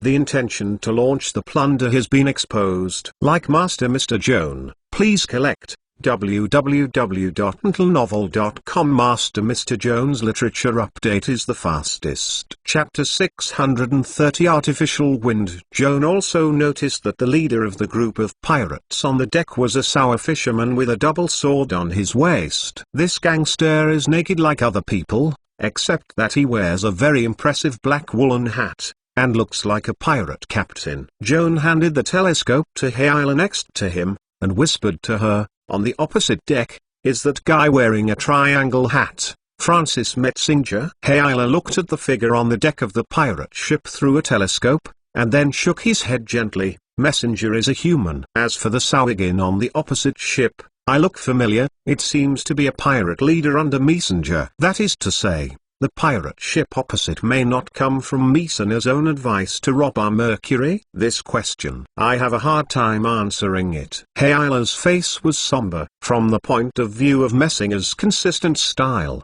this old fox never gives people a handle. Even if he hints that his men come to rob, he will not admit it publicly. If we file a complaint with the Freeport Council afterwards, Messenger will definitely. He would pretend to be stupid and said that he was a private player. He didn't know it. and he might have surrendered the crimes of 2 men under his pretense. Anyway, there is no real evidence, no one can take him. Mage Joan nodded in comprehension. When he and Hayala observed the pirate ship, it was obvious that the big black shell ship was speeding up. At this time, the wind on the sea is weak, and the waves are not alarming. Due to the lack of sufficient wind power for the old sail-powered cargo ships such as the Mercury, no matter how clever the steering technology of the navigator is, it is impossible to create strong winds out of thin air. Barely maintained at around 6 to 7 knots. The pirate ship opposite is not the same. It is a more advanced craft sailing ship. In addition to the sails propped on the mast, a group of paddle wheels are installed on the left and right sides of the shipboard. Under the guidance of the magic steam engine, it roars and spins, stirring the water flow. Get strong power. The speed is almost not affected by wind, and has been maintained at about 10 knots. The pirate ship and the pure sail-powered Mercury are getting closer and closer. According to this chasing momentum, it will take at least half an hour to take over. Holden also saw the huge crisis facing Mercury, and quickly reminded Captain Metzinger, "Our ship is too slow, and it must be impossible to escape." "Is there an artillery installed on the ship?" "Ready." An 18-pound magic crystal cannon is installed at the stern of the Mercury. It is possible to ensure the accuracy of the bombardment only if the gun is fired within 300 yards. As for the pirate ship opposite, if I am right, there is at least one 24-pound gun in the bow. No matter in range or firepower, we are much stronger than us. It is definitely us who suffered the artillery battle with the pirate ship, Captain Metzinger answered with a wry smile. "How about trying jumping help?" Hayala made a bold suggestion. Captain McQuay shrugged and said reluctantly, "We have fewer than 100 people in total, and the number of pirates on the opposite sailing ship is at least twice that of us. There are many murderous sour fishermen. Let's let these seafarers on board our ships and the pirates of Showa fight for the white blade. Then it's better to jump into the sea with a wooden barrel, the hope of life is greater." Hearing this, Hayala and Holden were speechless, and the atmosphere on the ship became very depressed. Joan took a deep breath and forced himself to calm down, thinking about the countermeasures to deal with this unexpected change. Judging from Captain Metzinger's attitude, he obviously does not want to clash with the pirates. Whether the ship's guns are bombarded or fought hand-to-hand, he will inevitably pay casualties, and these losses are unwilling to bear. Judging from the current situation, the best result is trying to escape the pirate ship's tracking. In the vast ocean, the ship is like a small duckweed. As long as the Mercury is out of the pirate's vision, hiding in the deep ocean under the cover of the night, the water surface does not leave traces like the land. The other side no trace can be found. I don't know where to follow. The problem is ... blame the good weather. The sea and the wind are gentle, and the speed of the Mercury is greatly restricted. What should I do? Now that he is employed as a navigational master of the Mercury, Joan believes that he has an obligation to solve this problem. After a little thought, he turned and walked to the main mast, looking up at the 2 wide trapezoidal white sails on the mast, chanting 2 spells of wind-making spell in a low voice. "Sure." Joan raised his finger and the distribution of the magic net around the mast was suddenly turbulent, creating a strong airflow out of thin air, which was blowing against the sail. The white sail, which had fallen softly and slumped on the mast, was immediately swelled by the strong wind transformed by this magic power. The Mercury speeded up, like the same big fish that woke up suddenly, rushing forward, leaving a trail of white waves rolling behind him. Holden noticed the changes in the airflow over the deck, and looked at Joan curiously, seeing that he was casting a stronger wind for the sails, and suddenly his eyes lit up and ran over. "Joan, let me help you." "You will also win making?" Joan asked casually. Holden is a bard. Unlike a mage, he can learn spells by studying books. The method of casting is closer to that of a warlock. The spells he can master are all inspired and sensible, and there is no fixed number. "Of course, wind making I will, but I have a more convenient way to increase the wind force." Holden smiled mysteriously, looking up at Bai Fan. A pair of smiling eyes suddenly widened, and a bright, Sharp silver light like a needle tip appeared in the depths of the pupil. The moment Joan and he stared at each other, they seemed to suddenly burst into a thunderous thunder, and they could not help but shudder, and their hearts stirred up a turbulent wave. He didn't know what special ability Holden had just launched, no sign of casting spells, no spells of chanting spells, and even the surrounding magic net had not changed at all. It was such a glare that the wind in the air was greatly enhanced, blowing white sails swell like balls. Mercury was driven by Joan's wind-making technique and Holden's mysterious power, and the speed was instantaneously increased to more than 10 knots, and the distance from the pirate ship was not reduced but increased. The cargo ship is temporarily out of the crisis. Joan sighed slightly and looked back at Holden, his eyes full of doubts. In what way did you just increase the wind? Manipulate the airflow.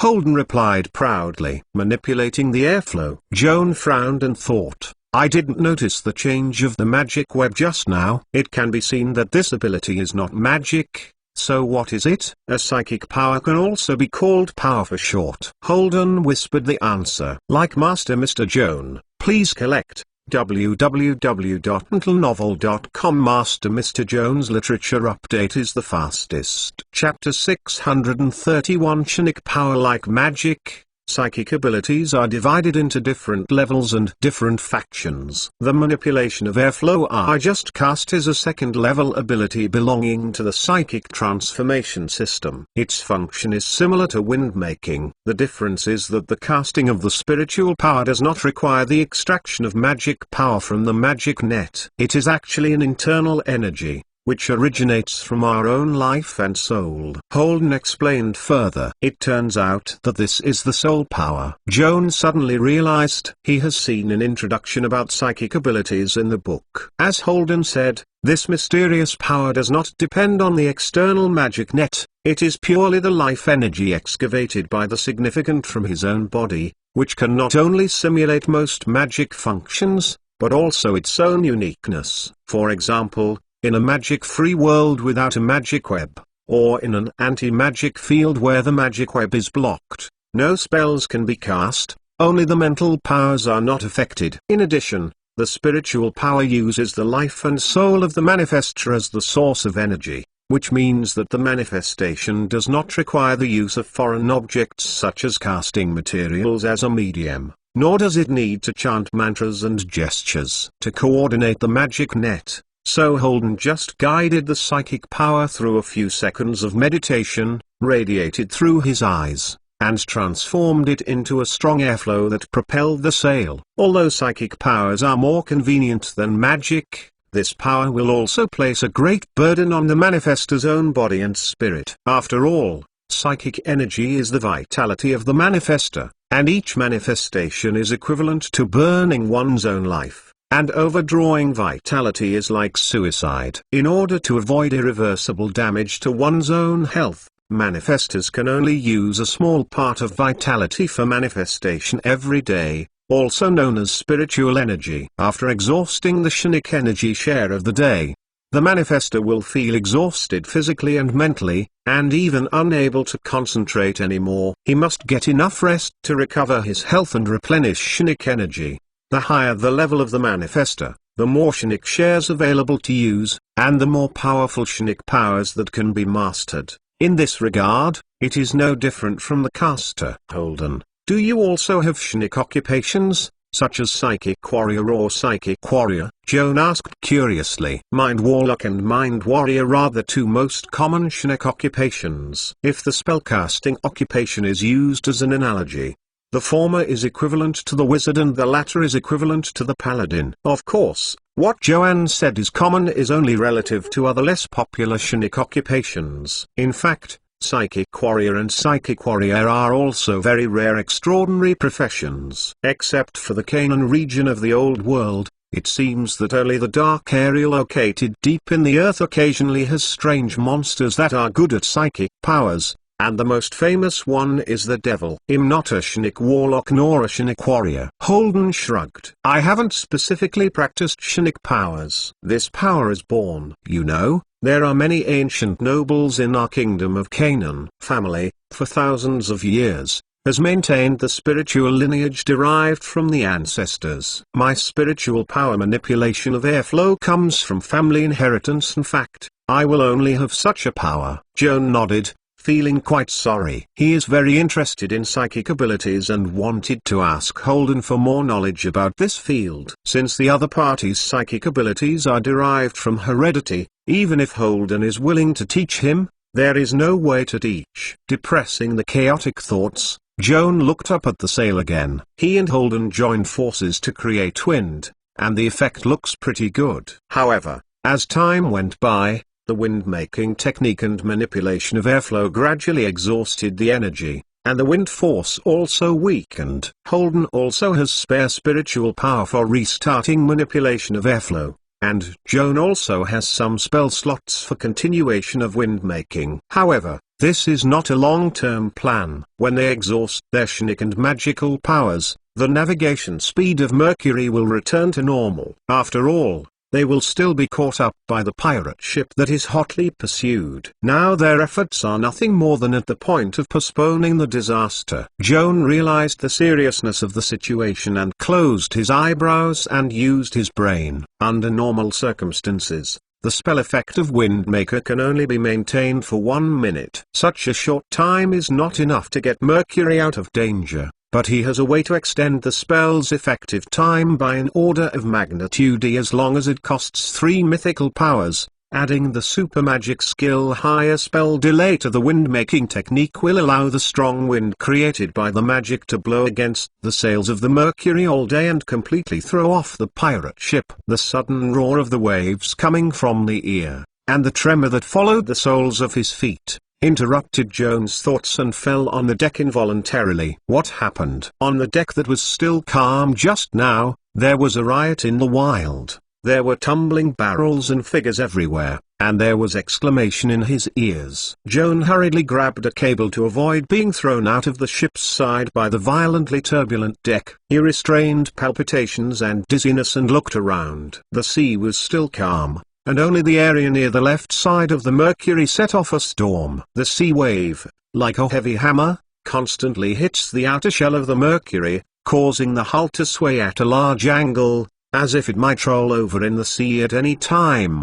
Behind him, a sharp roar of broken air immediately attracted Joan's attention. A black ball drew a parabola in the night sky and finally hit the sea near the stern of the Mercury. With a roar, the excited waves hit the stern hard, causing the Mercury to shake again. It wasn't until this time that Joan realized that the huge black iron ball was actually a shell fired by a pirate ship. As Captain Metzinger worried, the pirate ship opposite was equipped with a 24-pound magic crystal cannon, which was usually stored in the bow shell of the ship to protect it from the wind and rain. It was just pushed out along the slide rail, using a snap spring and a hinge fixed on the bow of the ship. The reloaded shells entered the launch standby state. While the wind created by Joan's magic was weakened, the distance between the pirate ship and Mercury was shortened to less than 400 yards. The captain of Sauer immediately launched a bombardment at the command of Captain Sauer. The 24-pound iron ball screamed and smashed over. Even if it did not directly hit the Mercury,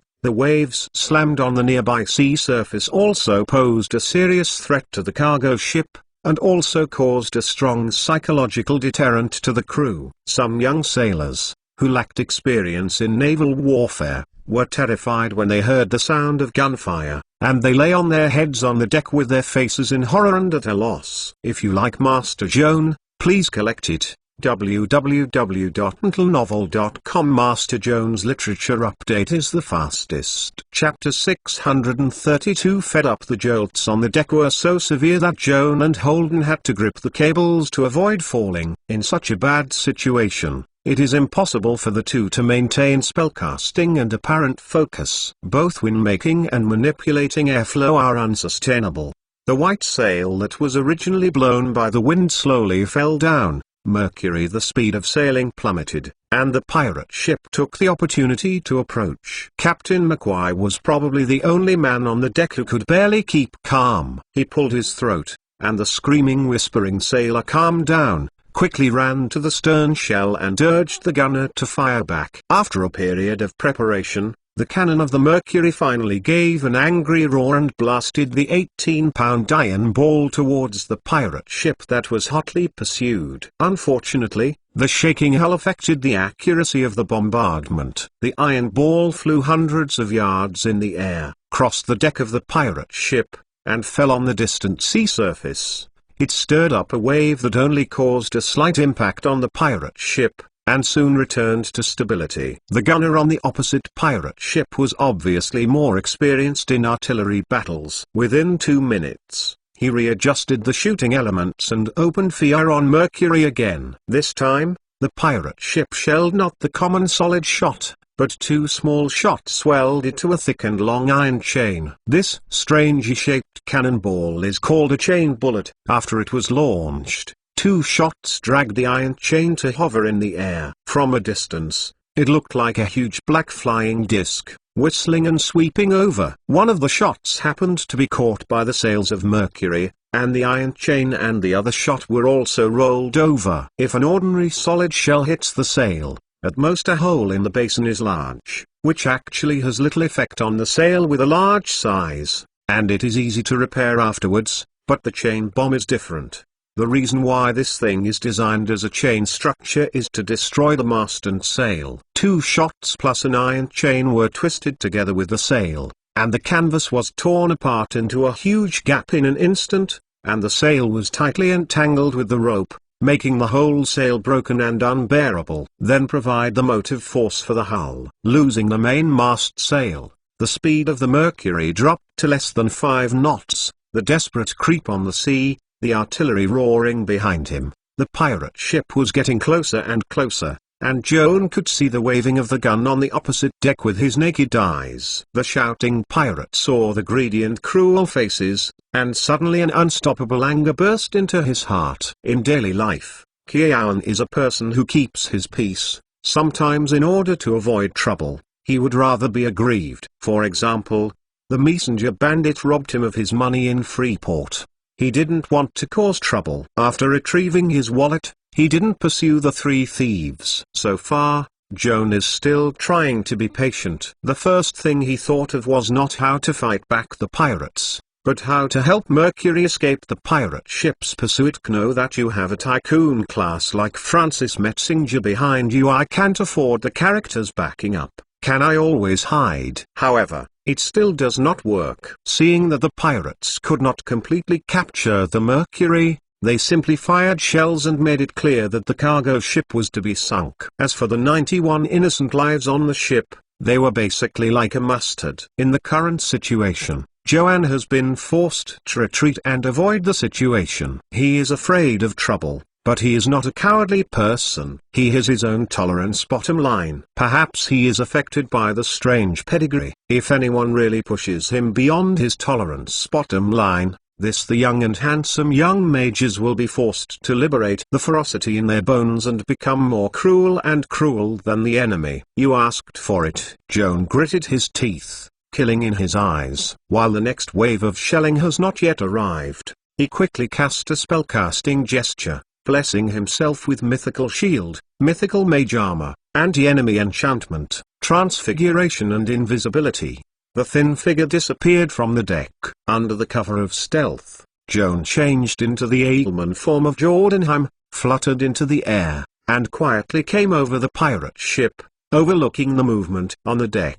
Most of the pirates gathered around the bow artillery at this time. In order to illuminate at night, some pirates held up torches in their hands, reflecting the arrogant face that they thought they were winning. Joan's eyes were indifferent, chanting spellcasting in a low voice, and raised his finger to a torch. Lumber. The waves covered Joan's voice of chanting, and the pirates didn't realize that an invisible killer was suspended above their heads, until the torch suddenly burst under the action of pyrotechnics, and the bright light burst out instantly to the pirates on the deck. All shrouded. The natural photophobia of the sour mermaid was particularly severely injured. The fragile convex eyeballs were exposed to strong light radiation. The stinging was like a needle stick. Joan turned his head to avoid the strong light radiation. After the light diminished, he looked down at the pirate ship. There was chaos on the deck. Most of the pirates were blinded by the strong light from the pyrotechnics and stumbled around. Others were frightened by this sudden attack, blinding their eyes with one hand, wielding swords with one hand, and fighting fictitious enemies in the air. As a result, they accidentally wounded their companions who were also temporarily blind. The blood of the blade was splashing, and the screams of the companions echoed in the ears, further deepening the panic of the pirates, thinking that the enemy was rushing to the deck while he could not see things, and he was madly wielding a knife and hacking, trying to prevent the invisible enemy from approaching himself. Instead, it caused more accidental injuries and caused more serious confusion. Joan saw a torch falling on the deck, shaking a faint flame, and immediately thought of a good idea, drawing to Sidmana to perform 2 rings of fuel, just near the torch that was about to go out. Create a large piece of sticky and smooth grease. The dark grease ignited on fire, and a raging flame ignited. The fire spread quickly and spread on the flat deck with the flow of fuel. In a blink of an eye, the group of blind pirates who were still wielding swords was lit and burned. Called Lian. In a panic, someone stumbled to the side of the ship, groped to grab the fence, rolled over and jumped down, crashing into the sea with a splash of white waves. Joan saw the pirate diving and escaped. His lips raised slightly, and quickly made a casting gesture. The magic net that was evenly distributed around the pirate ship trembles, and the magic threads twisted each other, weaving into a shining call on the undulating sea. Phalanx. If you like Master Joan, please collect it. www.mentalnovel.com. Master Joan's literature update is the fastest. Chapter 633. Prior to today, Joan had always felt that spells such as call monsters were not very practical. At this moment, he suddenly realized that he was too underestimating such spells. Under appropriate circumstances, summoning spells can play an irreplaceable key role, such as this moment. Yal. When Joan chanted the last start spell of level 2 monster summoning, the sea rose with orange magic glory, and a group of blue snakes swam out of the summoning array. This small sea snake looks very unremarkable. Only the thumb is thick, 1 foot long. It looks far less than their close relatives on the land, but their fangs are 10 times more powerful than the viper's current. As long as the little sea snake bites it and injects a drop of venom, even a ferocious bull can't live for 10 seconds, not to mention those pirates who have burnt their heads and struggled in the waves. The pirate who escaped from the sea finally extinguished the flames on his body. His eyes, stabbed by pyrotechnics, were congested and swollen, and he couldn't see clearly the blue snake approaching with the waves. It wasn't until the poison broke out that the heart was paralyzed and couldn't breathe. The pirates realized that death's scythe had just scratched their throats, and it was too late to try to struggle. Like a stiff stone statue, their eyes turned white and slowly sank. At the same time that Joan cast a spell against the pirates, Hayla and Holden were not idle. When a glare erupted on the deck of the pirate ship,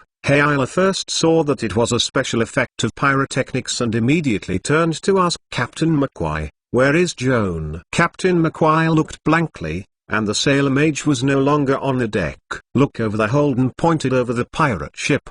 "Did the Eagle Man change Joan?" Hayla looked at him in the direction of his finger, and there was a look of surprise in his eyes. "This kid, he did it without saying a word. What a cruel man." "Joan has already rushed up. Let's not just watch the excitement here. Hurry and help him deal with the pirates." Holden rubbed his hands excitedly. "The pirate ship is at least 300 yards away from us. Unless you can fly, you can only swim past." Captain McQuay shook his head and smiled wryly. "Fly and fly? What's so difficult?" Hayla smiled proudly, and skillfully made a series of spellcasting gestures, and the magic net trembles behind him. and the magic thread was woven into a pair of translucent wings, which was attached to her shoulder. "I go first." Hayala pulled out the wave-edged sword with his backhand and urged the magic wings to take off and fly towards the opposite deck of the pirate ship. Condescending and seeing a familiar face, it was the thief named Nelson, who immediately converged his wings and fell straight down, leaping with his sword in both hands. "Go to hell." Quick swordsman Nielsen heard the girl's anger from above, vaguely felt familiar, and looked up in a hurry. Xiu Liang's sword light shrouded in his head, freezing his memory forever. Puff. Hayala struck Nielsen with a sword, looked up, and found that Nielsen's two companions were not far away. One of them was struggling to mourn in the fire. It seemed that he could not survive, and the other ignored the companion's help and was trying to turn it over. The fence jumped into the sea to escape. Tintler. Hayala sneered and waved his sword at the thief who had climbed up the fence, chanted 2 rings of afterimage / to start the mantra, and his slender posture turned into an electrooptical bounce towards the fence, so fast that he dragged a row of hazy images behind him. With a flash of sword light, the thief's head flew to the sea, and the headless body slid off the fence and fell to Hayala's feet. The female swordsman waved the giant sword with one hand, flicked scarlet on the deck, and turned to the area where the pirates gathered opposite. The flames turned her face, and it looked more murderous and awe-inspiring. "I really can't see it." "This village fan with a wealth of money is quite handsome." Holden witnessed Hayala's 3-ring flying technique skimming across the sea and landed on the pirate ship to open a killing ring. Although he cannot cast flying skills with his current cast level, this small obstacle will not stop him. Turning the red copper ring worn on the ring finger of his left hand gently. The mysterious blood power of the young poet unlocks the first seal, with a pair of wide red dragon wings propped up behind, shining metallic cluster under the moonlight. Holden ignored the shocked Captain McQuay staring blankly at himself, swaying the bronze dragon wings into the air, and in a blink of an eye he flew over the pirate ship, suspended above the deck. Seeing that Hayala was wielding a sword in the crowd, Holden raised his voice and shouted, "Sister Kiki, let me give up.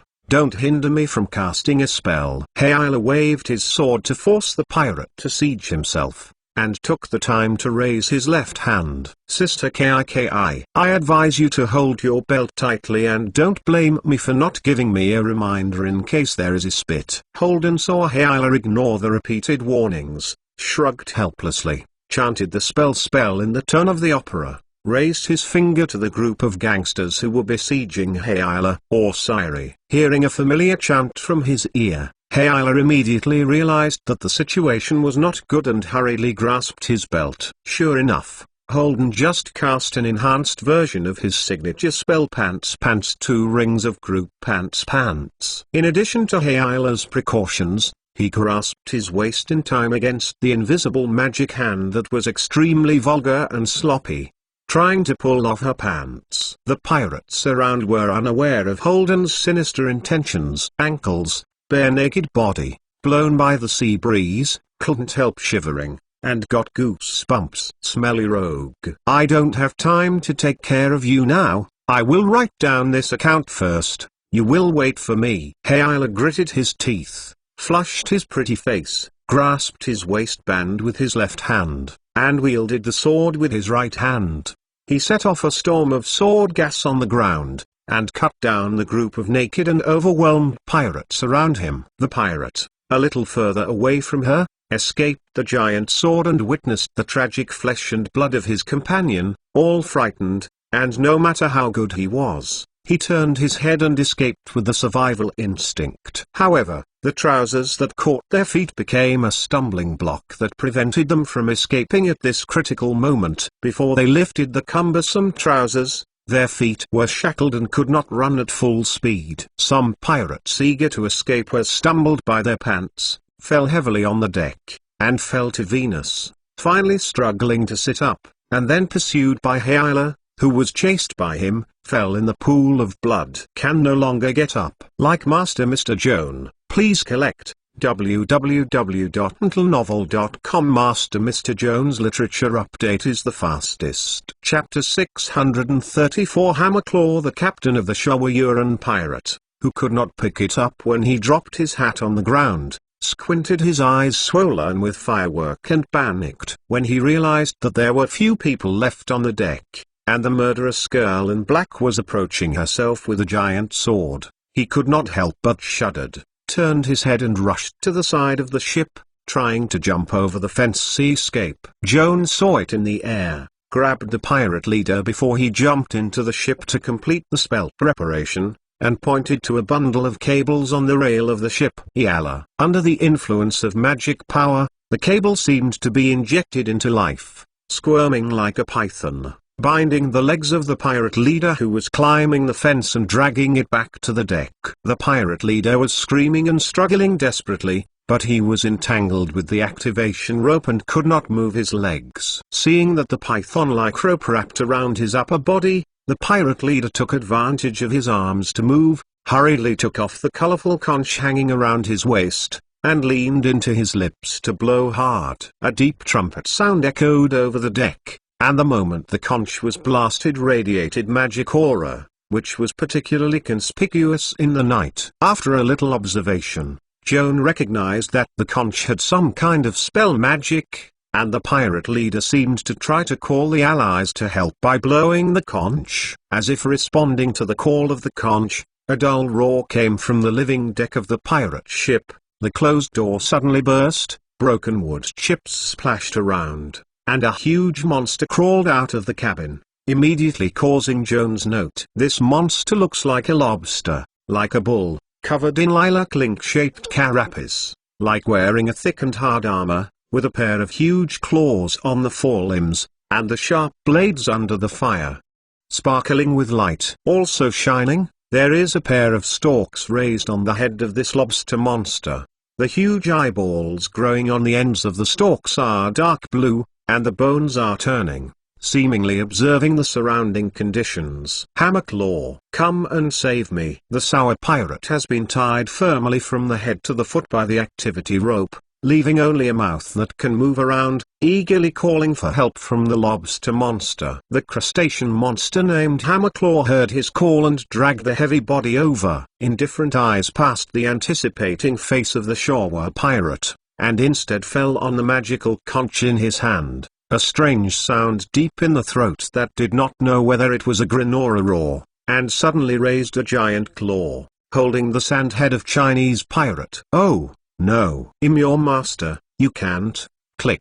Hammerclaws ignored the wailing of the master, and suddenly gathered their claws, squeezing their heads like crushing a walnut, and the scarlet blood mixed with the grey brain splattered out, sticking to the powerful claw on the scene, including Joan. The witnesses all froze from the bottom of their hearts. The Hammerclaws waved the double claws, shattering the body of the Shawa pirate, and then hit the conch with the claws. With a bang sound, the conch seemed to be hit by a hammer and shattered on the spot. Hammerclaws are like slaves who have finally been liberated. They vent their grievances by slaughtering their masters, and then move their huge bodies, turning their heads to look at the nearest Hayla on the deck.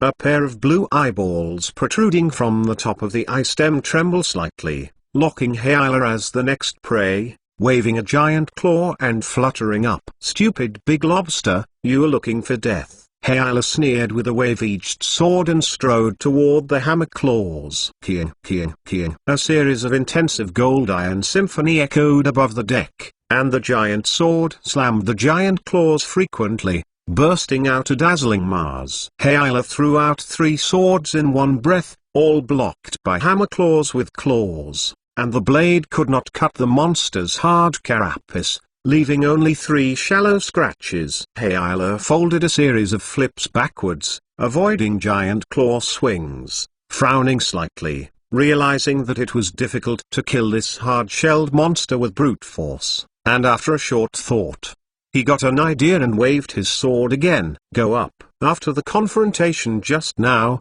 Hammerclaw also realized that the seemingly weak and petite human the opposite side was not easy to deal with. Not only was he too powerful, but the giant sword in his hand was also quite heavy. Although he could not pierce its carapace temporarily, but every time slamming will bring a strong force into the body through the carapace, which has already caused a shock to the soft flesh and organs, making the hammer claws very painful, and eager to end this battle as soon as possible. Taking advantage of Hyala's active offensive, Hammerclaw used his strongest move. He at the same time raised his double claws, seemingly to block the giant sword that fell from the head, but suddenly moved closer to the middle. Boom! The two hard giant claws collided with each other, stimulating a strong shockwave, and the ensuing roar almost deafened Hyala's ears, and he felt black in front of his eyes and his head was Venus-tinned. In the last second before losing consciousness,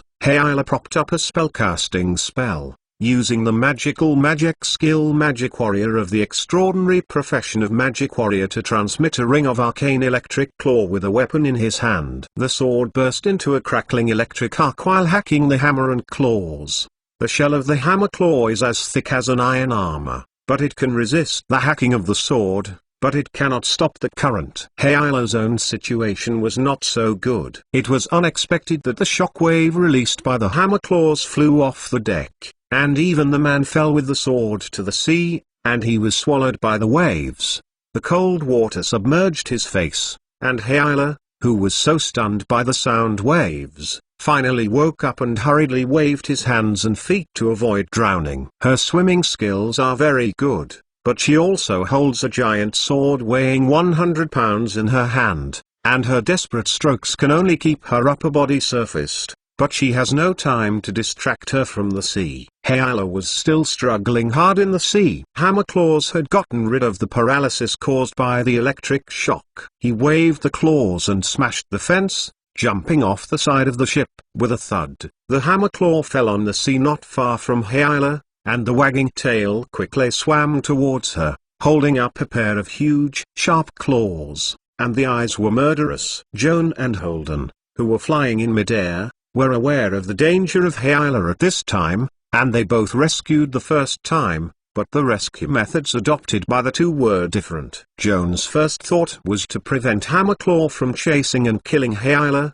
and it would be better to protect Hyala from drowning. After a moment of thought, Joan took out the water elemental gems and chanted the mantra to summon large water elements. In response to his call, the sea between Hammerclaw and Hyala lifted a vortex. A rotating water column rose slowly from the center of the vortex, and the upper body turned into a giant form. If you like Master Joan, please collect it. www.mentalnovel.com. Master Joan's literature update is the fastest. Chapter 635. Ecstasy. Hyala was attracted by the currents and could not help sliding into the vortex, looking at the giant who was getting closer and closer to herself.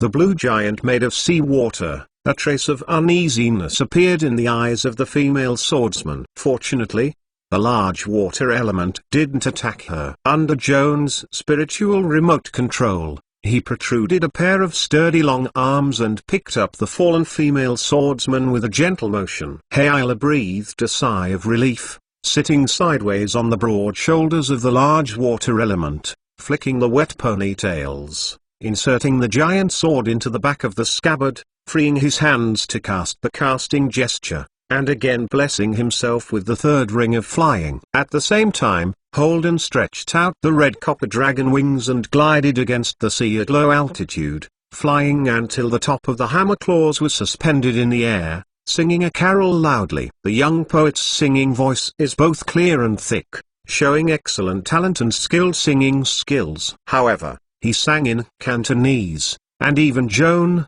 who was very knowledgeable in language and words, could only hear the lyrics. The first few words seemed to praise the sun, then compare the sun to the eyes of a lover, and the loving eyes are like brilliant sun. Okay, this is a love song, Joan secretly guessed. Holden's singing is not only melodious, but also contains the supernatural power unique to the profession of bard.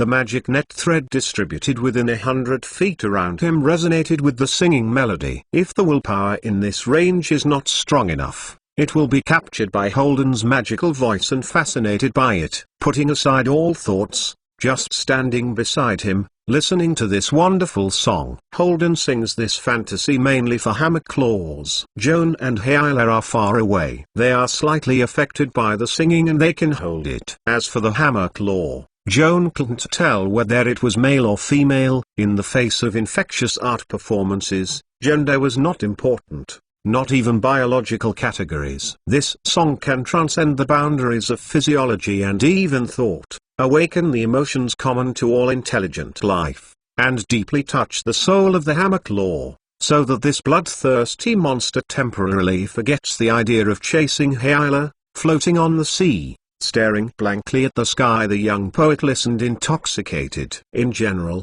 Joan is a man whose reason is far greater than his emotions. When he saw the hammer claws attracted by Holden's singing, he immediately realized that this was a good opportunity to launch a counterattack. He opened the spellcasting material pack and first took out a handful of iron powder to bless himself with mythical giants. The original 7-foot-tall Hawkman suddenly expanded into a supergiant nearly 30 feet high under the spell. Next, Joan casts Mage Strikes the palm and uses magic to create a giant palm that is commensurate with his size. Mythology and Mage Strike palm increase Joan's strength by 8 points, plus the gorgeous belt has 4 points of strength. At this moment, this magic giant has a power attribute of 22, regardless of size or size. The power is beyond the hammer claw. While the hammer's claws were attracted by Holden's singing, Joan remotely controlled the giant palm towards the sea, holding it in the palm of his hand,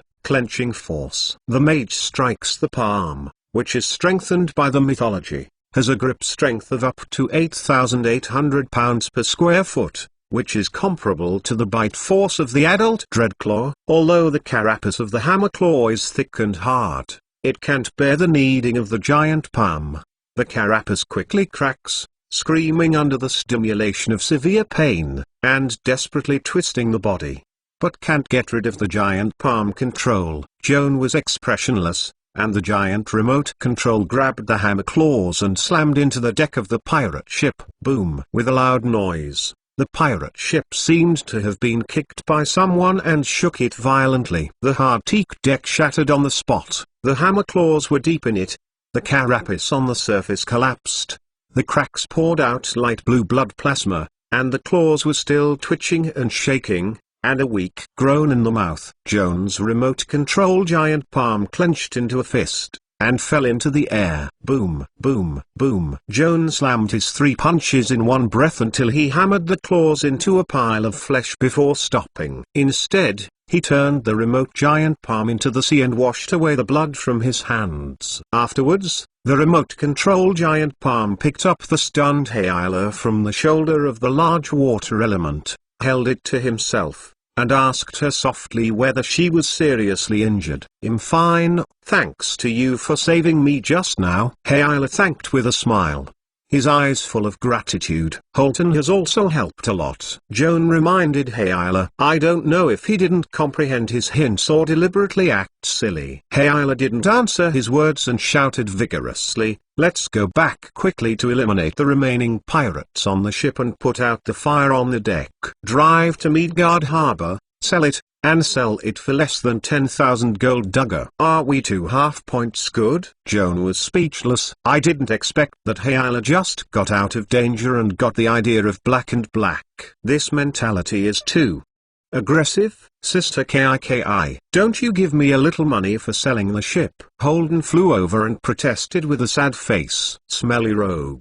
Not yours." Hyla glared at the poet angrily. She remembered the account she had just taken off her pants just now. Perhaps it was the goddess of destiny who was deliberately joking with Hyla. Just when the girl was thinking about snatching the pirate ship, a fireball suddenly burst out in the engine room of the sailing ship, then burst violently, and the sky roared for a long time. The waves set off by the explosion turned into splashes of water all over the sky, forcing Joan to raise their flying height to avoid the hull debris thrown into the sky by the explosion. When the explosion subsided, Joan performed a wind-making technique to blow off the mist in the air and looked down at the sea. The pirate ship that had just been intact had been torn into 2 pieces and was sinking slowly. "This is What's going on? Hayala was shocked, unable to believe everything in front of him. Probably the pirate knew he couldn't keep the ship, and he simply ignited the alchemy gunpowder and destroyed the ship.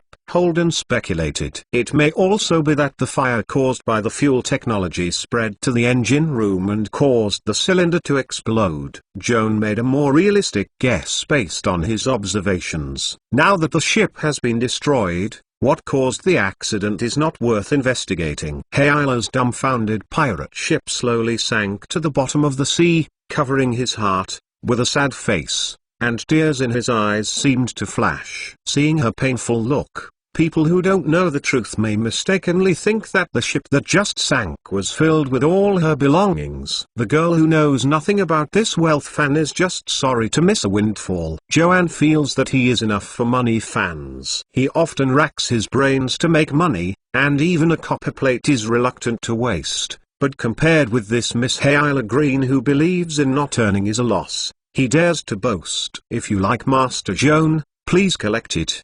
www.mentalnovel.com. Master Joan's literature update is the fastest. Chapter 636 Cracked Conch. Compared to money, Joan values knowledge and magic devices more. Seeing the pirate ship slowly sinking, he suddenly remembered one thing, and he quickly flew thick smoke towards the already heavily tilted deck, using the mist sight to search around the deck through the smoke. Before the hull submerged into the sea, Joan finally found the colorful conch that had been smashed by a hammer claw, and hurriedly cast the mage's hand to grab the conch debris and fluttered his wings back to the Mercury. At this point, Hayala and Holden had returned to the deck of Mercury, saw Joan braving the smoke and rescued a colorful conch, and came around curiously to find out what a good thing it was. The captain of the pirate once blew this conch, calling for hammer claws, which should be a magic weapon. Joan speculated. Yes, the hammer claw is what this thing calls for. Hayala was impressed by this, and then asked Joan, can it still be used? I'm afraid it won't work. Holden looked at the cracked conch in Joan's hand and shook his head regretfully. It has been severely damaged, it is very difficult to repair, and the hammer claw has been killed by Joan. Even repairing the conch will not bring the monster back to life. Hayala himself is an arcane spellcaster, of course, knowing that repairing a calling-type magic guide is even more troublesome than making a brand new kind of magic guide. Xing Wai sighed indifferently, no longer paying attention to the broken conch in Joan's hands that had lost its use value. From the discovery of the pirate ship to being bombarded, to witnessing the fire and explosion of the pirate ship and sinking to the bottom of the sea, the mood of all the crew of the Mercury went up and down like a roller coaster. After a false alarm, Captain McQuay thanked Joan, Hayala and Holden on behalf of the crew. Especially Joan, who played the most crucial role in the fight against pirates, made Captain McQuay deeply feel that the 100 gold Duga commission was too valuable. After the crisis, Mercury had another big problem to be solved. Urgent Lith sail damaged by the chain bomb was seriously damaged, resulting in the cargo ship's sailing speed becoming very slow. I am afraid that it will not be able to reach Mead as scheduled. Port Garda. Two sturdy sailors climbed the mainmast along the rope ladder, trying to untie the chain bullet entangled with the canvas, and then landed the tattered sail. Captain McQuay originally expected to stitch the sails, but when he saw the pile of rags, he was half cold. The damage to the sail is too serious. Even if it is barely repaired, the strength of the force cannot meet the standard that a sail should have. Wind leakage is still a minor issue. If the winds turn fast at sea, sails that have been patched too much are likely to be torn again by strong air currents. There is no spare mainsail on board. How to solve this problem? Captain McQuay looked sad. We can use repair to repair the sails. Hayala thought of a feasible way, although repair can only repair a small piece of canvas at a time. Fortunately, this is a zero-loop trick. There is no spell position limit. I, Joan, and Holden the hooligan, and the three of us started together and stayed out for a night, which should be able to repair it. Holden was very dissatisfied with the title of Little Hooligan, and he doubtfully asked, "This stupid method is too tiring, not to mention that every time you perform healing, You need some magnets as casting materials. How many magnets are you carrying? Hearing this question, Hyla was speechless. She only brought 6 or 7 magnets, and Holden and Joan would not carry too much if they wanted to. I'm afraid it was not enough to repair the entire sail. Repair is only occasionally used to make up clothes, shoes and socks. Who will be idle and carry a large bag of heavy magnets with them? Joan did not participate in the discussion between Hyla and Holden. He touched his chin and walked around the tattered canvas piled on the deck. Then he turned back and said to Hyla, "It is a good idea to restore the sail with a spell, but use repair. It's too much trouble. I have more convenient spells." Hyla's eyes lit up and asked in surprise, "Do you have 2 rings of complete restoration?" Joan nodded gently. Crazy Master Filger's spell book happened to record complete restoration, and he learned it not too long ago. "That's okay." Hyla hugged Joan with excitement. "It's my good buddy, it's reliable. With you by your side, I feel comfortable at any time." Joan's cheeks were slightly hot, and he quickly bowed his head to pretend to check the damage of the sail, lest Hyla would see his embarrassed look. The female swordsman seemed to see that he was particularly shy. He giggled and patted him on the shoulder, turned and said to Captain McQuay, "This matter will be given to a nautical mage. 1 spell can do it. I have been a seafarer for most of my life, and I have hired dozens of navigation masters. Mr. Vader is the most satisfying of all navigation masters." Captain McQuay heartily sighed. He has also cooperated with a higher-ranking navigation master than Joan, but his commission is much more expensive than Joan, and it is not as good as Joan. Overall, Joanne is indeed the most cost-effective one. "Mr. Captain, this time you are taking a big advantage. If Joan recognizes our finally sister before accepting your employment, the person who talks to you about the commission is not our good-tempered mage, but careful calculation. Sister Fan, I'm afraid you have to pay double commissions to hire such an excellent naval master." Holden quipped with a smile. Hyla did not deny it this time, and was quite complacent because he was careful and bargaining. Whenever he becomes the object of other people's talk, whether praised or criticized, Joan always feels uncomfortable. Had to pretend not to hear Captain McQuay's conversation with Hyla and Holden. He took out 2 magnets and concentrated on casting the spell. In Vinyanta, Joan chanted a spell to activate the spell, and his hands radiated a golden magic light, covering the pile of rags in front of him. The word complete in complete restoration is no exaggeration. The magic is turned into countless threads to sew up the broken canvas again, and even the holes lacking the fabric are instantly repaired as before, and no trace of damage is visible. The tattered cloth that was originally piled on the deck turned into a brand new white sail in a flash. Joan was very satisfied with his restoration work, thought a little,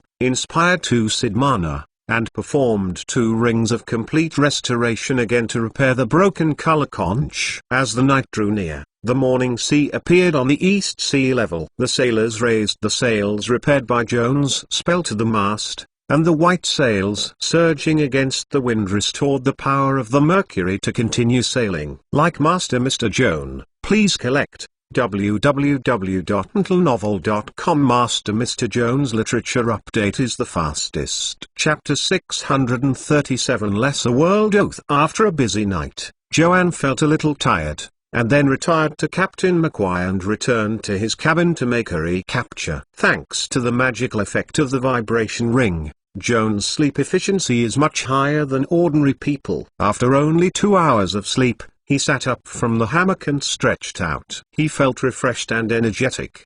Abundant. The sky outside was just dark, and it was almost 6 o'clock in the morning. Joan first prepared the spell in the cabin and was about to go to the restaurant to eat. Suddenly remembering something, he turned back to his desk, drew his pen and dipped it in ink, and painted the number 4 rune ensues on the colorful conch. This conch has been completely repaired by Joan in the physical sense, but its magic function cannot be repaired so easily. Fortunately, Joan does not expect the conch to restore its magic power. As long as the spell configuration attached to the conch is generally intact, he can resolve it with the help of Ansu's runes, thus satisfying his curiosity. curiosity, and collecting addiction. When he saw the leader of the Sour Pirates blowing the conch to call for hammer claws, Joan suspected that there was a calling spell attached to the conch, and the analysis result was also unpredictable. The fourth ring of the School of Curse Law was presented to him. Spell second Oathbound. The function of this spell is very simple. The caster can call outsiders to himself to provide services. The specific service and whether it needs to be paid, the caster can negotiate with the creature, and talk about what results will vary from person to person. The so-called outland creatures are actually a very broad concept. The four elements of water, fire, wind, and earth, the devil in hell, and the devil in the abyss are of course well-known outsiders. So can ordinary humans and animals be called as outland creatures? Of course can. There are endless planes in the multiverse, and each plane contains an endless universe world, which are considered to be outworlds. Joan's Vestaniu is like a drop of water in the endless ocean. It is not special. From the perspective of probability, the creatures in the world of Veils may exist in other worlds. Of course, they can be used as different the world creatures called. From this perspective, outland creatures are equivalent to any creatures. If you only look at the effectiveness of the technique,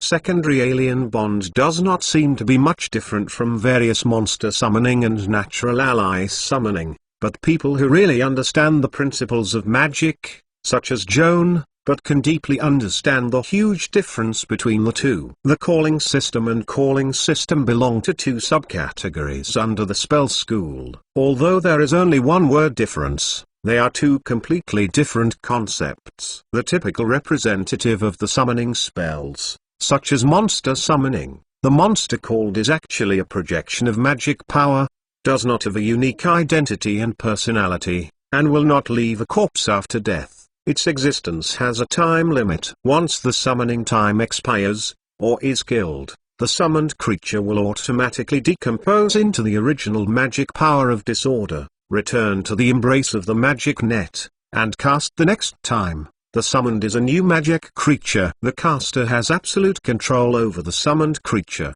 and can order the summoned creature to serve itself without paying a fee. As for the monster cast from the spell, it is not a magical manifestation, but a real individual with a unique identity and personality. It is necessary to know its name to reach a stable calling contract. It is the one called by this spell. The next time I call it, the caster's attitude towards it is good or bad. It is remembered in my mind, and will adjust the negotiation attitude and even the amount of remuneration accordingly, just like the interaction between people. If the called creature dies, the caster will lose this ally forever. Even if it can cast another creature of the same type, its identity and personality are different. It's like looking for a new partner after the old colleague leaves the job. The original way of getting along with the old colleague may not be applicable to the new partner. In this comparison, calling creatures seems to be more troublesome and more risky than calling creatures.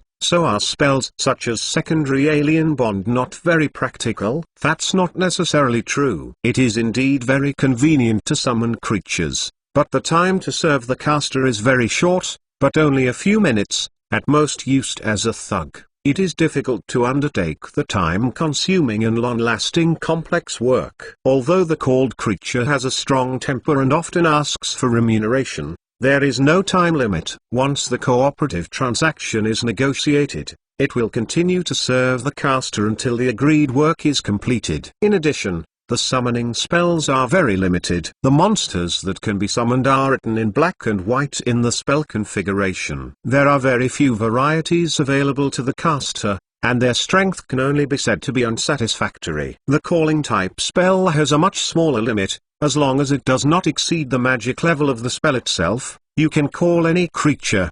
There are so many species in the world, plus hundreds of millions of species in various planes of the multiverse, only you can't think of it, and there is nothing that can't be called. This extreme degree of freedom is never reached by summoning spells. Since there is more room for choice, it is a matter of course that under the premise of the same spell level, the creature called is often stronger, smarter, and more dangerous than the creature called. For example, the act of calling an abyss demon is like death. The cast air is often swallowed by the fierce demon he called, and ended in a tragedy of self-immolation. Joan carefully read the second alien-bound passed from Conch, and then transcribed this 4-ring spell into his spellbook. Although he is still unable to learn the 4th level spells, it is still necessary to reserve the 2nd level alien bond in advance. Its significance is not simply to save the cost of borrowing a spell scroll. As a close disciple of Robert Rolls,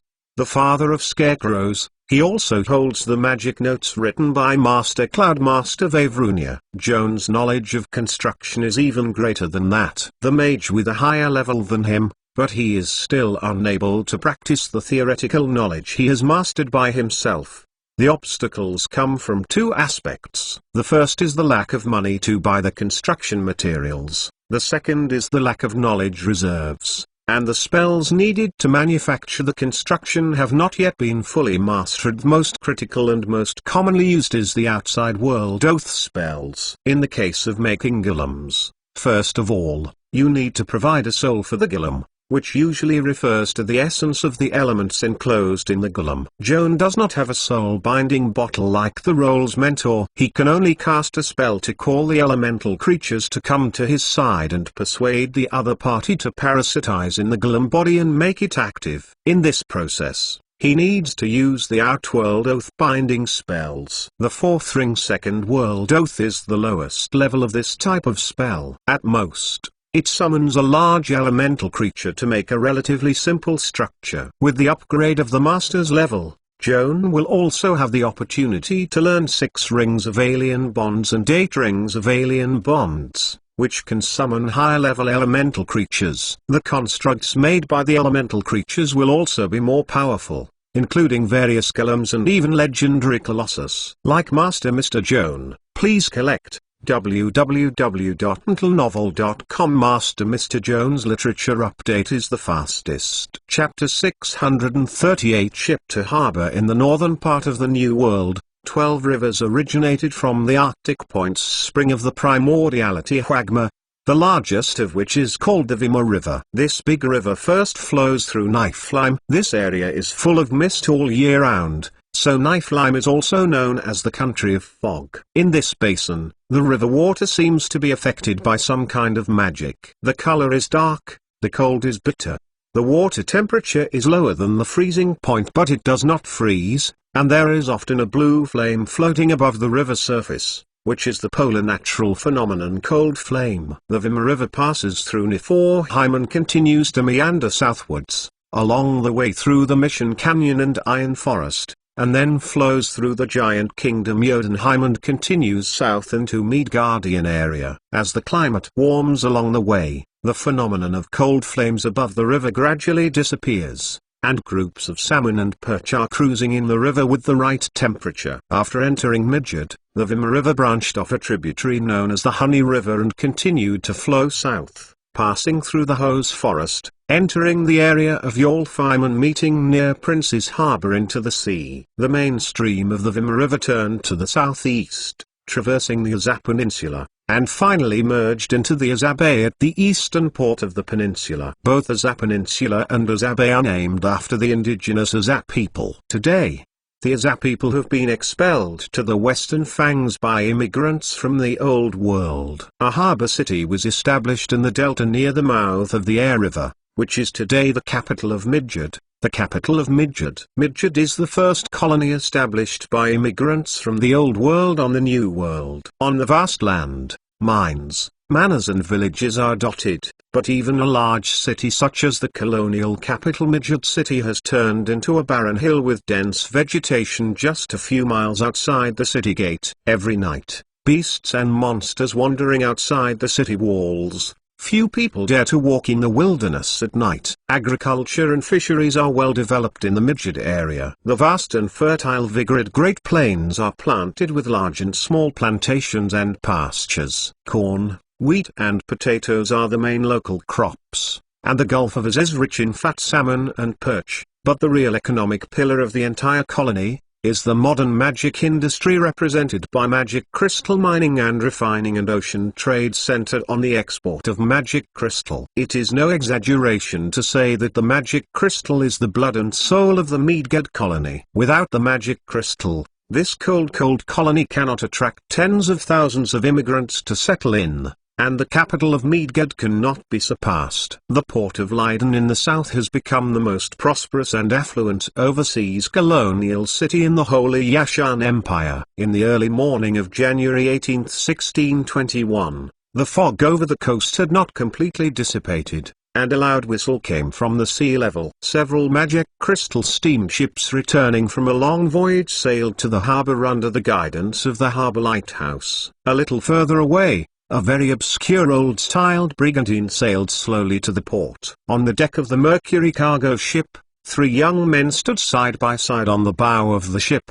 looking out at the approaching port of Midgard. In the middle is a young mage dressed in a black cloak. His fair-skinned and handsome face has a little curiosity. His right eye glows strangely under the reflection of dawn, like a black gemstone embedded in his eyes. Standing on the left side of the junior master, a gorgeously dressed boy is yawning non-stop, and he seems to be more interested in the hammock in the cabin than the destination he is about to arrive. Standing on the right side of the juvenile mage is a young girl in black with ponytails. Behind her is a wave-edged sword that is very disproportionate to her slim figure, which makes people worry that this petite girl will be too much. Heavy weapons crushed. Joan, did you see the small island ahead? That's where the port is. Minute Island. The twin ponytail girls are the only locals among the 3, and happily introduce their companions to the next trip. The cargo ship will break down on Minute Island. After we landed,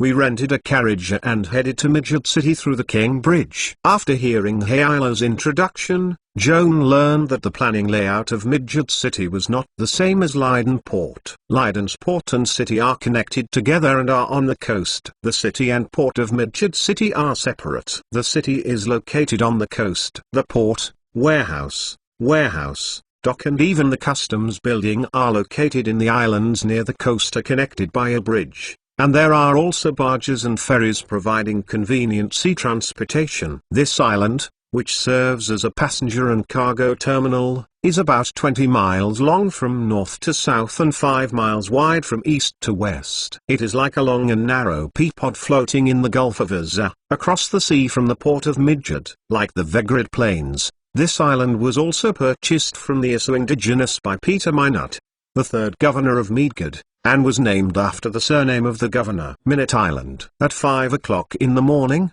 Mercury docked on Minute Island. Joan shakes goodbye with Captain McQuay and then follows Heila to disembark. Heila beckoned a convertible wagon, and when Joan and Holden got in the car, she turned and said to the driver, "Into the city." "Okay, miss, please sit tight." The driver whistled a leather whip, and the 2 horses trot along the street without delay, passing through the pier filled with large and small containers, decelerating in front of the Crossy Bridge. Vehicles and pedestrians lined up in a long line in front of them. It seems that they are all waiting for customs clearance. Joan they chatted on the carriage while watching the surrounding scenery. After about 10 minutes, the carriage finally moved to the bridgehead guardrail. 2 uniformed customs officers came over and looked at the car alertly, as if they were looking at them. "Are there any prohibited items?" Joan thought they would ask for a body search, or cross-examine the origins of his and his companions,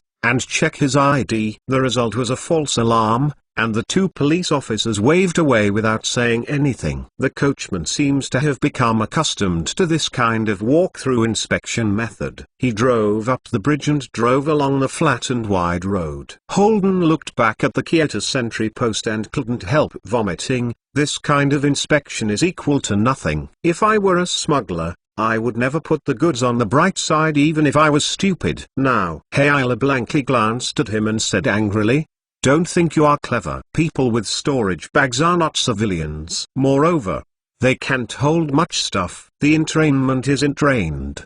The customs staff is not worth offending this little thing. People like Master Mr. Joan, please collect, www.mentalnovel.com Master Mr. Jones Literature Update is the fastest. Chapter 639 Midget. So what about bulk goods? Are they rigorously checked? Holden seemed interested in the smuggling transaction. Bulk goods usually don't go over the bridge. The port has a place for customs declaration of containers. After that, it is loaded with barges and transported into the city. As for the strictness of your inquiry, Hayla smiled strangely and said meaningfully, let me put it this way, in this metropolis with more than 500,000 residents, at least half of the residents have bought smuggled goods and no less than 10,000 people have used smuggling as their business. The prosperity of Midget City mainly stems from the prosperous commercial trade. Smuggling is an indispensable lubricant for trade activities. Do you say the investigation is strict? Joan listened to her and couldn't help feeling, isn't it the same as Leiden Port? Midget City or Port Leiden, including New Avalon further north. In fact, the port towns on the east coast of the New World are all closed to smuggling. Anyway, customs taxes are eventually turned over in the meteorites. Opposite the home country government, our colonial residents have no benefit in observing the law and paying taxes. We might as well save this money and put it in our pockets. Who can avoid tax evasion? Hayla said confidently. Joan didn't say anything. From the moral and legal level, he feels that blatant smuggling and tax evasion is not worth showing off, but as far as the status quo of the New World is concerned, as Hayla said, this kind of thing is too common, and the law does not blame the public. From self-cultivation in Dillontown to trade merchants in major ports, tax evasion has become a common social trend. Even if he does not take it seriously, he cannot criticize it. Otherwise he will be inseparable. Smuggling taxes is not something to be proud of, but I fully support you Midgetians to fight taxes in the end. Holden smirked. The more you make trouble here, the more annoyed the imperial authorities will be. It will become enemies because of the problem of tax resistance. At that time, the imperial authorities will not only be unable to collect taxes from the colonial residents, they may not even be able to keep the colony itself. Hayla did not deny that Holden's malicious predictions might become reality, but he was unhappy with his gloating. Our colonial inhabitants and the government of our home country have fallen apart. What good can it do for you? How happy are you? Because I am a Canaanite, Holden replied eloquently. My motherland and the Holy Ashan Empire are in an internationally competitive relationship. The turmoil in the imperial colony will certainly weaken the local forces and the enemy's misfortune. It's our blessings, and I certainly have reasons to be happy. If you are the heir to the royal family of Canaan or a high-ranking nobleman, it is reasonable to have this idea, and you are just an illegitimate child running away from home. The disputes between the countries are your turn to worry about. The strength of the empire and Canaan will rise and fall. Do you have a relationship with a small person like you and me? Hayla mocked spicily. Listening to your tone, I thought you were the crown prince of Canaan in a microservice visit. Holden seemed to be stabbed with a needle, twisting his neck awkwardly, without picking up Hayla's words. Hayla didn't want to irritate Holden too much. He didn't continue this unpleasant topic and instead introduced Joan to the scenery along the way. The horsey-drawn carriage rides on the sea crossing bridge connecting Minute Island and Midget City. The King Bridge is a suspension cable structure, reinforced with magic, about 2,000 yards long. The maximum span is 500 yards. The bridge is 16 yards wide, and it has 3 sets of towway lanes. It is the most magnificent man-made mansion in Midget and the entire New World. The project is also a landmark of the city.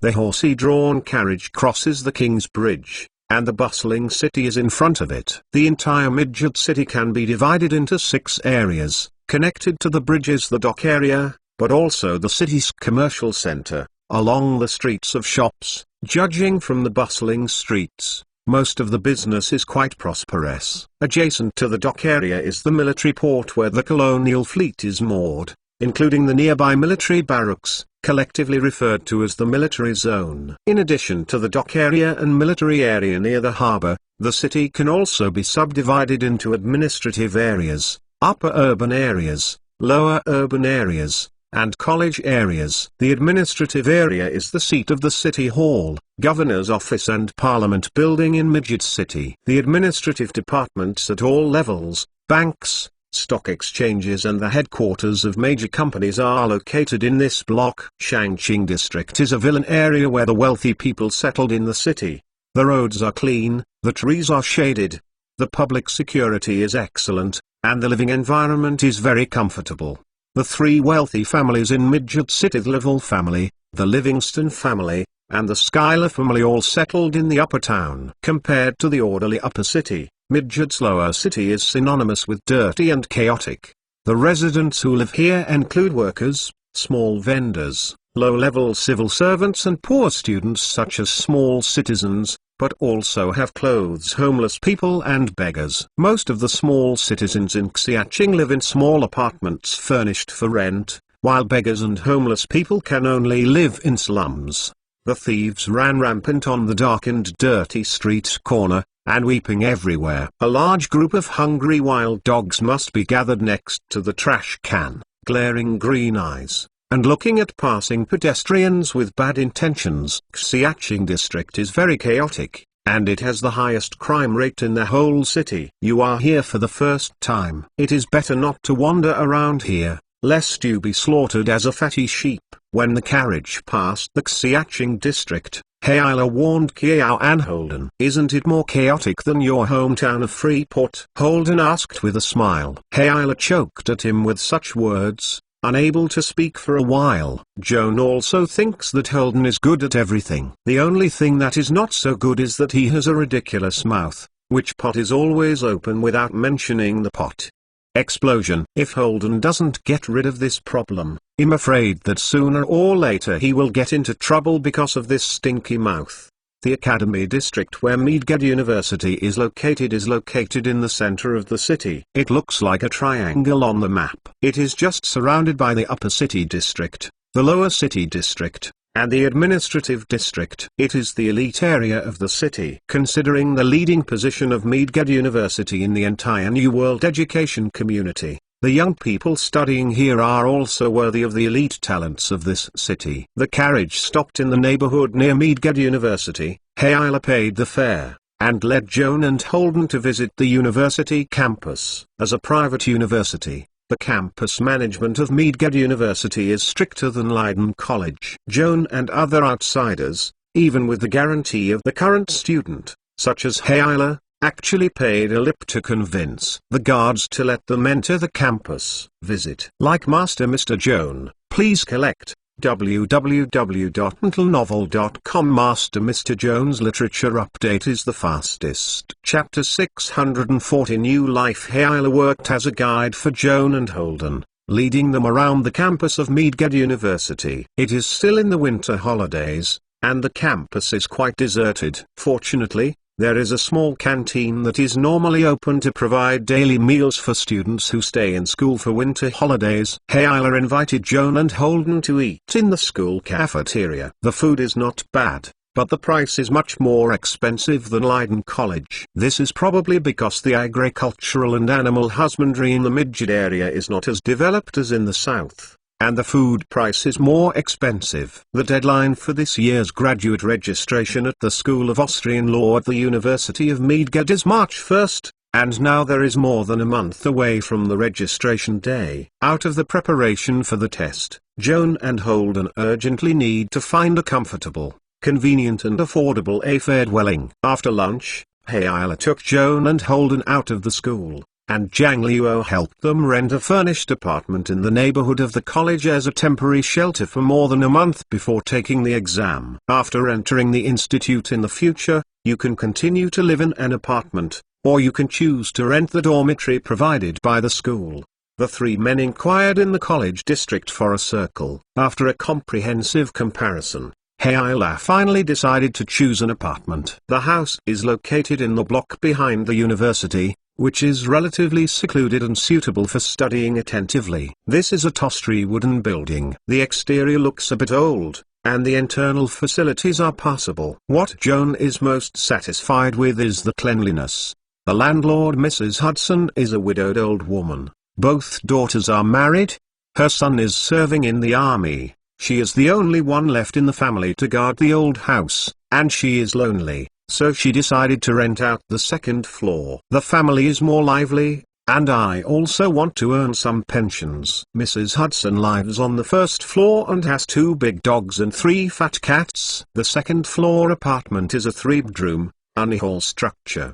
The landlord provides tenants with daily meals and cleaning services. The room and board costs are included. The monthly rent is 30 gold duga. This rent is certainly not cheap, but in order to study, the rent is expensive, and compared with other nearby apartments to be rented, the rent of 30 gold duga is already very affordable. The landlord's wife told Joan that they had better make up their minds, otherwise they would have no time to regret when the apartment was rented. Hayla used his special skill to come out and bargain with the landlord's wife. After some careful consultation with the menu, the rental contract was finally finalized. Holden and Joan shared the second floor, sharing the rent and sharing a living room. There is also an empty room where Joanne can conduct alchemy and spell experiments. Holden also needs a studio. This empty room happens to be a studio for 2 people. If a friend visits at night, such as Hayla, the studio will pick it up a little and pull the folding bed out to use it as a room. Joan and Holden's laundry is carried in a storage bag. Joan's luggage is a lot of books. Holden's luggage is mainly instruments such as flute, violin, accordion, and painting tools. And the pigments were sorted out quickly. Hayla walked around the apartment as a hostess,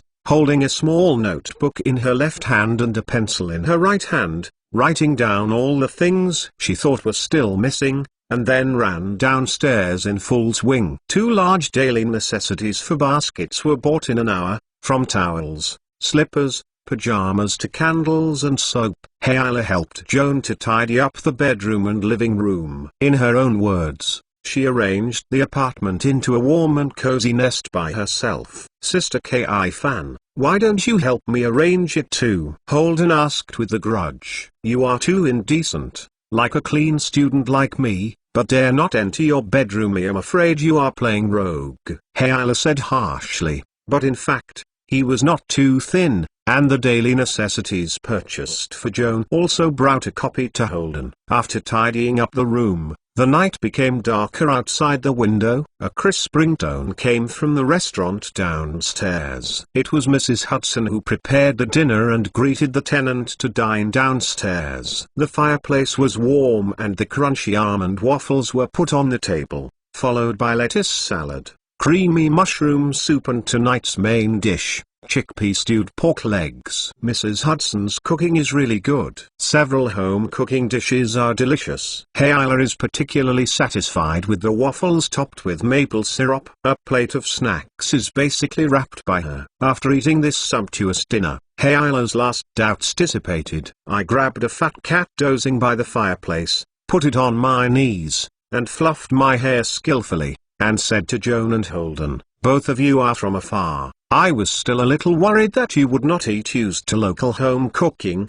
or the wife of the landlord. He conquered the stomachs of 2 foreigners in one dinner. Holden also wanted to hug a cat, but somehow, the cats and dogs seemed a little afraid of him, and all ran away before he approached. Holden shrugged. Mrs. Anderson's cooking is good. It would be better if her cat was kind to me. Joan smiled, thinking that the cats might not like the exotic style of the poets. Although this is a unique charm for human beings, especially young girls. The 3 chatted around the dining table for half an hour. After drinking coffee, they returned to the living room upstairs. Seeing that it was too late, Hayla hesitated to say goodbye. Do you live in a school dormitory? Joan asked her casually. No accommodation, I live in a relative's house in Shangqing district. It's quite far away, it's so late, otherwise you don't want to leave. Just make up the night here. Joan pointed to his bedroom. You've personally arranged the little nest, don't want to experience it for yourself? Hayla smiled. His cheeks flushed slightly under the candlestick. The rooms are not furnished yet. I occupy your bedroom. Where do you sleep? I read the book and see that it's very late. When I'm sleepy, I take a nap on the sofa in the living room. It's enough to sleep for 2 hours. Joan told the truth. Forget it.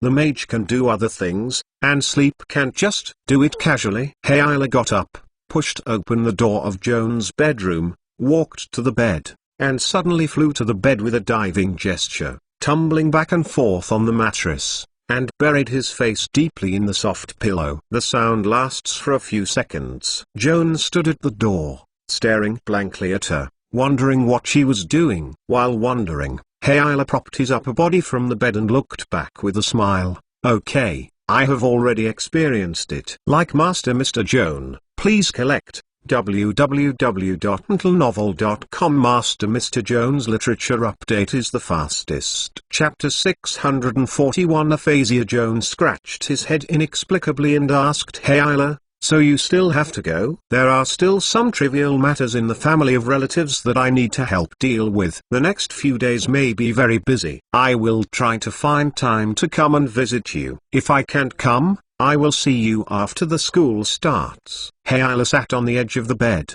put on his boots, and got up to walk to Joan. He seemed hesitant to give him a goodbye hug. After all, he was still a little embarrassed.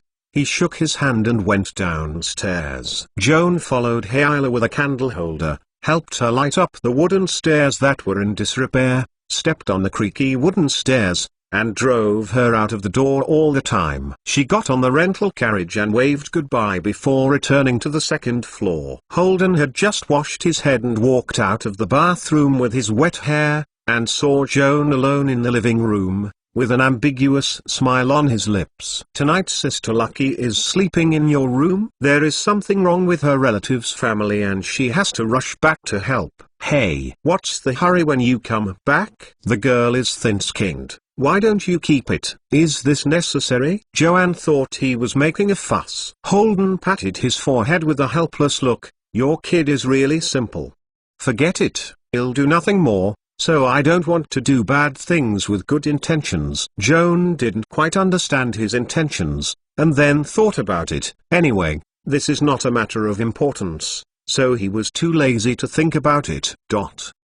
Two teenagers of the same age, living under the same roof, get along well, but this does not mean that they are like-minded. It's like Joan and Holden, who can't find common ground in character or interest. Since renting the apartment near the university, Joan barely left home, digging into spells from morning till night, and occasionally feeling tired. He went downstairs to feed the landlord's cat. Accompanying the cat to play is Joan's newly discovered decompression trick. The effect is surprisingly good. The principle is unknown. The rhythm of Holden's life is completely out of sync with Joan. He's like a bat, and he often goes out at night to get up to eat at noon. He comes back late at night, and sometimes he doesn't return all night. If you ask him what he is busy with, the answer is nothing more than to attend various salon meetings in the literary and art circles, either to see art exhibitions or to listen to operas. Joan believed that he lacked artistic talent. When Holden invited him to participate in literary and art activities, he always refused. He didn't want to delay his studies,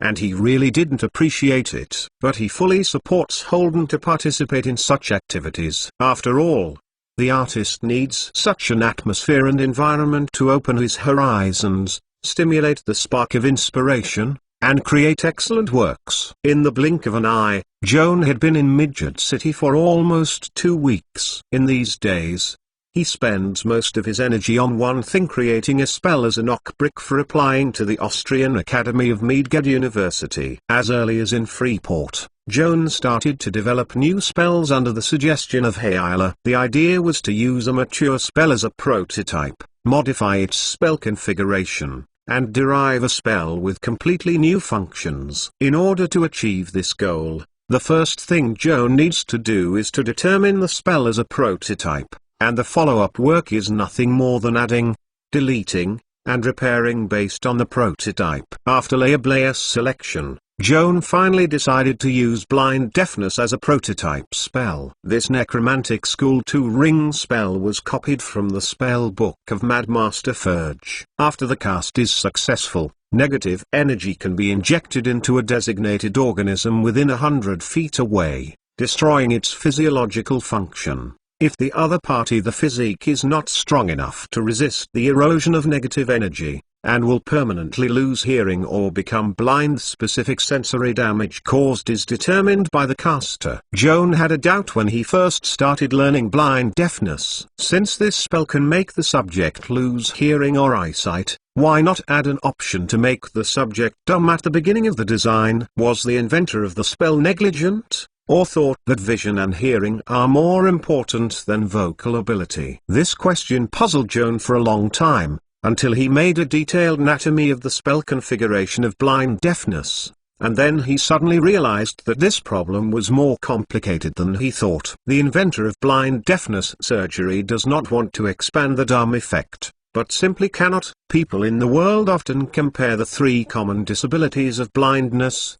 deafness and dumbness, but this classification is not reasonable. Blindness is a problem with the organ that receives the visual signal, usually the eye, and deafness is that the organ that receives the sound signal, usually the ear, is malfunctioning. These two diseases can be classified as one, but dumb is different. As a vocal organ, vocal cords do not passively receive external signals like the eyes and ears, but tremble and actively transmit sonic signals to the outside world. Active and passive correspond to two different spell configurations, so a spell can be compatible with blindness and deafness, but it is difficult to be compatible with muting. If you have to accommodate this alternative utility come in, you have to pay a price. Higher magic upper limit, higher spell level. Blindness and deafness is already a 2-ring spell optimized to the extreme. Without increasing the level of the spell, it can't squeeze enough magic power to be compatible with the dumb effect. After sufficient preparation,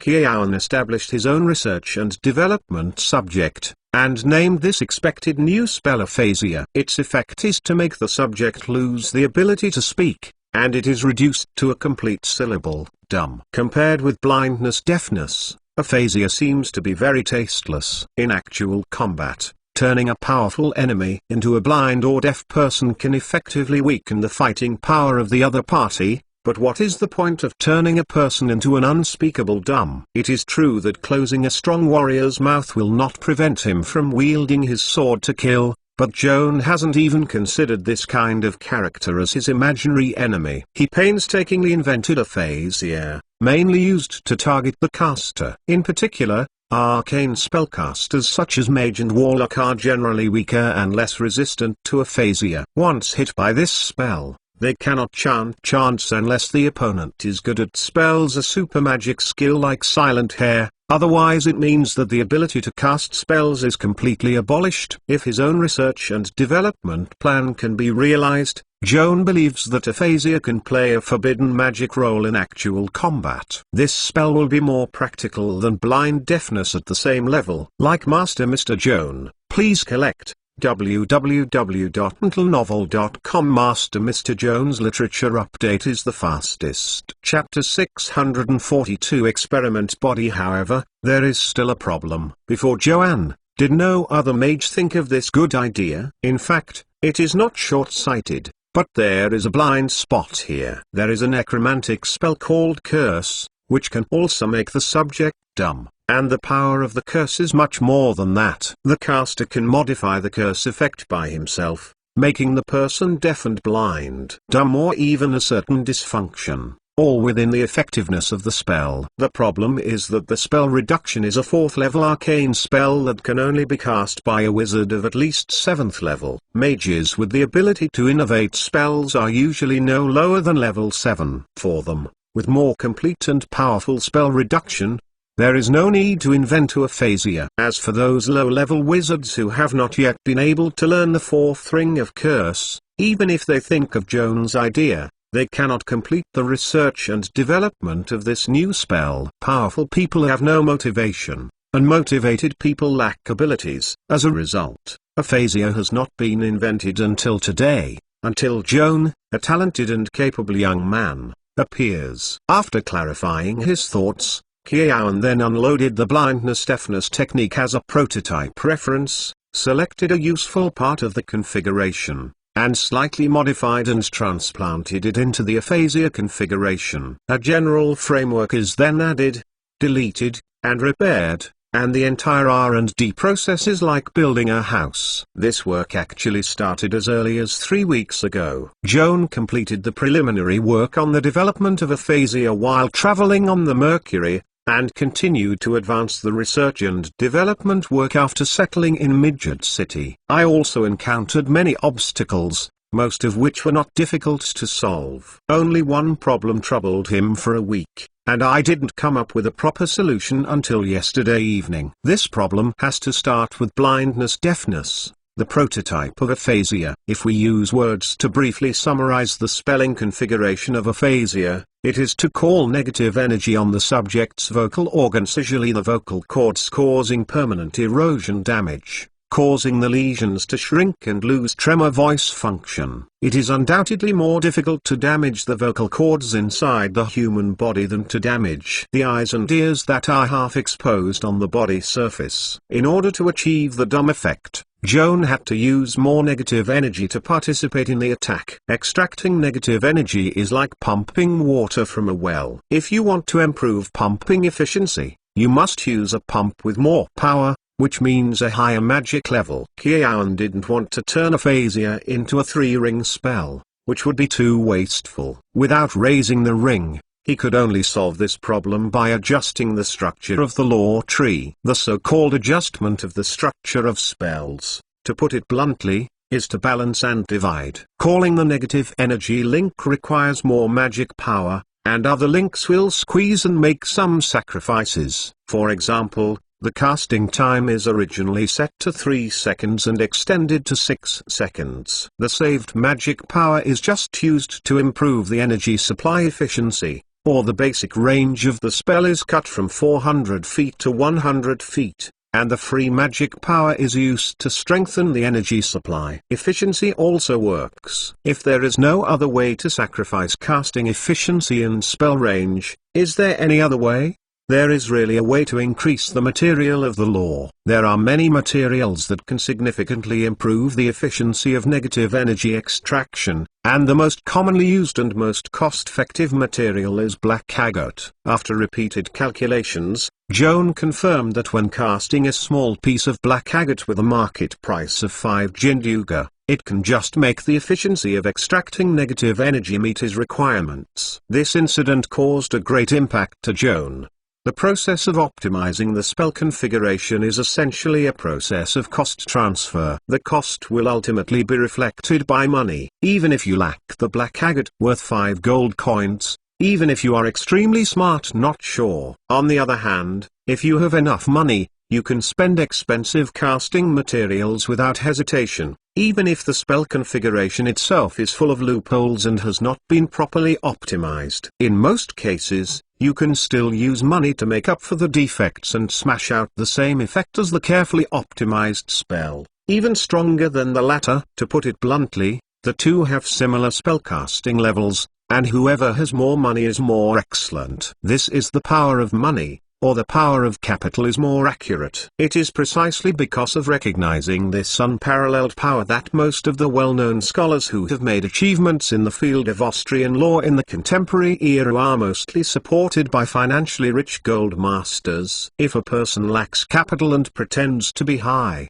and disdains to exchange his ingenuity for money, he can only try his luck. If he is unlucky, he will not be depressed until he is depressed. When Joan eliminated the Siren Banshee, he seized a bag of gems collected by the Banshees, including 2 black agates with a fist size, worth not less than 200 gold dugger. Joan carefully cut the large black agate into the size of a fingernail, and a small piece was enough to start an aphasia. As of today, Joan has built a spell configuration of aphasia and prepared the casting materials. The next thing to do is to conduct a living experiment and try to see if this spell can really make people as theoretically as possible dumb. For Joan, this is the most troublesome link. Where should he go to find the experiment? Do you pay to hire people to participate in the experiment? However, aphasia is too dangerous. Who is willing to become disabled for life? As long as the money is enough, it may be able to buy people willing to sell their lives, but it is a pity that Joan cannot afford the money. He sighed, got up and left the desk, pushed open the bedroom window, and stood in front of the second-floor window to look at the street in the distance. There is a commercial street near the university campus, which is the most prosperous area in the entire college district. In the morning, golden sunlight shone on the streets, and the snow piled under the trees on the sidewalk gave a soft reflection. The streets are endlessly crowded. Joan's gaze swept through the crowd, revealing a faint color, and a bold thought suddenly burst into his mind.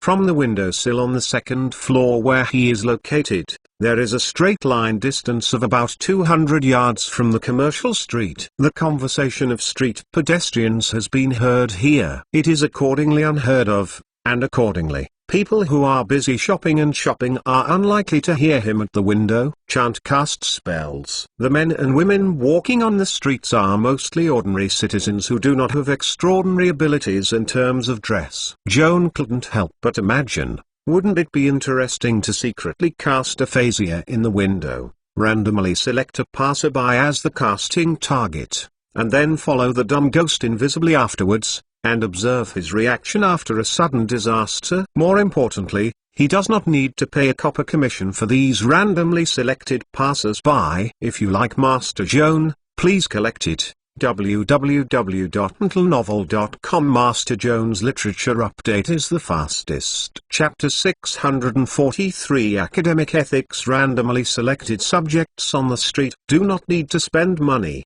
will not pose any threat to themselves, and the chance of being detected is almost zero. Do you want to try it? Evil thoughts swelled in Joan's mind, almost breaking his moral bottom line. No, never do that. Joan turned back suddenly, clenched his teeth, and clutched the hot, bulging deformed eyeball behind his neck, restrained the impulse to commit crime, and forced himself to calm down. For spellcasters like Joan, due to their extraordinary abilities, the laws mainly used to restrict ordinary people are actually very limited in their binding to this group. In many cases, it is only the heart that can really encourage them to respect social order. Moral bottom line. Once the desire is out of control and the moral bottom line is broken, the damage to the social order caused by the caster is much greater than that of ordinary people. Joan felt that as a person, especially a social person, he should have a minimum respect for his personality and moral bottom line. If he breaks through this bottom line, it will be unclear how others will be. For a person with a peculiar pedigree, he will surely sink deeper and deeper on the road of antisocial and anti-human beings, and eventually become a monster that will do nothing without evil. Joan doesn't like that kind of self, so he doesn't allow himself to test on the edge of the moral bottom line. He doesn't allow himself to target innocent passers-by, and experiment with a very cruel spell. Ruin the health and happiness of the innocent, and he will not be happy from it. Since we are not planning to complete the last R&D link of aphasia in a criminal way, how can we solve this practical dilemma? In any case, Joan must test his newly invented spell on a live experimental body, and it is impossible to confirm whether aphasia is really effective without passing this level. Joan paced back and forth in the bedroom. Experimenting with the passers-by violated his principles. How about experimenting with deadly prisoners on the second place? Joan was a little hesitant about this idea, not entirely out of moral considerations, but more importantly, he didn't get the way to death row and didn't know who to deal with. Jailer, warden, Mage Joan City Council. Think it is troublesome and a headache. Experimenting with human death row is too much trouble.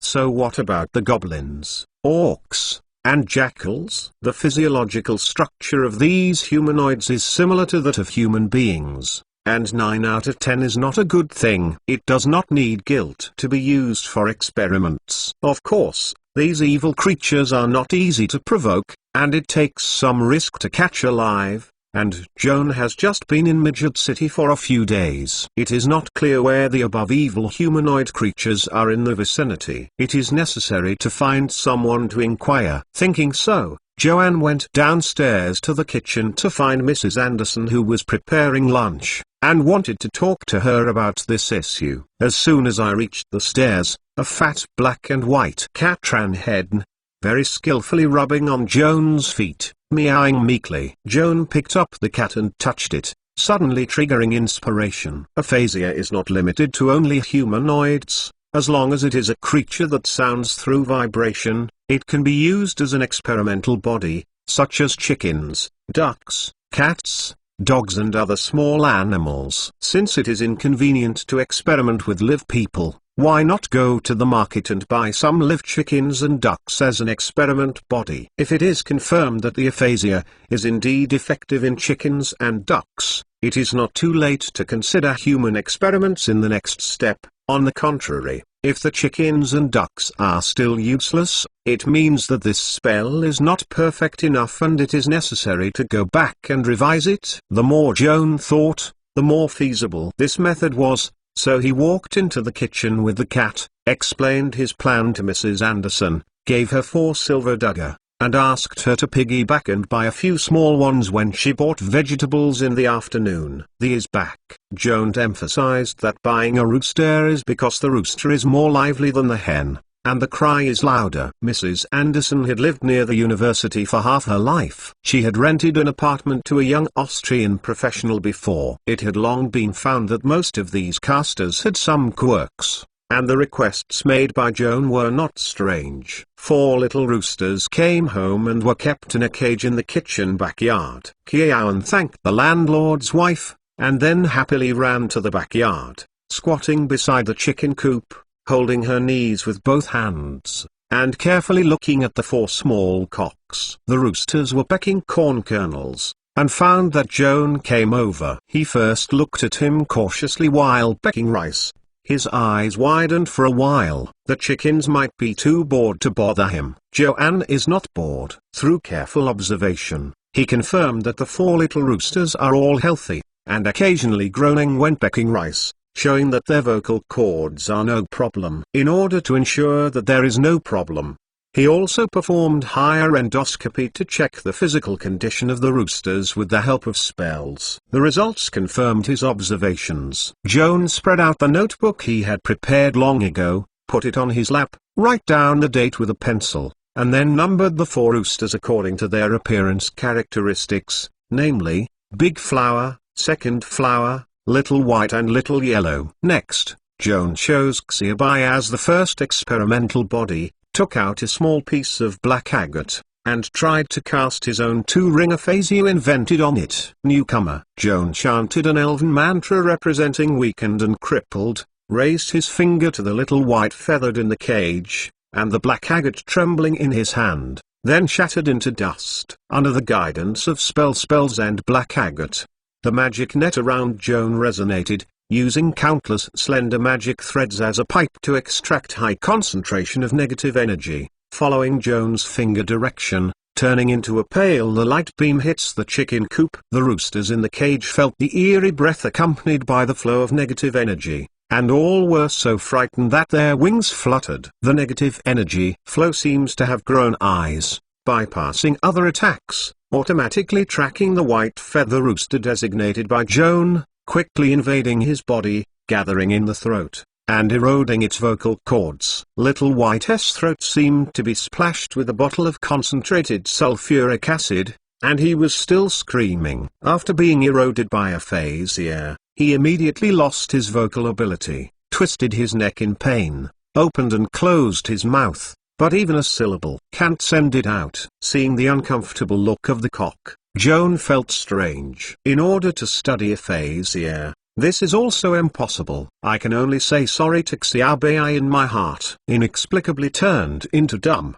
Little White is of course very uncomfortable. Fortunately, as far as Joan's observations are concerned, aphasia did not cause any collateral damage except for destroying the vocal cords of the cock. Like Master Mr. Joan, please collect www.mentalnovel.com. Master Mr. Joan's literature update is the fastest. Chapter 644 Chicken Log. Little White wondered anxiously in the cage, trying to make a cry. After a period of experimentation, when it realized that all its efforts were of no avail, it had to be forced to accept the reality, and like other cocks, it hung its head and pecked at corn kernels, no longer entangled in the strange things that happened to itself. Qian observed beside him and saw that Xiaobai silently accepted the disaster of innocence. The appetite did not seem to be greatly affected. First, he was relieved, and then he felt a trace of inexplicable sorrow. If you think about it carefully,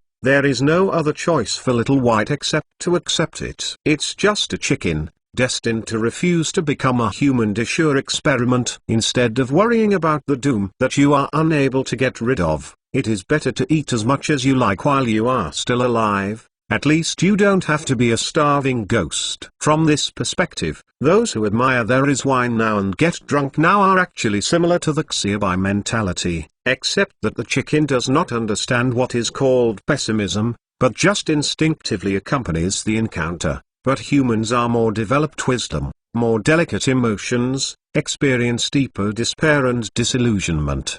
The next day, Joan woke up in the raw, putting on his coat in a hurry.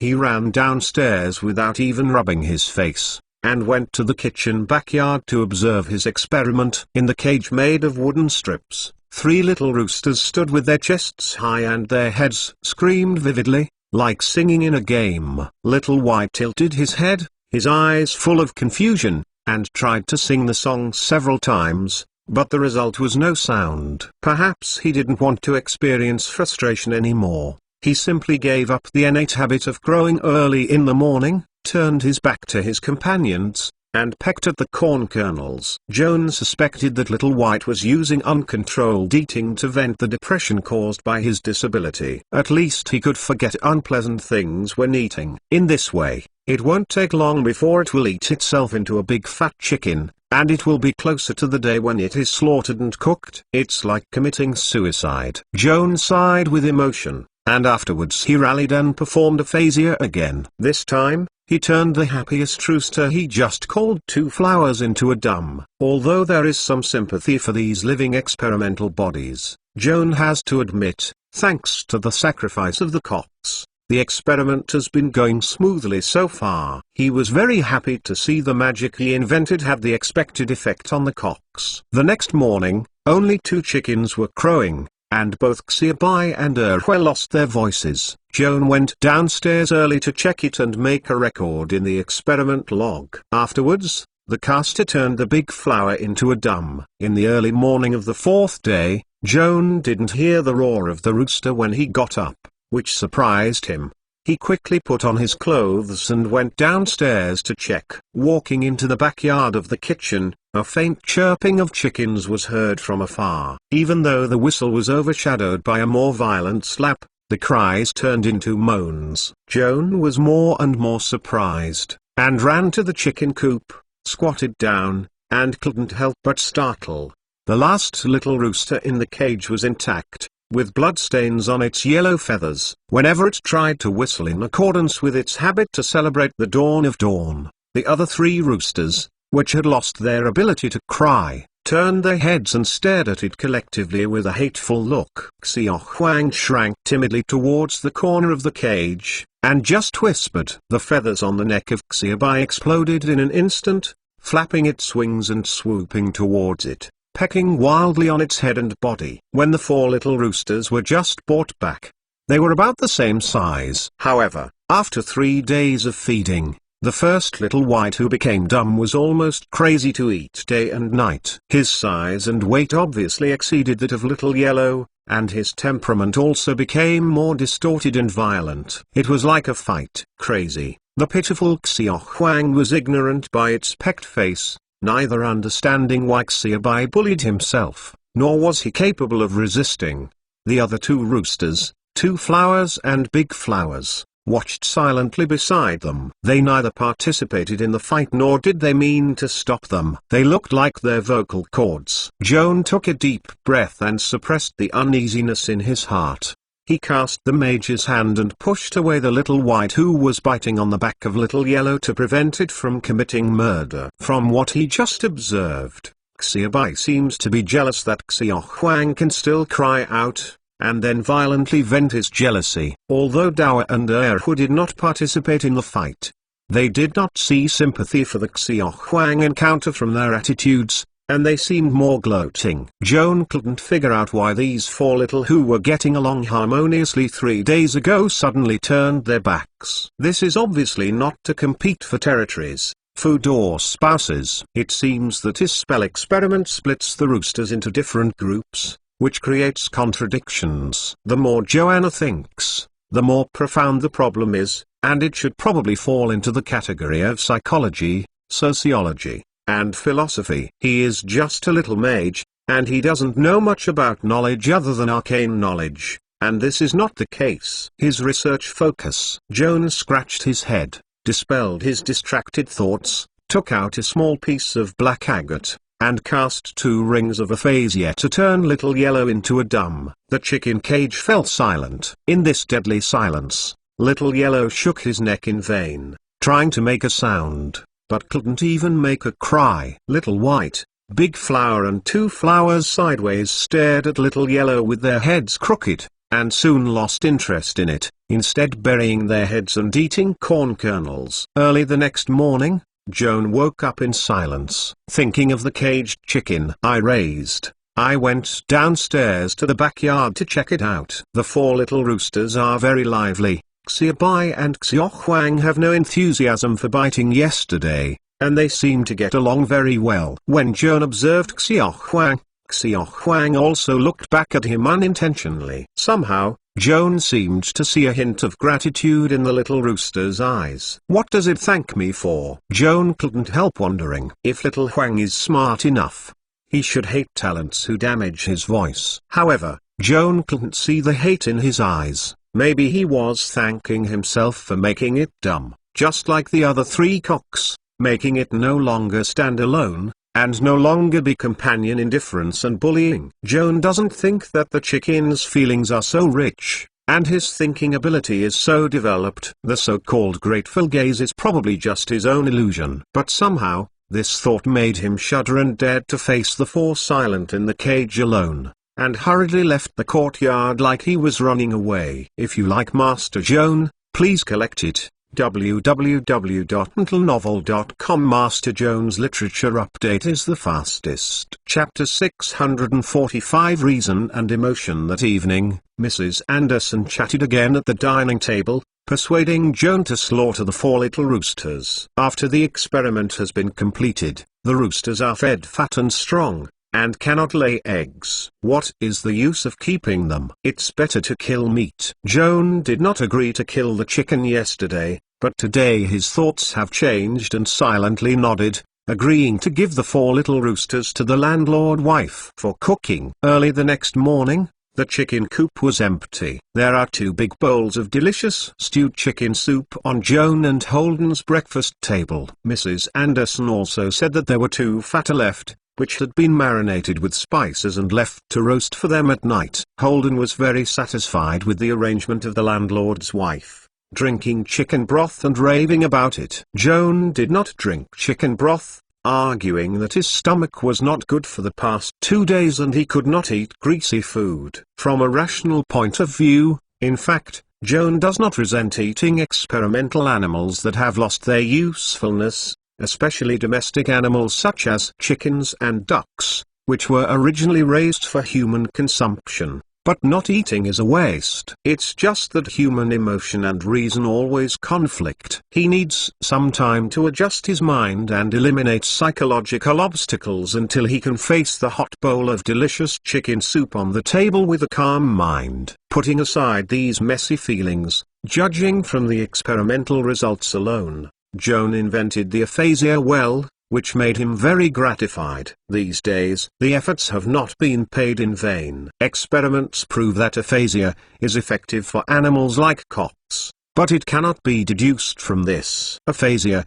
is also effective for other species including humans. After all, the structure of vocal organs of different species is also different. Surgery. Joan had to continue the live experiment. This time, the target he chose was humanoid. On a night in early February, outside the city of Midgard, a figure of a half-man and a half-eagle flew by the wind in the hazy moonlight, casting a slender black silhouette on the snow. The eagle's figure gradually moved away from the prosperous port city behind him, flying southwest along the coastline, passing through the neat farmland, the magnificent manor houses, the crisscross roads, and the scenery underneath became desolate, replacing towns and manors as rolling hills and jungles. Joan flew out for 2 hours at a stretch, and his convergent wings landed among the mountains, landing on a frozen stream. At this moment, the barren mountains and ridges where he had settled were more than 100 miles away from the straight line of Mage City, surrounded by snow-covered coniferous forest, desolate and quiet, uninhabited. This barren mountain is called Balan Mountain by the locals. Looking up from the mountainside where Joan is located, the towering peaks are hidden in the clouds. According to Mrs. Anderson, a large group of monsters with deer heads and eagles nestled in the cave on the top of Balan Mountain. They are fierce, cruel, and cannibalistic, flying down and attacking pedestrians passing by. But Joan hasn't seen this legendary monster so far. Looking down from the mountainside, there are faintly visible ruins of large and small mining fields at the foot of the mountain. As early as 20 years ago, Balan Mountain was famous for producing magic crystal ore, attracting thousands of miners and investors, regardless of the risk of being attacked by monsters on the top of the mountain and beasts in the forest, rushing to dig a pit at the foot of the mountain, hoping for a big make of fortune. Unfortunately, the magic crystal veins of Balan Mountain are not as rich as people expected. They will be exhausted within 10 years. Unprofitable mines have gone bankrupt and closed down, and miners have left here to find another way out. The abandoned mining field is gradually covered by shrubs and weeds. After 10 years of idleness, it has become a dead ruin, but it is occasionally used by passing beasts or robbers to serve as a lair.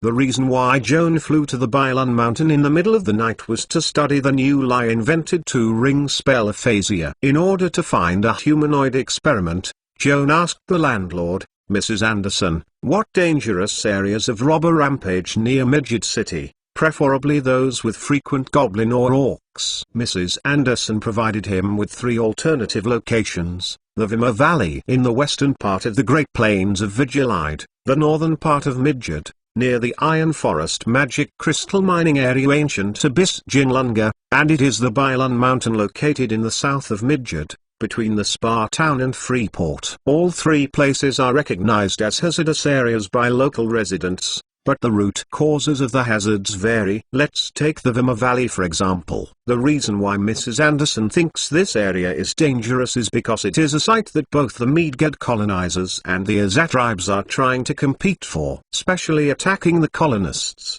Once they succeed, they will kill them, and they will even cut off the deceased's hair and scalp as a spoil. The colonists and the Aborigines had a deep grievance, and the colonial newspapers highlighted the customs of Azar hunters killing and cutting their scalp, which further deepened the colonists' fear and aversion to the Aborigines, called brutal barbarism. People, under the influence of this concept, the Vima Valley, as a conflict zone between the Aboriginal forces and the colonial core, will of course be regarded as a dangerous zone by ordinary citizens like Mrs. Anderson. When Joan was in his hometown of Alfheim, he got along well with the local Azat people. He was invited by the Conti family to visit the Azat settlement, and his relationship was as close as his family. He came to meet last winter. Jid, who was attacked by a snow monster during his journey, was fortunately rescued by the Logan family, who was born in the northern Azat tribe of Song Song. During his stay as a guest in Shizatown, he was also awarded honorary townspeople by the elders of the Vozong tribe title. Because of these encounters, although Joan was born in a colonial family, he never regarded the indigenous as his enemy, nor did he ever think of destroying them and robbing them of their land. As for the colonists' brutal expansion with violence as the backing, Joan was powerless to stop it, but he did not want to participate. In Joan's view, both the Aborigines and the colonists are human beings, and no one is more noble than others. His moral bottom line does not allow him to randomly find a passerby in the city to conduct experiments, nor does he allow him to grab an Azat tribe as an experiment body. Excluding the Vima Valley, Joan also has 2 alternative experimental sites: Ancient Abyss and Balan Mountain. Like Master Mr. Joan, please collect, www.mentalnovel.com Master Mr. Jones Literature Update is the fastest. Chapter 646 Goblin of Bailan Mountain. The Tiger Abyss. Jinlunga is the largest and deepest rift valley in the entire Vales world. It extends from Jotunheim to Midgard, with a total length of more than 2,000 miles from north to south. Amazing spectacle. Speaking of the origin of the ancient abyss, the Aboriginal people have many related myths and legends. For the colonists, it is not important whether these ancient legends are true or not. The important thing is that Jinlunga is the most eye-catching treasure bowl in the world. The abyss is rich in magic crystal veins from shallow to deep. The proven ore reserves are more than the magic crystal deposits in other parts of the world. The abundant magic crystal resources certainly attracted many colonists who were eager to make a fortune. But it was not easy to seek life in the Jinlungian mining area.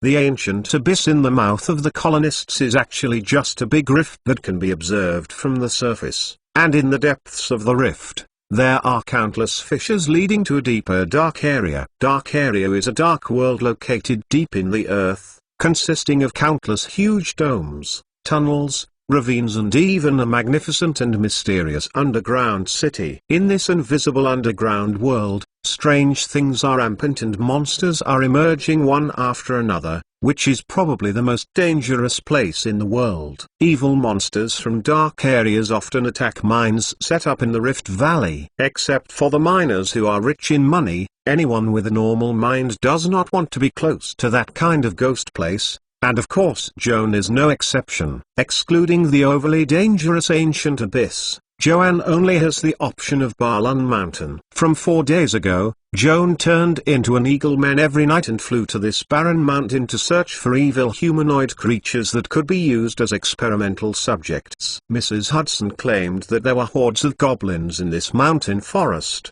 But Joan saw a different scene. There were many grouses and hares in the forest. Occasionally hibernate in the tree-hole bear, the only rare figure of a goblin. On the first night of Bailan Mountain, Joan had good luck and caught a goblin in the forest near the mountainside stream. The big, small, insignificant guy is in a hurry and seems to be escaping. When Joan saw his heart, he didn't think too much and cast a spell to turn this goblin into a dumb one. The remote control mage assaults the palm, grabbed the horrified goblin and flew to the foot of the mountain, finding an abandoned mine pit to hold stand up. In order to prevent the goblins from escaping, Joan showed up a plastic stone wand, turning the soil layer of the pit into a stone slab, and the hole was also sealed with a layer of stone slab, leaving only 2 holes with big fists as a window for putting food and observing the goblin.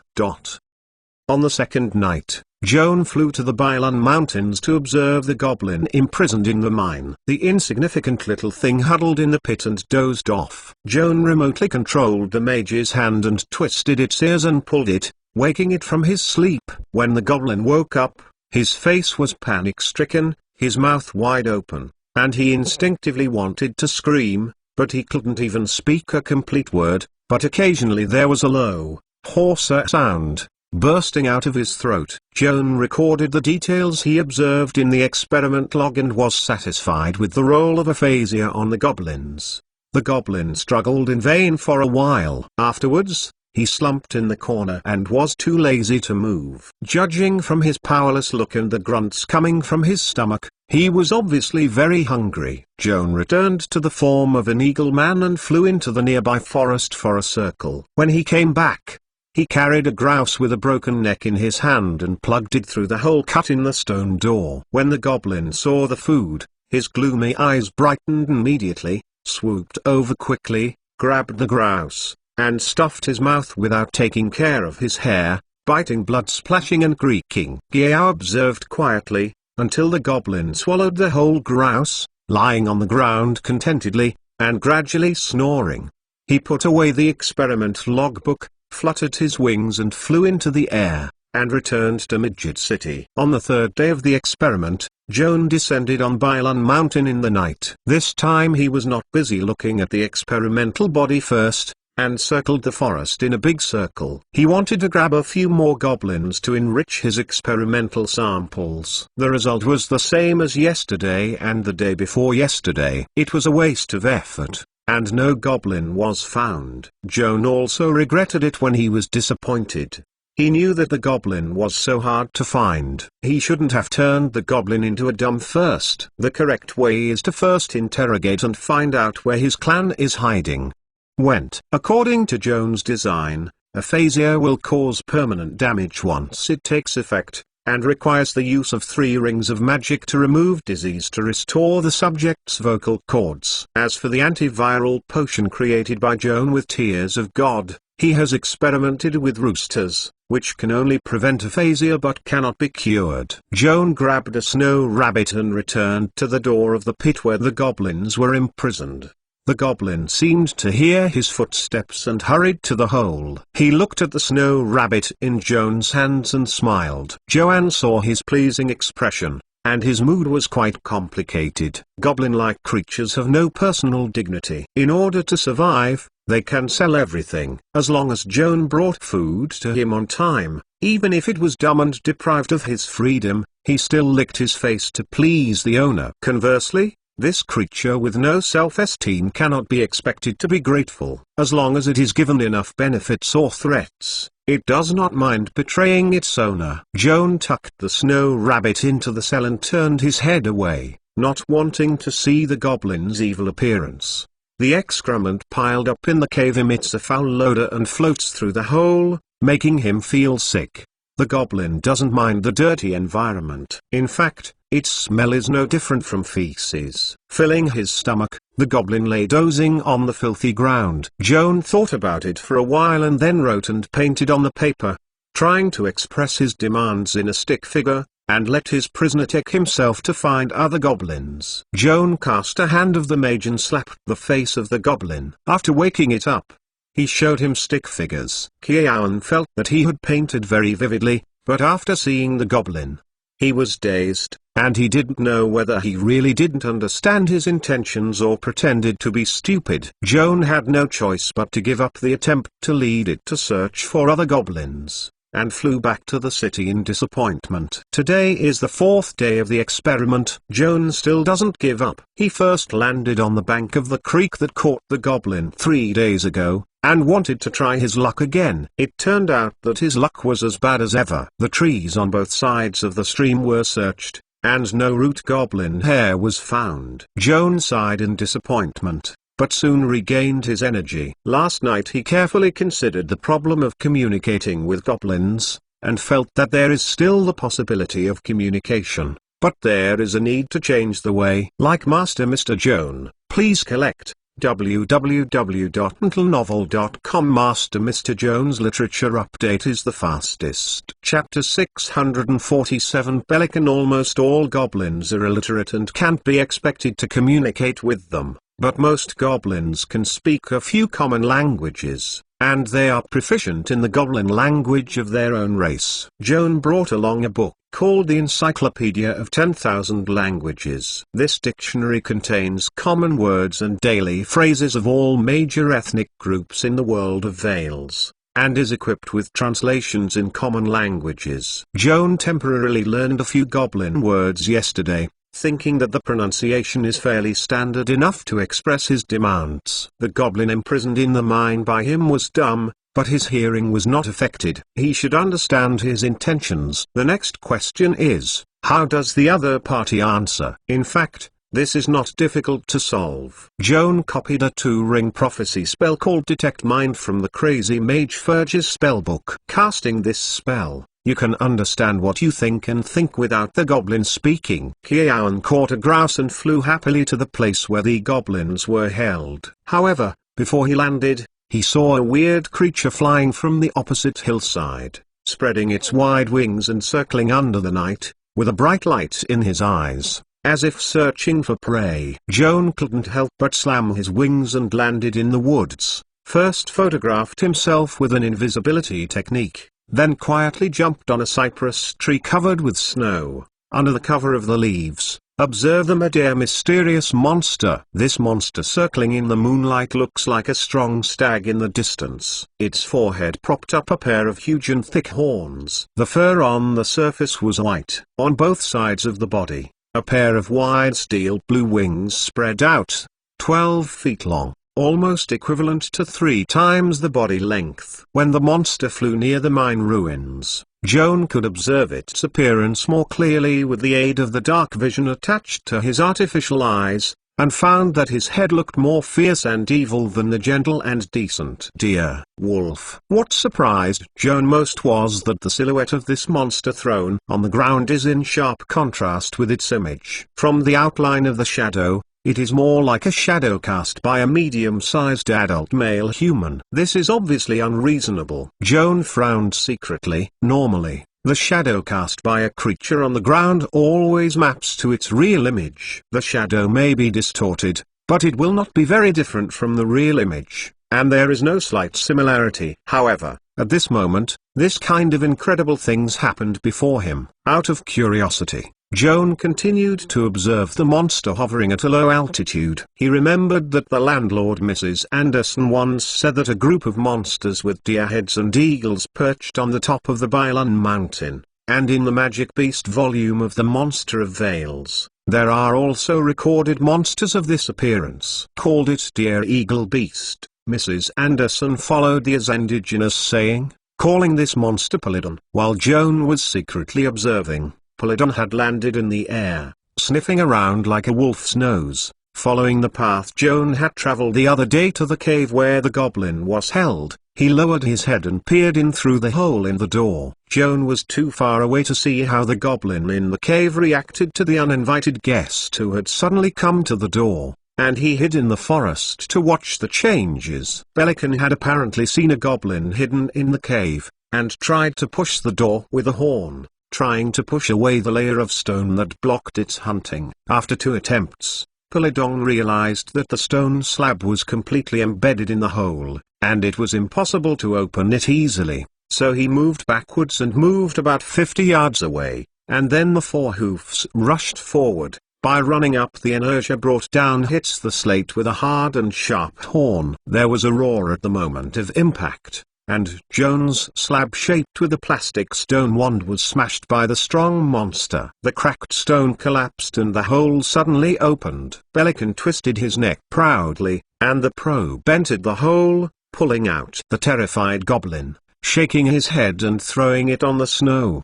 The goblin opened his mouth in vain, gasping for breath, his face distorted by extreme terror, but he couldn't even utter a whine, and there were occasional muddy grunts in his throat. Joan watched this scene silently, and he should be relieved from the point of view of the spell experiment. If the goblin cannot beg for mercy at this critical moment of life and death, it shows that the effect of aphasia is very good, completely blocking its vocal cords. Polydon turned around unhurriedly, approaching the goblin, and a cat and mouse contempt appeared in his eyes.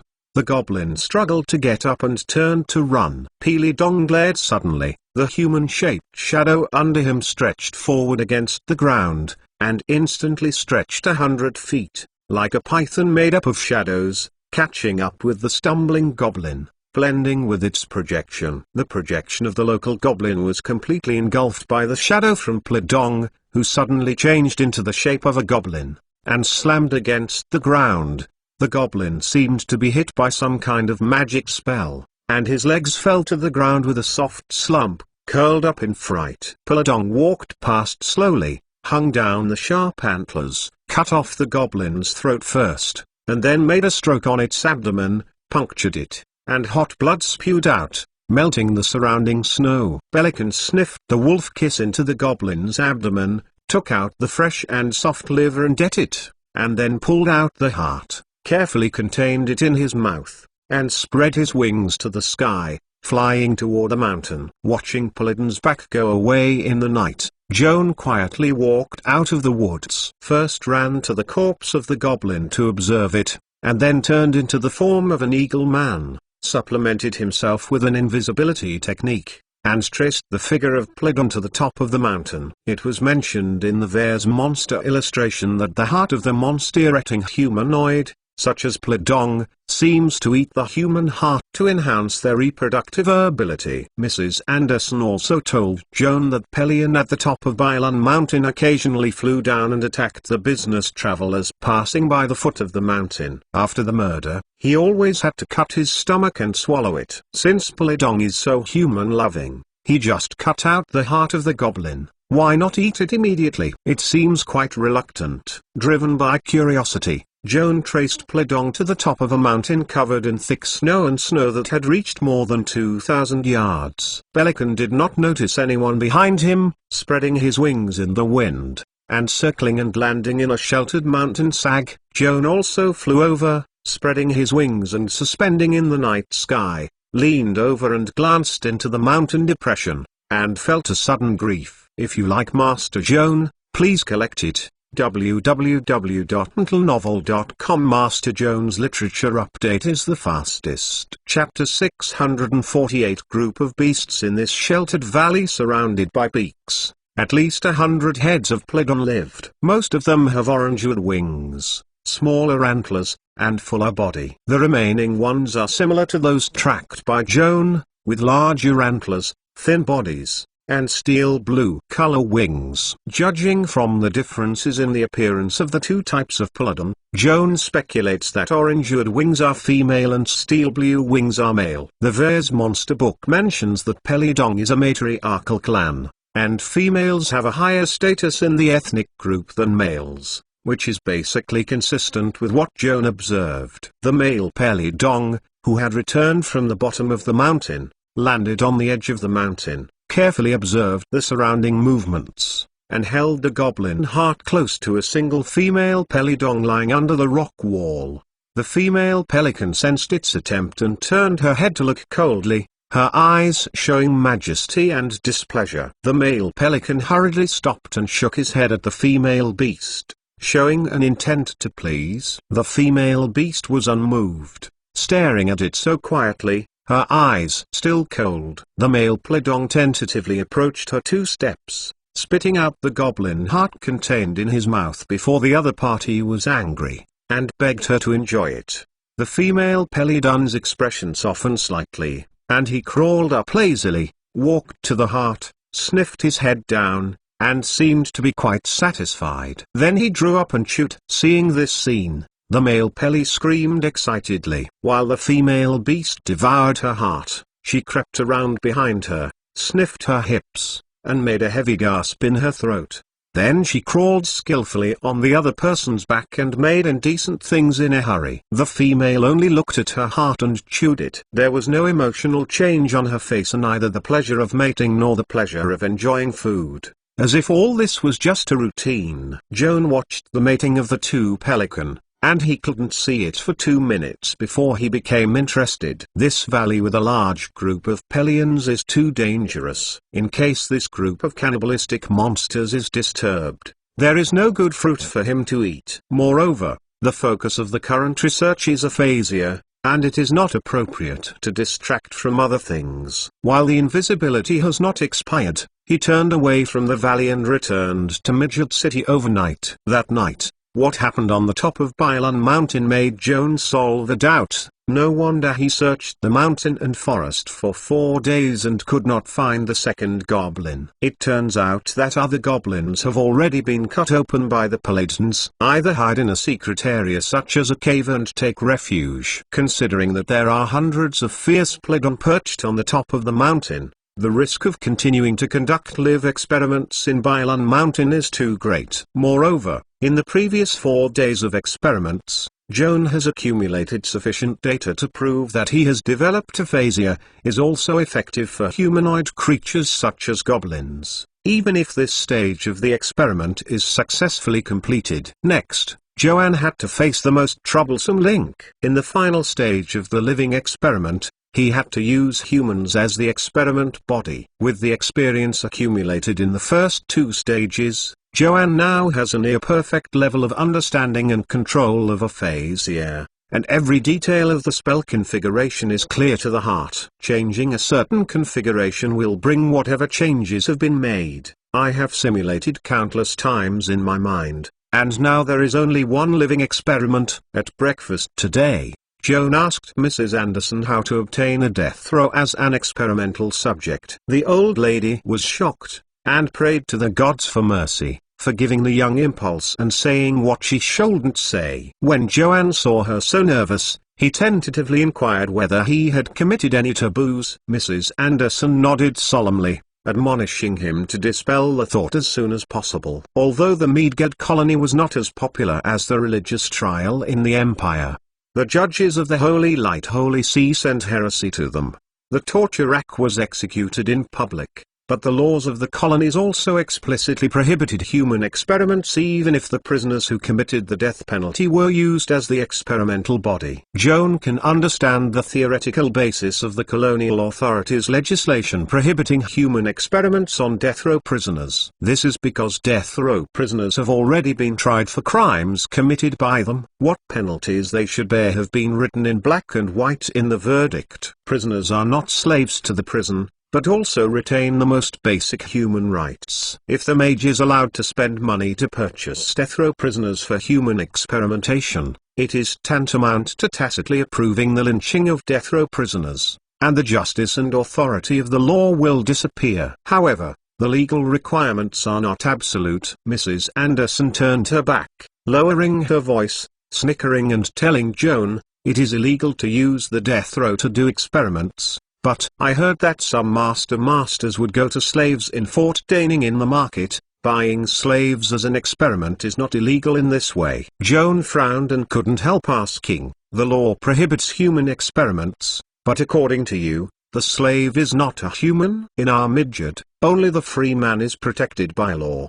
The slave is only the owner's private property, just like a talking livestock. No matter how the owner treats his own livestock, the court lords control. "I don't know," Mrs. Anderson answered bluntly. Joan was speechless. In terms of legal provisions, the landlord's wife is completely correct. In the vast majority of the New World, slave storage is legal. The master has the right to dispose of the slave in his own name. Even if the slave is killed for no reason, it will not violate any legal provisions.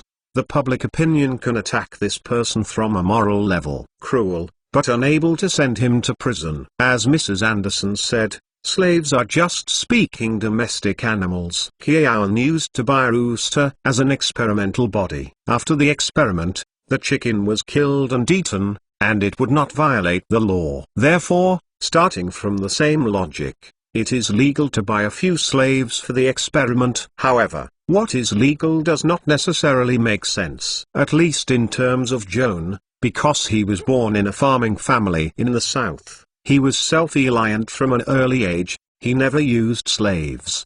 He grew up and read some books. He was deeply influenced by Enlightenment thinkers, and he couldn't see the slaves prevalent in the New World. The system really makes him feel uncomfortable when he wants to go to Daningborg to buy a slave for an experiment. However, uncomfortable is uncomfortable. And Joan has neither the qualification nor the courage to publicly accuse the current legal system as the foundation of slavery. What's more, he was in awe of the law, and reason told him that the law can do without prohibition. Although it is enough to buy slaves, there is no need to entangle any moral principles. You are not a great moral role model, just a small flat-headed people. Why pretend to be tall? If you like Master Joan, please collect it. www.mentalnovel.com. Master Joan's Literature Update is the fastest. Chapter 649 Human Experiment. When Joan thought about it, he still couldn't get through the hurdle in his heart,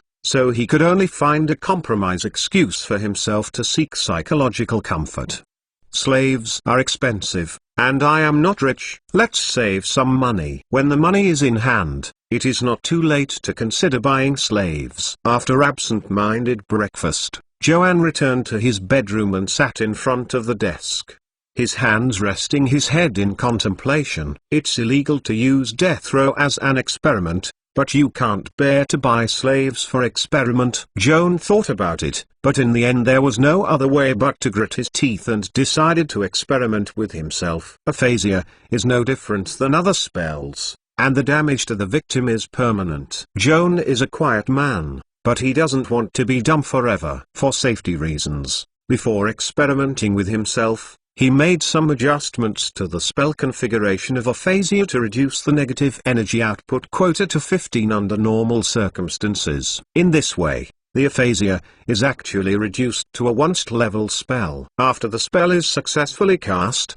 it can still cause a dumb effect, but it cannot last forever. After repeated calculations, Joan predicts that the weakened version of aphasia can only make the subject unable to speak within 6 hours at a time, after which the damaged vocal cords will automatically recover and restore their ability to speak normally. In order to avoid accidents, Joan also prepared an insurance in addition to the paper calculations. Summon God's tears before casting a spell. Soak in a teacup to create a healing potion. This kind of potion can't lift the aphasia, but it can accelerate the healing of the injured vocal cords and avoid falling sequelae. With all the preparations he could think of, Joan took out a small piece of black agate and began casting spells. The black agate resting on the palm trembles slightly, and glows strangely under the sunlight obliquely shining through the window. Just 3 short bars of the spell, Joan stuttered recitingly,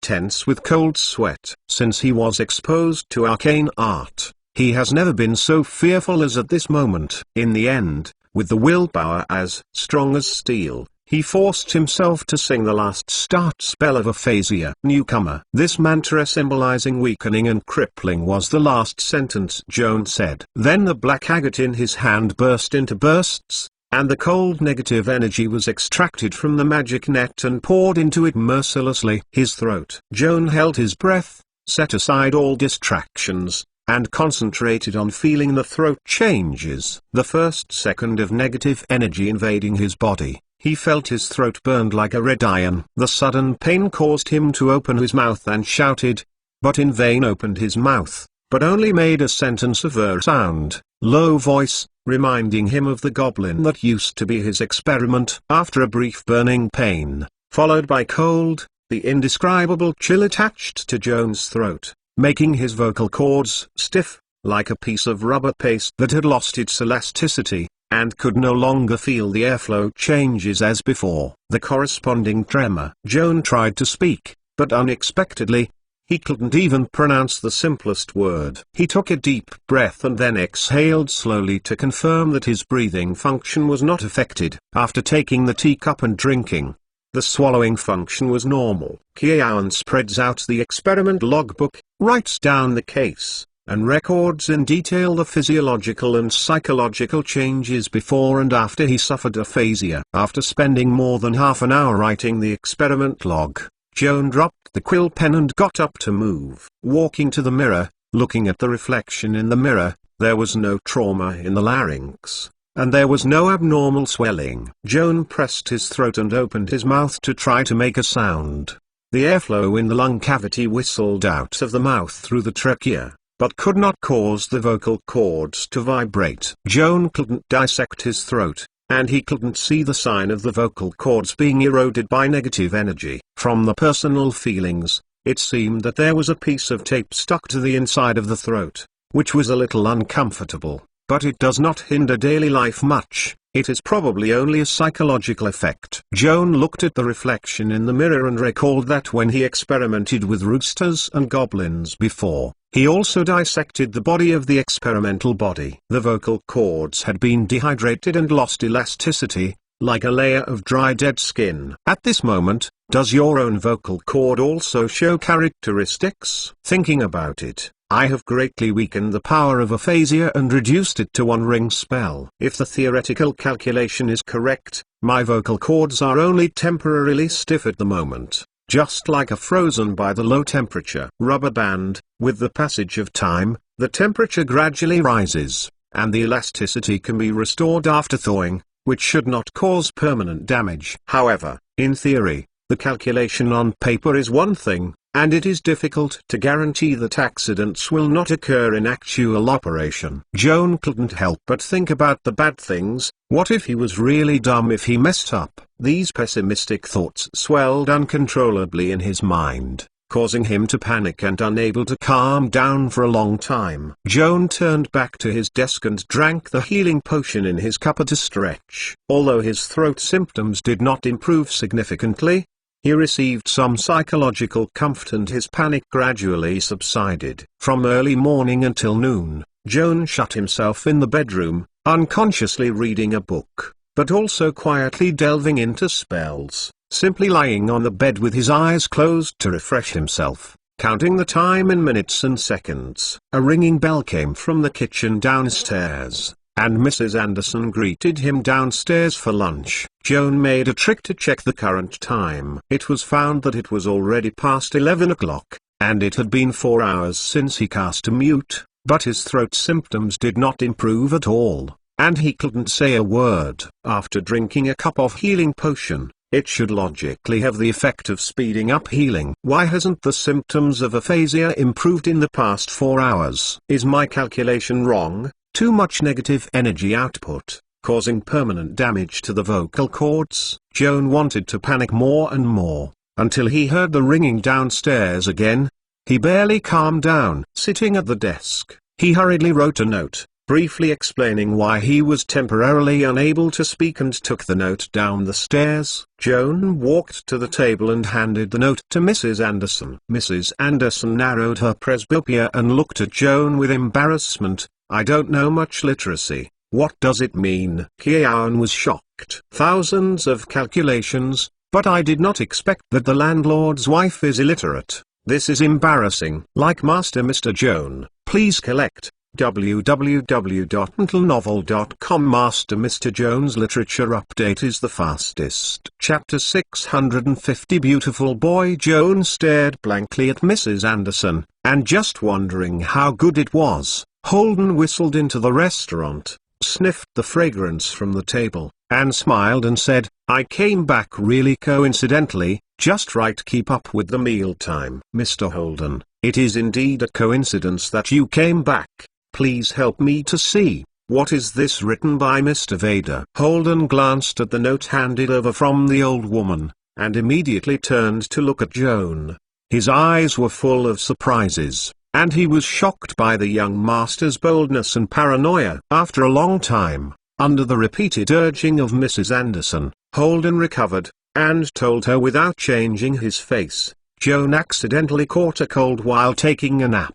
His throat was swollen, and it was inconvenient to speak. It turns out that I thought something was wrong, but I was terrified." Mrs. Anderson patted her heart, breathing a sigh of relief, holding a bowl of mushroom cream soup and handing it to Joan, smiling. Drink more hot soup, Mr. Vader, good for your throat." Joan barely squeezed out a smile to thank him, but didn't even have a little appetite. Holden sat down next to him, taking advantage of the landlord's wife to work in the kitchen, and leaned into Joan's ear and whispered, "You guys are crazy enough. I'm so grown up, I haven't seen you fight like you people. They don't even want to die for their studies." Joan shook his head, regretting it somewhat. If time can go back in time and everything comes again, he may not have the courage to experiment with himself. "How can the aphasia be lifted?" Holden asked with concern. Joan brushed on the note. "There are only two possibilities.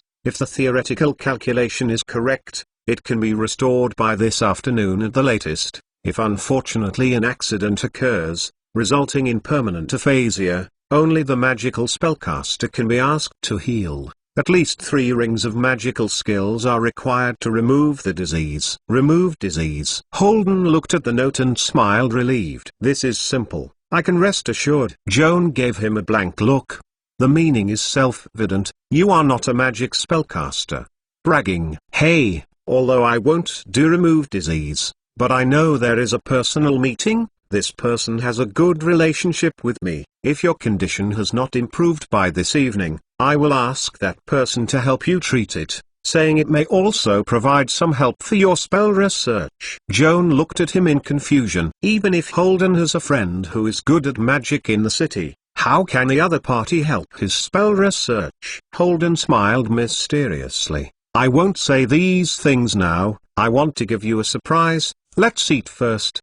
Filling the stomach is the most important thing. Joan had no choice but to press his belly full of doubts, picked up the soup bowl, and took a absent-minded sip. The thick soup was hotter than it looked, and Joan couldn't help but hoop. Quickly put down the soup bowl, grabbed the teacup and poured a cold sip of water to soothe the throat that was almost burned. Holden held a spoon and stared at him in amazement. Joan saw his strange expression and woke up and tried to say a few words. Although the voice was still hoarse, the words were completely spoken. That's right, the vocal cords that had been torn up by aphasia for the whole morning finally restored the pronunciation function, and he could speak normally again. At this moment, Joan thanked the gods for his protection from the bottom of his heart, and he almost burst into tears with excitement. Holden said that he would introduce a friend to Joan, and said that this person would greatly help his spell research work. There are some elements of literary creation in the poet's words. Joan didn't pay attention to this at first, but by the next morning, a stranger really came to visit. Visitors look 15 or 16 years old, dressed in a white military uniform with no collars, very cleanly washed, exuding a light fragrance, well cut, and set off a tall figure with thin waist and long legs. The appearance is more beautiful and impeccable. The eyes are deep blue, the nose bridge is tall, the lips are as ruddy as the blush, the nearly transparent platinum and short hair are tied into a neat ponytail, and the ear piercing is also very fashionable. Excuse me. Who are you looking for? Joan said first. Anyone but you? The beautiful young boy asked arrogantly, his lips twitching a playful arc. But I don't know you. Joan frowned. Then you'd better be polite to me. After all, you are asking for me, not the other way around. Beautiful young boy raised his head proudly. I didn't invite you to come and say what I'm asking you for. It's impossible to talk about it. Joan was annoyed. Really? You say this, don't regret it. Sir, who are you? If you haven't stated your identity, please forgive me. Joan felt that it was a waste of time to guess the dumb mystery with such a sloppy man. It would be better to go back and study spells with this skill. Look at you.